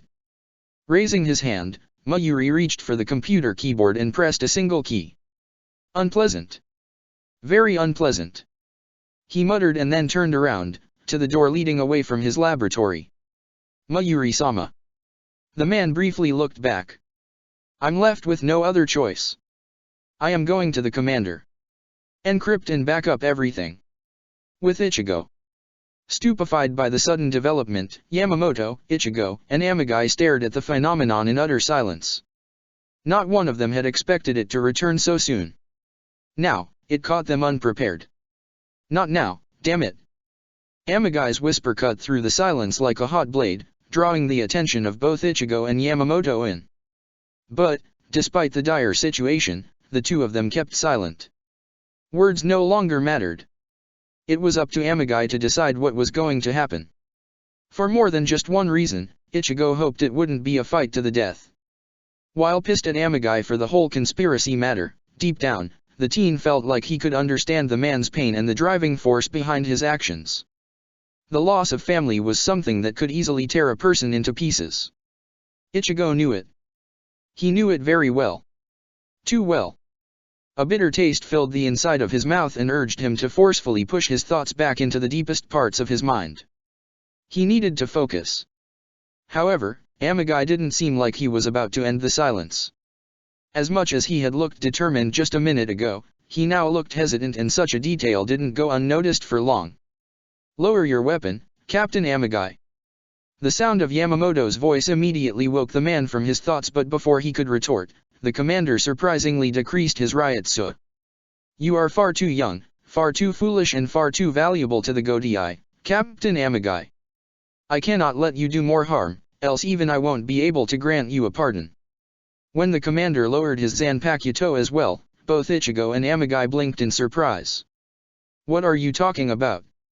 I'm no longer a captain, it was just a pretense, a role I played in order to get closer to you, so I could kill you, Genryusai Yamamoto. So I could send you to hell. Amagai exclaimed, anger quickly returning to his voice. With his Zanpakuto lowered, Yamamoto briefly brought his immense Ryutsu back and pinned the man with a piercing glare. Silence, you foolish youngling.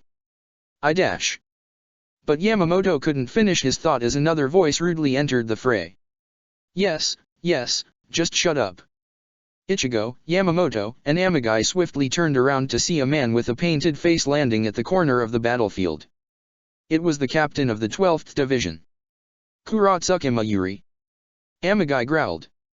Giving him a slight mocking glare, Mayuri grimaced but then turned to the captain commander. You really shouldn't keep so many secrets, Commander. Why not just go ahead and admit the truth? Or do you like to play the martyr so much? He said with a malicious smirk, causing the commander to look away and close his eyes. Then the scientist took several steps towards him and continued in a lowered voice. Or maybe, you feel ashamed. That's enough, Captain Kuratsuki. Yamamoto finally replied, giving the man just a short, but intense glare that seemingly caused Mayuri to stiffen. Humph, maybe it he started, but a whisper, as well as a pulse of Ryotsu coming from behind him immediately silenced him. Leave. It was Amagai, and he seemed to have shaken off his fleeting hesitation and was burning with anger yet again. His Zanpakuto was raised and already beginning to brim with energy. However, the captain of the 12th Division just snorted. I thought you would be a bit different, Amagai, but I guess you are just like the most of Godi I-13. A monkey that doesn't bother to use its brain and instead just brute forces its way through. Ichigo, standing a bit on the sideline, paled. Seriously? He's mocking him. He thought in panic, expecting Amagai to explode any second. To his surprise, Mayuri's words had completely opposite effect on the revengeful man. He visibly blinked, and the anger in his eyes was once again mixed with a hint of uncertainty. Oh? Maybe there's still some hope for you. This time, Amagai ignored Mayuri's remark and aimed his sight at the commander. What is he talking about? The muscles on Yamamoto's face twitched, but he refused to reply. For a few seconds, nobody spoke a word, until irritation crossed Mayuri's features and the scientist released a groan. For the devil's sake, you really want me to say it for you, huh? Mayuri sighed and then, briefly glancing at the phenomena in the sky, shook his head. Since we have much more important things to discuss and since I really don't care about you, I'll keep it short and simple. Amagai Shusuke, the notion that the commander murdered your father, is false. It seems you have some information about the matter, but they are painfully insufficient. For example, your father's, Shinetsuki Saragi's, last mission was to act as a spy within the Kazumioji clan. Amagai's Ryotsu sharply rose. What? Even I don't know everything, but, as far as I do, he was supposed to determine whether the Kazumioji clan was a threat. Mainly, their research in the Bakuto project. However, Shinetsuki Saragi was caught, forced to use experimental Bakuto that corrupted his mind and then ordered to kill whoever sent him. So, in a way, the commander did kill him, but it was an act of mercy. Clang. A loud, metallic sound echoed through the battlefield as Amagai's Zanpakuto slipped from his hands and fell on the ground. His whole body shaking, the man blinked, as if suddenly waking up into his worst nightmare. His Ryotsu dropped. No. He whispered. Several times, he mouthed the same thing over and over until a faraway look settled in his eyes. He lowered his head and slowly swallowed. It can't be. No, you are lying. You must be lying. He suddenly exclaimed and sent a hateful glare in Mayuri's direction. The scientist rolled his eyes and turned to the commander, who had no other choice but to finally respond. No, he speaks the truth. Amagai visibly tightened the grip on his Zanpakuto and redirected his glare at the commander, as if wordlessly asking for more answers. The Kazumioji clan is, and always was, responsible for special techniques used for the casting of royal swords. A long time ago, I became aware of misuse of those techniques. It appeared that the clan's steward, Gyokaku Kyunhwa, wanted to exploit them for something that later became known as Bakuto. However, I was denied the investigation because of the immunity extraterritoriality. Your father, one of my fine students, found out and persuaded me into letting him act as a spy. Acting in secret, he managed to infiltrate the Kazumioji compound but was ultimately discovered. At that time, the Bakuto project advanced into prototype testing and your father was forced to try one of them. The Bakuto completely devoured his mind and left him a mindless beast. It was my responsibility to free him of such fate. I owed my student at least that much. Yamamoto slowly explained. Officially, the mission never happened, and so everything concerning the death of Shinetsuki Saragi was covered up. Once Yamamoto finished, he finally opened his eyes and looked at Amagai, who looked as if struck by a lightning. When he stayed silent for too long, Yamamoto added one more thing. It may not seem much, coming from me, the one who ended his life, but you remind me of him. Despite everything you did, you are a strong-willed, responsible, and just individual, Amagai Shusuke. It didn't look like Amagai heard him. Still frozen in the same pose, his mouth began to move only after he blinked. Beware the Bakuto. He muttered and then renewed the grip on his sword. Those were the last words my father said to me. His voice slowly became raspy and the expression on his face turned from angry into one of sorrow, shame, and self-disgust. And I completely misunderstood him. In that moment, his Ryotsu that previously dropped to the point of being barely palpable, exploded and enveloped him in a circle of blazing flames, entwined with cackles of electricity. I was a fool and I apologize for what I have done, sir. Letting out a quiet, remorseful chuckle, Amagai closed his eyes and allowed the ring of deadly flames to crawl upon him. It was his last decision. To die by his own hand. Ichigo heard everything. But he didn't understand any of it. Standing on the sideline, he was a silent audience. A witness of something outrageous. With all the words spewed out to the wind, he became a part of it. He wondered, though. Could he have prevented this from happening? Could anyone? He blamed Amagai for everything Rurakiyo had to go through. After all, if not for him, maybe she could have had a normal childhood. Normal for an aristocrat, at least. He blamed him. But he couldn't hate him. Ichigo knew what the thirst for revenge, the pain of losing the loved one could do to a person. Outliving your loved ones was fate worse than death. Ichigo himself would have given anything to undo the past. But he couldn't. Because it was the past. The only thing one could do was to move forward. It could take courage, determination, and years of guilt and loathing to do so, but the alternative was always worse. Ichigo knew. And because of that, when he saw the cackling flames gnawing at Amagai, he felt something within his very soul. He couldn't define it or name it. It just appeared there and attacked him like a surprise strike that came from behind. But it allowed him to understand one thing. Like hell I'll let you do this. Not even a second after Amagai disappeared behind his fire, a pulse of heavy Ryotsu blew the sorrowful scene, as well as the flames itself, away. Is that really who you are, Amagai-san? A selfish coward. Before he could react, Amagai received a powerful punch to the guts. Instead of blowing him away, though, the attack simply forced him to bend forward. A moment later, the one who punched him retracted his hand and let the man fall on his knees, gasping for breath. Guh, K. Kurosaki. It was Ichigo. Looking at him from above, the teen formed a furious grimace and threatened him with a trembling fist. Stop screwing around. Do you think after everything that has happened, you can just throw all of it behind you and simply be done with it? Do you think you have the luxury to act like a selfish coward? For the moment, Ichigo tried to ignore the fact that he was making a scene in front of the commander. Instead, his sole focus was on the man kneeling in front of him. And he saw Amagai's face twist into angry snarl. Why you? Ichigo's fist trembled one more time before he lowered it and replaced his grimace with a somber expression. I know that right now, I'm the one who looks selfish. I know that sprouting noble but empty words makes me look like an asshole, brat, and a plain naive idiot. But that's all I can do. Speak empty words and hope the other guy is a bigger idiot. Amagai blinked in surprise, giving him the chance to continue. In your eyes, I may look like a snotty child, but I just want you to ask yourself this, Amagai-san. Do you think ending your life now will solve anything? Sure, it'll ease your pain, but think about how much pain and harm you'll bring to others. To all those men and women that came to see you as their new captain. As someone they could maybe trust again. To Godi 13 that is still recuperating from the massive betrayal. To all those Shinigami who decided you are somebody they would want to fight with. To all those who came to see you as a comrade.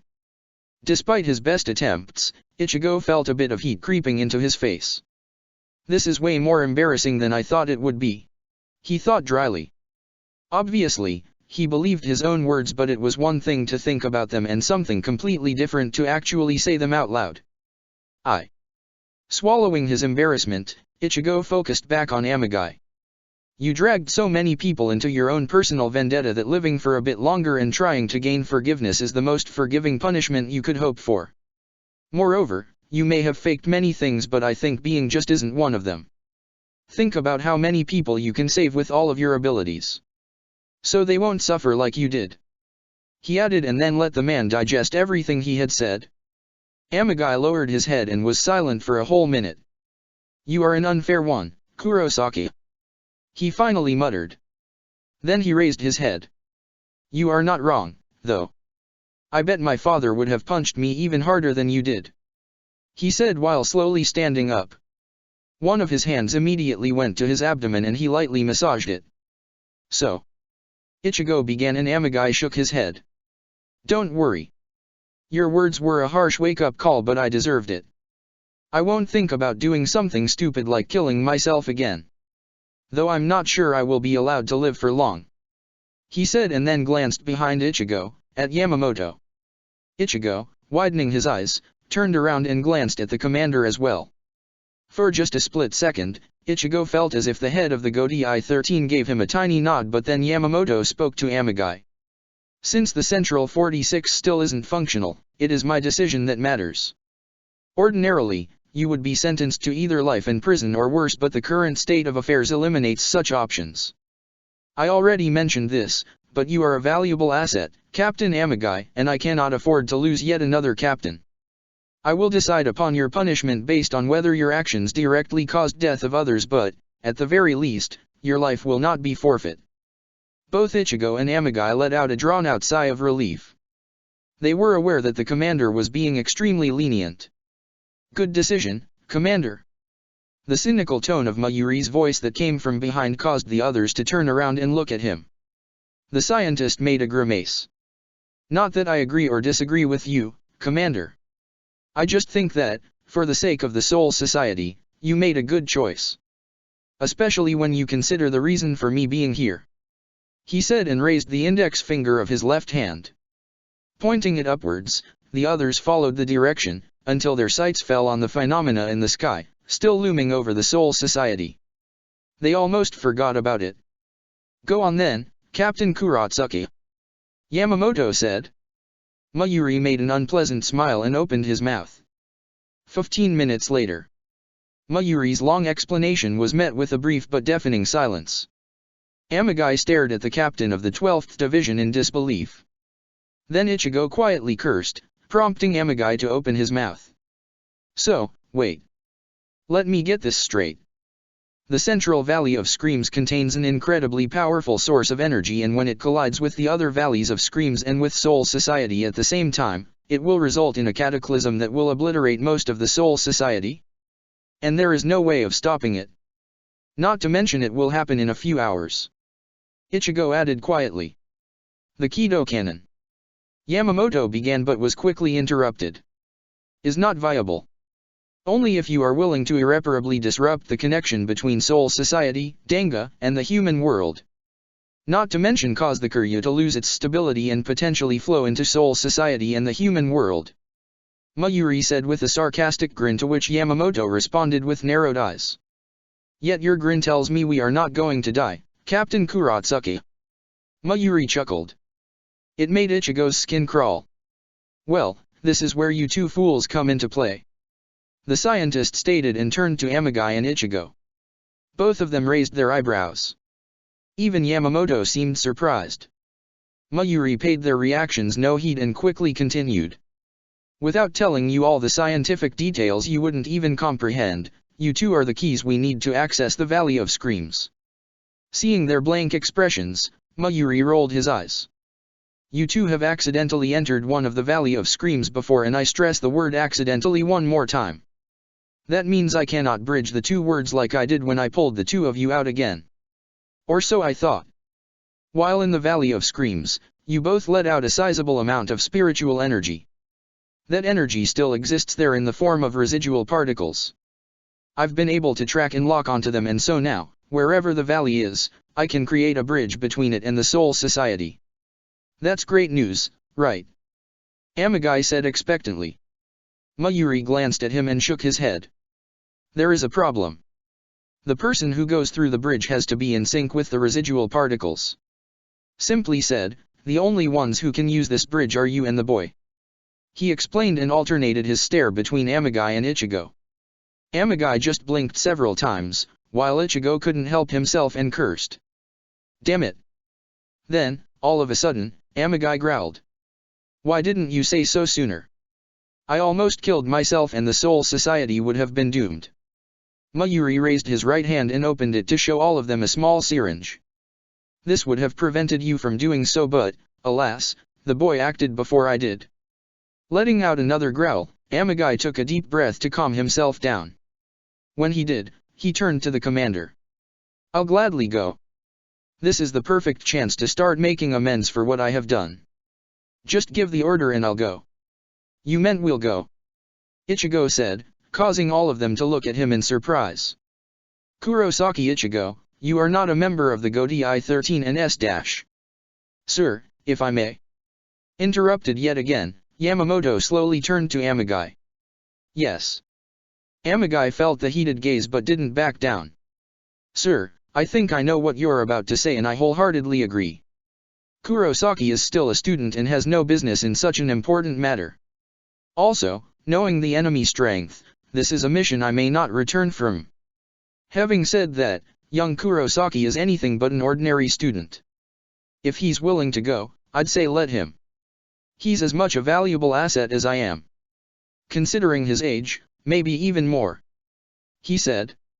Is that so? Yamamoto muttered. Ichigo felt embarrassed and bit of surprised that Amagai would say such things about him, but the feeling lasted only until cold sweat appeared on his forehead and he felt a shiver running down his spine. Looking away from Amagai, he noticed a long and unsettling stare coming from the captain of the 12th Division. This guy creeps the hell out of me. Kurosaki. Kurosaki, you here or what? Ichigo shook his head. Yeah, sorry. Amagai narrowed his eyes a bit. I was asking if you are serious about this. I won't try to convince you, but you have to be sure. Even with the two of us, this is going to be incredibly difficult. Ichigo met his gaze and, for a few seconds, remained silent. You sure about this? He heard his Zanpakuto ask him. Yeah. If he goes alone, Amagai-san is as good as dead. He's the one who made the Rurakiyo girl suffer. His other spirit calmly retorted. A small wrinkle formed on the teen's forehead and his facial muscles twitched. I know. But that's over. She won't suffer anymore. I managed to save her. Now, it's Amagai-san's turn. Why? I remember you saying that you are not a hero, Ichigo. Why do you want to be one now? Ichigo quietly formed a fist. I don't. I just, deep down, I believe Amagai-san is not a bad person. Is it so wrong that I want to help him? That I don't want him to die? When I can prevent it from happening? He thought a bit angrily. No, Ichigo. It is not. If this is your reason for doing this, then I won't complain. Blinking, the teen felt confused. What's that supposed to mean? What other reason I could have? He asked, but, this time, his spirits didn't answer. He let out a short sigh. Sometimes, despite being parts of him, parts of his soul, his own spirits confused the hell out of him. He focused back on Amagai's face in front of him and gave a short nod. I'm sure. In that moment, somebody with a powerful Ryutsu landed just a few meters behind them. Several minutes before. Yes, sir. The Kazumioji compound is clear of resistance. Gyokaku Kyunhwa's men have all but fallen and we are now rounding them up. Some of them fought to the bitter end, but we managed to capture quite a few of them alive.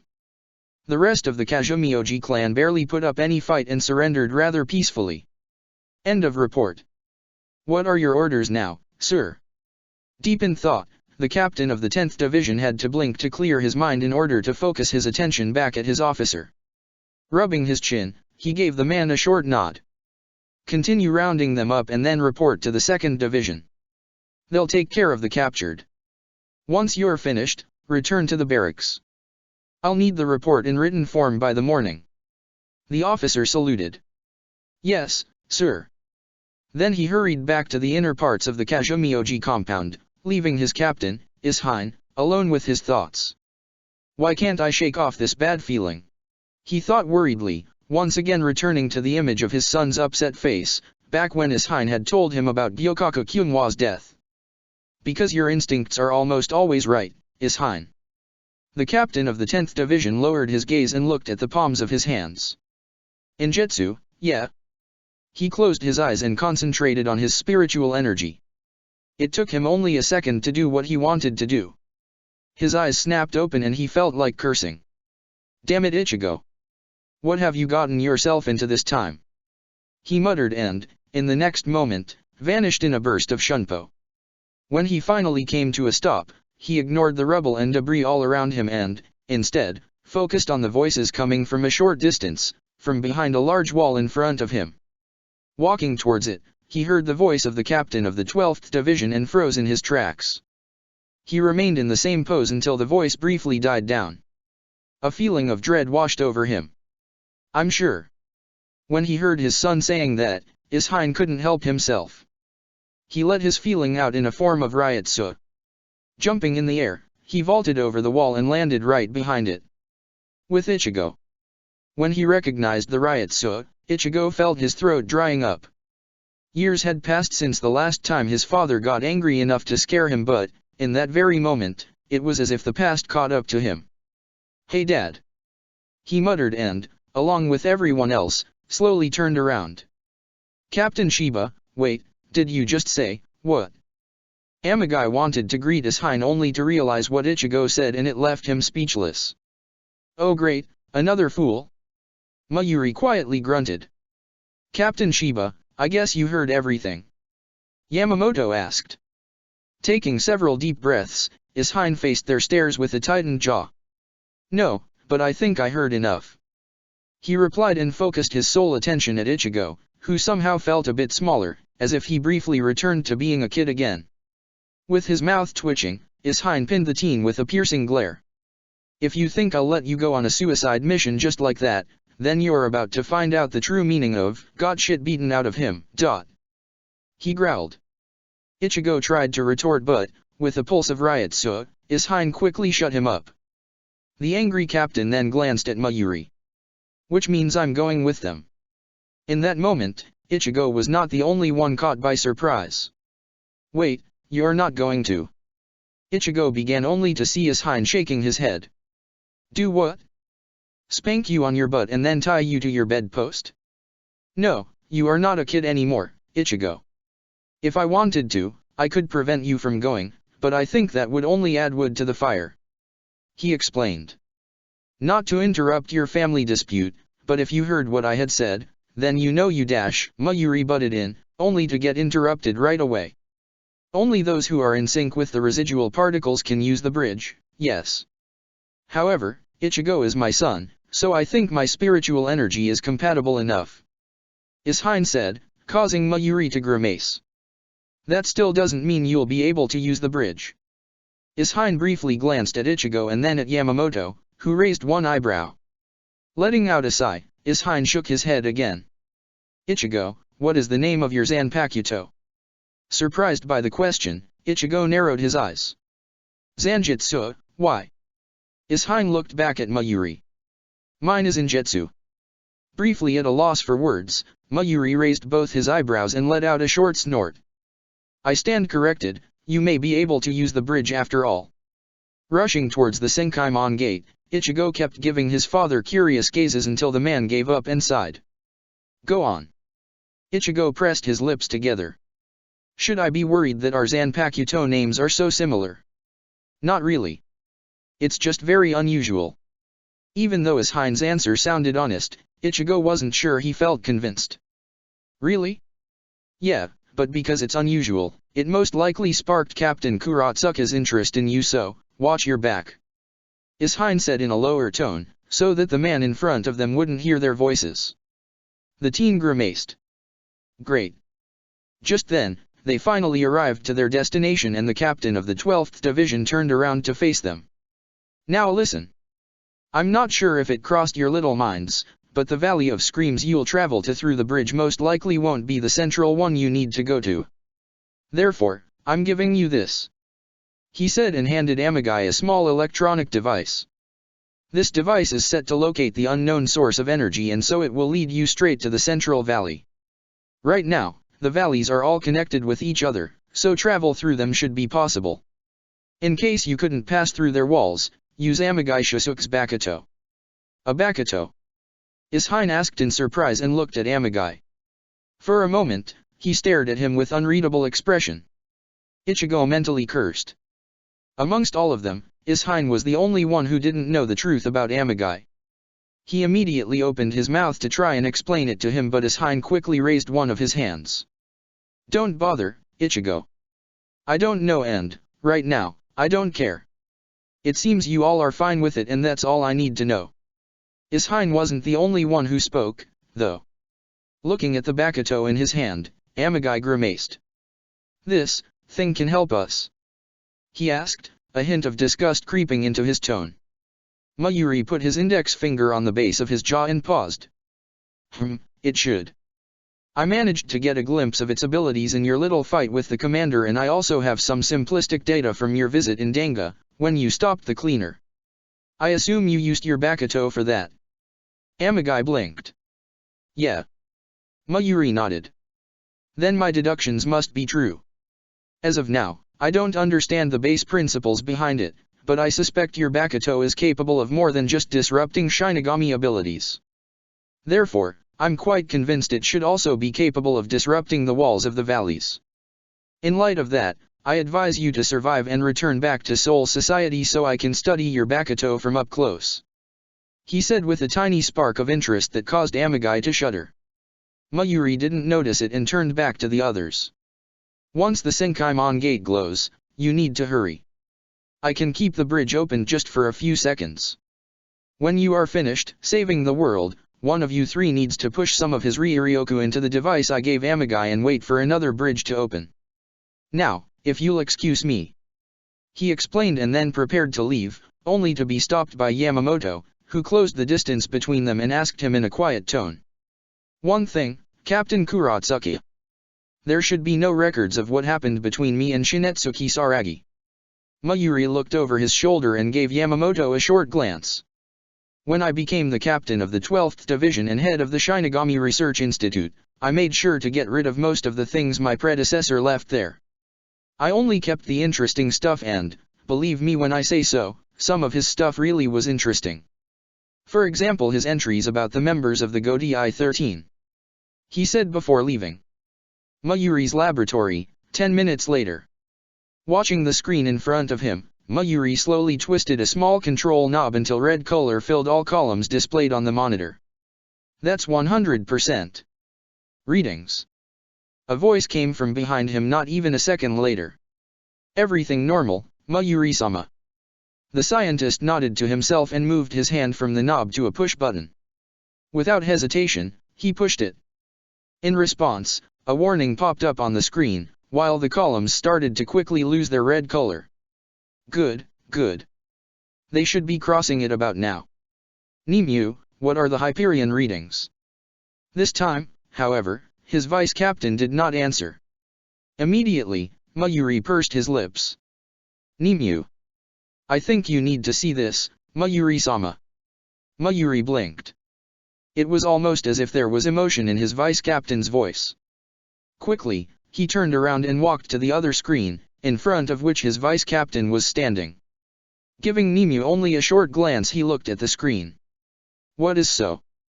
When he saw the readings, he went silent fast. Hurriedly, he began pounding several buttons at once, until a different reading came up on the screen. An error. For a few seconds, Mayuri simply stared at it. "Nimue." "Yes, Mayuri-sama." The scientist reached for the hat on his head and slowly took it off. "I didn't think it would come this soon, but it's time to begin with modifications." "Yes, Mayuri-sama." With Ichigo. It didn't take long before the Senkaimon gate truly glowed, and once it did, the three of them immediately jumped in. Almost immediately, a sensation as if being squeezed through a tube assaulted their senses. But, whatever it meant, it lasted only for a second. When it passed, they found themselves in a land, quite familiar to Ichigo and Amagai, but foreign to Ishine. "Yeah, this is definitely not the valley we are looking for," Amagai stated while giving the device in his hand a close look. "Well then, lead the way," Ishine said encouragingly. With a nod, Amagai looked at the device one more time. After a short pause, he looked to his left. "This way."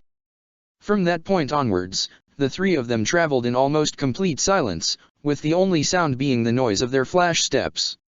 As it was a race against the time, Ichigo had to push himself really hard in order to keep up with the pace of two captains. And so, when they reached the bizarre-looking wall between the two valleys, the teen was almost out of breath. Though the captains themselves seemed winded as well. Now, for the miracle. Amagai muttered and reached for his Bakuto. A moment later, when the sword glowed green, he plunged it into the dimensional wall. Twisting it around, he made a downward slash that allowed for a narrow rift to form. Well, what do you know, it actually worked. He muttered. Then he noticed the rift was already beginning to close. Quickly! He exclaimed and fearlessly jumped in it. Following his suit, Ishine and Ichigo were right behind him. The odd sensation briefly returned, even if it felt less intense. Once their feet touched a solid ground, Amagai looked at the device again. He shook his head. Still not the right one. We are getting close, though. It took them another 5 travels before the device began flashing red. Readying his Bakuto one more time, Amagai glanced at Ichigo and Ishine. This is it. Somehow, I don't think they will be happy to see us. He said.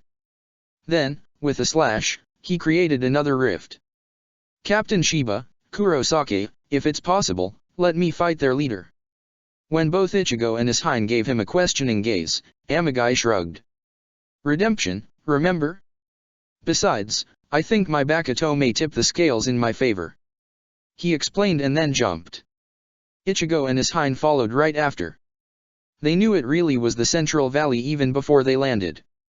The odd Ryotsu that immediately pressed on them, without mistake, belonged to their enemies. Well, well. So you two came back. But you only brought one additional captain with you? Now, aren't you underestimating us, Shinigami? The three of them grimaced. Just as they suspected, their enemy was not pleased to see them. Just a quick glance around also told them one more thing. The enemy expected them to come, as they were all in position and ready to fight. You said you managed to take one out, so there should have been only 4 of them. Ishine whispered to Amagai, who wrinkled his nose. One of them must have been hiding. He curtly responded, before looking up at the enemy's leader, Ganryu. Maybe it's you who's underestimating us. He exclaimed. Ganryu narrowed his eyes at him. For a few seconds, he looked over Amagai. The look in your eyes changed, Captain. So. Forming a derisive smirk, Ganryu shrugged. So you are no longer interesting. He stated and then looked at his subordinates. Kill them. Instantly, Amagai flashed forward and, with a fast strike, forced Ganryu to draw his own blade to block it. Captain Shiba, Kurosaki. Good luck. Ichigo and Ishine. Standing side by side, the father and son had only a split second to decide on their actions. Once Amagai declared his intention by jumping at Ganryu, it was just a matter of time before the rest of the enemies would swarm at the two of them. Neither of them wanted to face such adversity, and so, without even needing to exchange a single word, they both simultaneously raised their swords up high and exclaimed the same thing. Getsuga Tensho. 2 energy strikes, both shaped like a crescent moon yet different in color or size, emerged from their respective Zanpakuto like beacons of light and did not allow any enemy to get close to them. Even split? Ishine asked, loudly enough so Ichigo could hear him over the rumble coming from their attack. In response, the teen gave a short nod. Sure, I'll take the 2 on my side. Fought them before. Ishine formed a small grin. Fine by me. However, before they rushed at their opponents, they both raised their Zanpakuto once again. Burn, Injutsu. Bleach their souls, Zanjutsu. Torrents of dense Ryotsu shot from them and up to the sky. Ichigo. Closing in on his opponents, Ichigo recalled the last time he was in the Valley of Screams. Specifically, he dug up the memory of him fighting the enemies he was facing now. The big one fights with chakram blades while the pale one mainly throws projectiles that can explode. I got to get rid of the ranged one first. He thought, but, before he could get to fighting distance, an onslaught of shuriken forced him to halt his shunpo. He kicked of the dirt and into the sky. Spinning around, he reflected a single chakram blade flying at his sternum and raised his left hand. Pointing it at the bigger man, he channeled his Ryuryoku into his arm until it began to cackle and turn yellow. Bakudo number 4. Hanawa. With a flick of his wrist, he hurled the energy, now in form of a rope, at his opponent, binding both his arms and body in a matter of a second. Damn you! Pulling at the rope, he smashed the man into a nearby boulder while also propelling himself towards the other guy. He pushed through yet another barrage of shuriken until he landed right in front of him. Silently ignoring the burning sensation of having multiple cuts all over his body, he made a horizontal slash with his kyber-like sword. Ka! The man quickly blocked the strike with his unusual, thick-bladed sword but was pushed backwards. However, he caught Ichigo off guard when he pulled the hilt out of the blade and revealed another, a thin golden blade that had been hidden inside of it. Barely ducking under a fast swipe, Ichigo heard a ripping sound coming from behind him and hurriedly flashed away. A single chakram blade hit the place where he had just stood.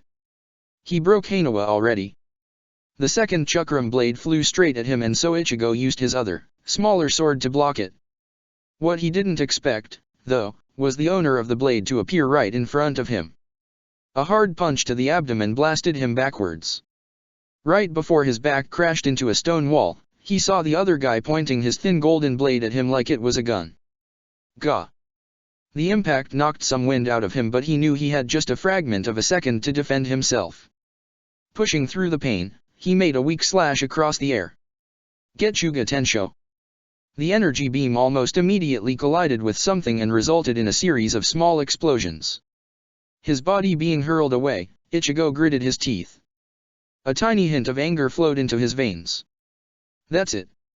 I'm so done with this. Using both his swords, he controlled the flight of his body until he managed to flip himself over. Despite his limited sensory ability, he instinctively felt one of his opponents approaching him fast and raised both his sword. Placing them one at the other in a form of a X mark, he poured his Ryuryoku into them. Getsuga Tensho. Releasing the blast from both swords at the same time, he watched in satisfaction as the blasts made direct contact with the man, blasting him away in a shower of blood. The only thing left were 2 arms and 2 legs that hit the ground once Ichigo released his breath. He didn't get the chance to celebrate his victory for long, though, as a shower of golden projectiles flew at his position like a swarm of hornets. You're getting annoying as well, Ichigo thought in mild irritation. Forced to continuously evade the barrage with his flash step, the teen slowly advanced towards his other opponent until he was close enough to see the man's desperate expression. A moment later, he reached him and the two of them crossed their swords once again. When Ichigo pushed, the man jumped backwards. It was only when Ichigo saw the man's changed expression that he noticed a thin thread attached to his Zanpakuto. His opponent smirked. The end of the thread on Ichigo's side exploded. Ishine. Unlike Ichigo, Ishine didn't charge his opponents right away. As it was his first time facing the enemy from the Valley of Screams, he decided it was in his best interest to study their actions first.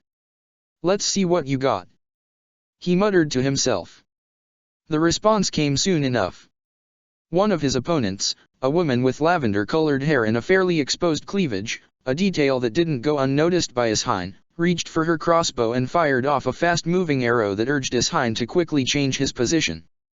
Using Shunpo to do so, he noticed the other opponent firing a volley of rocket-like projectiles from his back, where he carried something that looked just like a rocket pack. So they are trying to keep me away from them.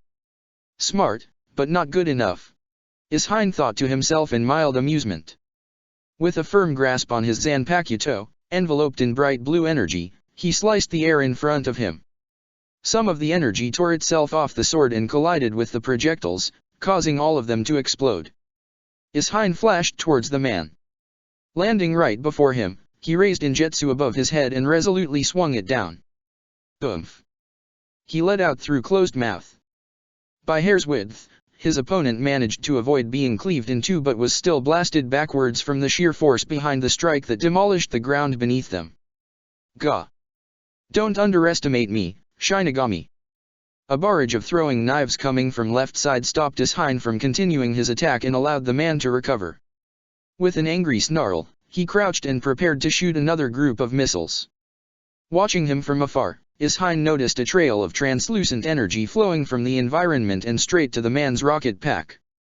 Ishine narrowed his eyes. That looks like Reishi absorption of some kind. The Reishi itself feels odd, though. Is he breaking down the very structure of the valley? The man arrogantly laughed. You chose a wrong place to fight us, Shinigami. Your energy won't last forever. I just need to tire you out. Batting away another set of throwing eyes, Ishine narrowed his eyes even further. Does it mean he can use the Reishi as energy for himself? The man finished absorbing the Reishi and fired off his rockets once again. Without missing a beat, Ishine flashed away. Repeating the same action 3 more times, he felt a bit of ire rising within him. The man's attack pattern was getting stale and predictable. His rockets were fairly fast, but Ishine was faster. However, when he briefly stopped flashing, he felt something else approaching him from behind at a very fast pace. Hurriedly, he leaned backwards and watched as a thin arrow barely missed his abdomen. Flashing away from the continuous barrage of rockets, he managed to take a glance over his shoulder. There, the woman seemed to be using her crossbow as a sniper rifle, sniping him from a distance. With a click of his tongue, Ishine swiftly changed the direction of his shunpo and increased its speed to the point where he was able to get close to the woman before she could jump away. Sorry lady, you're much too annoying. He muttered and raised his free hand. Flicking his middle finger in her direction, the woman was blown away just when she was about to escape. Intent on immobilizing her, Ishine almost missed the rockets homing on him. I should wrap things up. Just after he flashed away and turned his attention back to his other opponent, he saw an explosion engulfing Ichigo and a single muscle in his arm twitched. Forcefully, he looked back at man with rockets and formed a serious expression. I think I saw enough. Getsuga Tensho. Unlike Ichigo's version of the energy blast, the Getsuga released from Ishine's sword seemed to illuminate almost the whole battlefield. Immense in size and dense with Ryuryoku, the wave of energy flew at Ishine's opponent like a tsunami of destruction. Amagai. It's pointless to even try to fight me. The destruction of Soul Society is imminent and inevitable. Nothing you can or will do will prevent that. Amagai ignored the taunt and, once he closed the distance between him and Ganryu, tried to slash the man's chest open. His Zanpakuto clashed with Ganryu's sword and the captain immediately found himself being pushed back. Sever, Reika. A sound similar to a trumpet resonated through the battlefield as soon as Amagai's Zanpakuto changed its form. Quickly twisting it, the captain aimed the flames that shot out from a shell-shaped hilt at the enemy leader and momentarily succeeded in blinding him. AHH. Jumping backwards, Amagai swung his blade forward and released a newly formed fireball straight at his opponent. Reikakua. Just joking. Caught off guard, Amagai barely managed to block a volley of daggers. However, on impact, the daggers changed their form and turned into some kind of adhesive mass that pinned him to the wall behind him. Right after that, he saw another set of daggers flying at him. This time though, he was sure the daggers wouldn't change into something else. HNNNGH. Under the mass binding him, Amagai struggled to move his Zanpakuto. It was only thanks to his blade being blazing hot that he was able to cut through the mass and pry himself from the wall before the daggers could impale him. Lucky. Not for long. Amagai narrowed his eyes. Barely any damage, huh? I guess I shouldn't hold back, still, I'd like to avoid using Bankai if possible. He thought to himself and tightened the grip on his Zanpakuto. Interestingly enough, the enemy leader didn't seem to be in any rush and was just watching Amagai with impassionate eyes. Like I said, pointless. My revenge, our revenge, will come to happen. Amagai couldn't help but to chuckle. That got him emotional response as Ganryu's jaw tightened. You find it funny? Amagai shrugged. No. I just thought it is quite ironic of fate to make the two of us face each other. Ganryu raised one eyebrow. Oh? Why is that? Lowering his knees, Amagai shrugged again. You see, I recently gave up on my revenge, so, going against you, a person who's so hell-bent on revenge you are willing to sacrifice even innocence, feels like I'm being mocked by fate itself. But I guess that's the punishment for my blindness. He replied and rushed forward. What nonsense. Ganryu muttered distastefully, and the two of them clashed again. This time, however, Amagai was the one who pushed harder. Putting a lot of strength behind his blade, he slowly drove his opponent to the edge of a cliff. There, he pushed even more and left the man with no other choice but to leap backwards. He quickly formed and fired another fireball, bigger and hotter than the last one. Reikokyo. However, before it could strike Ganryu, the fireball collided with something translucent, something that Amagai wasn't even sure was there, and scattered in every direction. What? Smoothly landing on the cliff, Ganryu formed a smirk of disdain. Don't understand what's going on, do you? Here, let me help you with that. A bad feeling in his gut alerted Amagai of a vague movement on both his sides. Squinting his eyes, he spotted a swarm of translucent shapes closing in on him and cursed. He raised his Zanpakuto and resolutely spun around. His blade barely met any resistance, but when he stopped, he saw the number of shapes dwindled. What the hell was that? Still don't understand. And here I thought you'd know by now what the Valley of Screams actually is. Amagai fought the urge to reply. Indeed, because of Mayuri and Yamamoto, he already had some information, but he decided to play dumb. Well, I've been a captain only for a short time. Ganryu's smirk widened. I see. Well then, since you are going to die, I may as well tell you.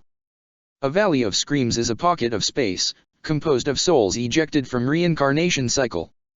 He paused and Amagai watched as a translucent shape at Ganryu's side slowly turned into Reishi and then into a dagger that Ganryu grabbed afterwards. Yes, these things you perceive as barely visible shapes are actually those ejected souls. For why I can use them like this? Ganryu said, and his smirk suddenly vanished, replaced by an angry grimace. We are the remnants of the Ryodaji family, banished from the Soul Society 1,000 years ago. His voice then got louder. For a millennium, our clan was forced to scrape out an existence, surviving only by concealing ourselves in the dank crevices of the precipice world, in these valleys of screams. Our hatred for the Soul Society was the only fuel that drove us to endure that living hell. Then we discovered how to avenge this injustice and obliterate those who condemned us to this wretchedness. Now the moment is at hand. No one is going to stop us. He exclaimed, and the dagger in his hand multiplied. Right after that, all of them shot at Amagai with incredible speed. Reacting instantly, Amagai plunged his Zanpakuto into the ground and caused large flames to erupt from a fissure, effectively stopping the projectiles in midair. You must pardon me for not feeling sympathetic. You brought this fate upon you by yourselves. He said loudly. Ganryu's grimace darkened. You arrogant fool. Do you even know why we were banished? Amagai gave a short nod. Yes. High treason for collaboration with the enemy of Soul Society. A burning yellow-green ryotsu began to seep from Ganryu. Enemy. Nonsense. But it's pointless to debate this with the Gotei Shinigami. Soul Society is finished. My revenge will be done. Several fireballs made their way towards the enemy leader and forced him to back again. When Amagai saw him land, he noticed the man's expression underwent another change. You. Ganryu muttered and briefly looked over his shoulder, then back at Amagai. Yes, I realized it. You are using the energy of these ejected souls to move the whole Valley of Screams and are planning on crashing it into Soul Society.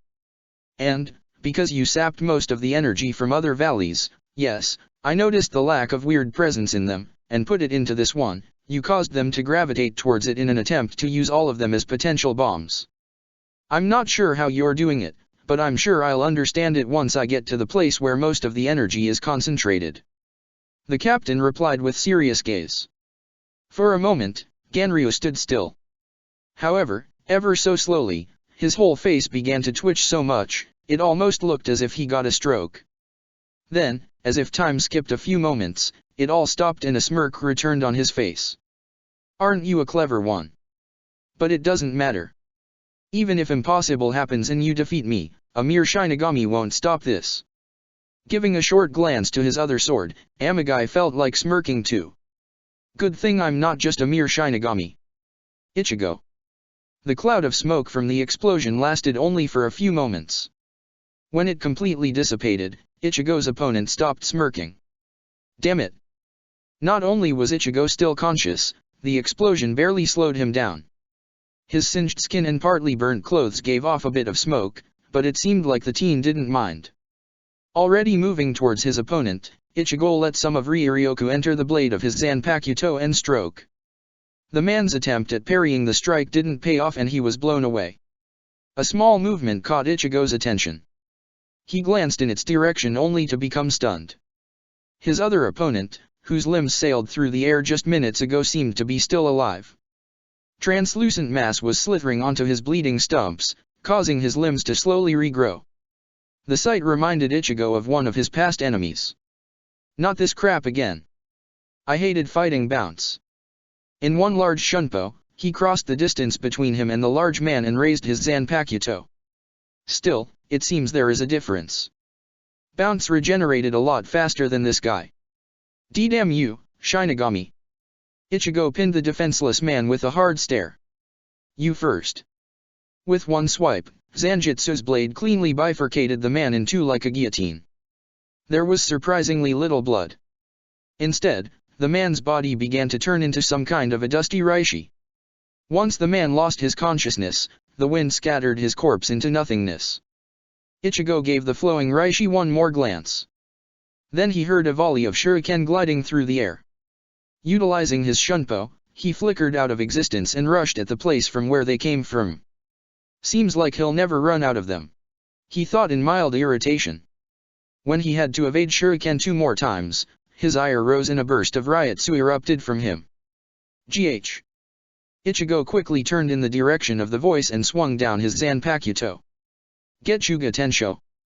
The wave of mostly black energy demolished the landscape and forced the teen's enemy to come out of hiding. As soon as Ichigo spotted him, he charged him. Keeping up a steady amount of Ryuryoku in and around his blade, he appeared in front of him before the man could raise his sword high enough to parry. See, curse you! Get your soul bleached! 1 slash later, the man's body began to turn into reishi dust. Ichigo watched it until he was completely sure of his opponent's departure. Turning away, he took a deep breath and tried to locate his father. Surprisingly enough, it seemed Ishine was finished with his fight too and was on his way towards him. I guess we really are related. Ishine. Just before his Getsuga could hit its target, Ishine's opponent took out his sword and placed it in front of himself, using it as a shield. Its blade opened and split into pieces that made the sword look like a fan. True to their appearance, the blades began to rotate at high speeds and caused Ishine's attack to scatter into every direction. However, the amount of force and energy behind the Getsuga eventually proved too much for the sword to handle. The remaining Ryuryoku washed over the man and dealt his body heavy damage. Ishine was unable to finish him off yet, though, as a single throwing knife crossed his path and pressured him into changing his position. He's already trying to heal using the reishi. Ishine noted to himself and, for a split second, analyzed the situation.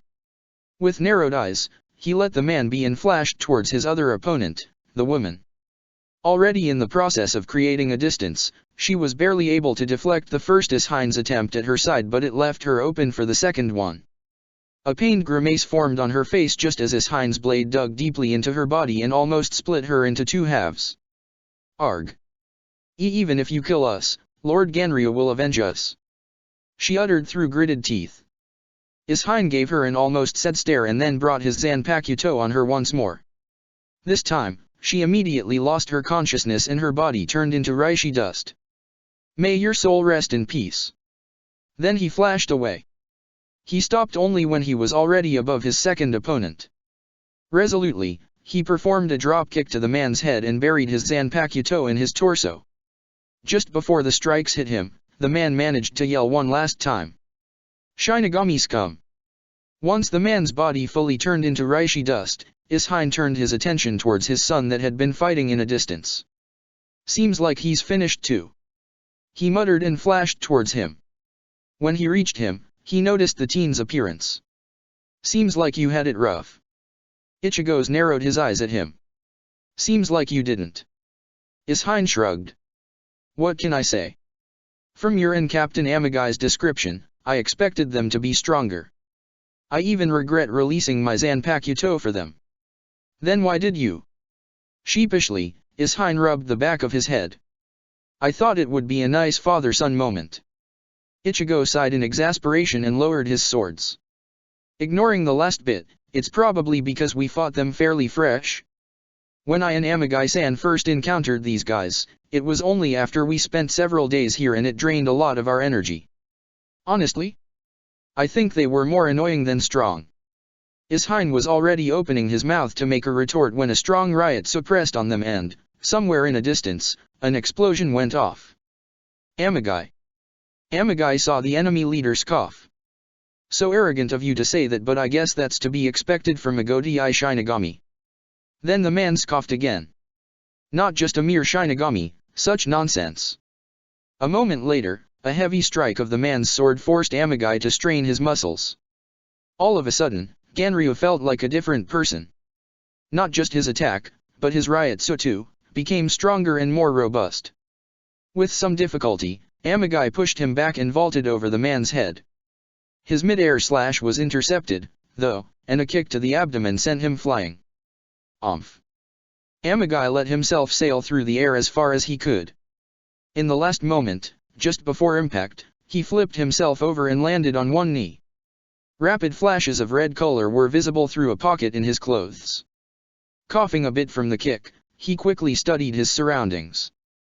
There, on his right side, in a distance, a thick construct seemed to be etched in a cliff wall. Myriads of ejected souls slowly strode towards it, looking as if hypnotized by it. Bingo! A dagger painfully dug deep into the back of his shoulder and almost caused him to spin around and stumble. Ah, damn it! Like a yellow-green flash, Ganryu landed right in front of the construct. You must be thinking how fortunate you are, being able to finally find what you were looking for, am I right? Amagai twisted his arm and reached for the dagger still embedded in his body and, without hesitation, yanked it out. A bit of blood spurted from the wound. He mentally cursed. The dagger managed to cut through some muscles, making it quite difficult to move his arm properly. Why yeah, kind of. Ganryu formed a terrifying smirk. Taking a few steps backwards, towards the mass of ejected souls, that smirk widened even further. A realization hit Amagai as soon as a great amount of ejected souls suddenly stopped moving towards the construct and turned to Ganryu. Then they charged the man and glued themselves to his body. In that case, I'm afraid you are very much mistaken. You are not fortunate. You are quite unfortunate. The ejected souls turned into Reishi particles and seemingly joined together with Ganryu's body, causing his Ryutsu to explode like a small bomb. An amazing yellow-green torrent of energy instantly destroyed a portion of environment around him. The whole Valley of Screams shook. It's time for you and the Soul Society to die. Amagai's throat got a bit dry. He could almost hear the time ticking. Check the description for the links to the author.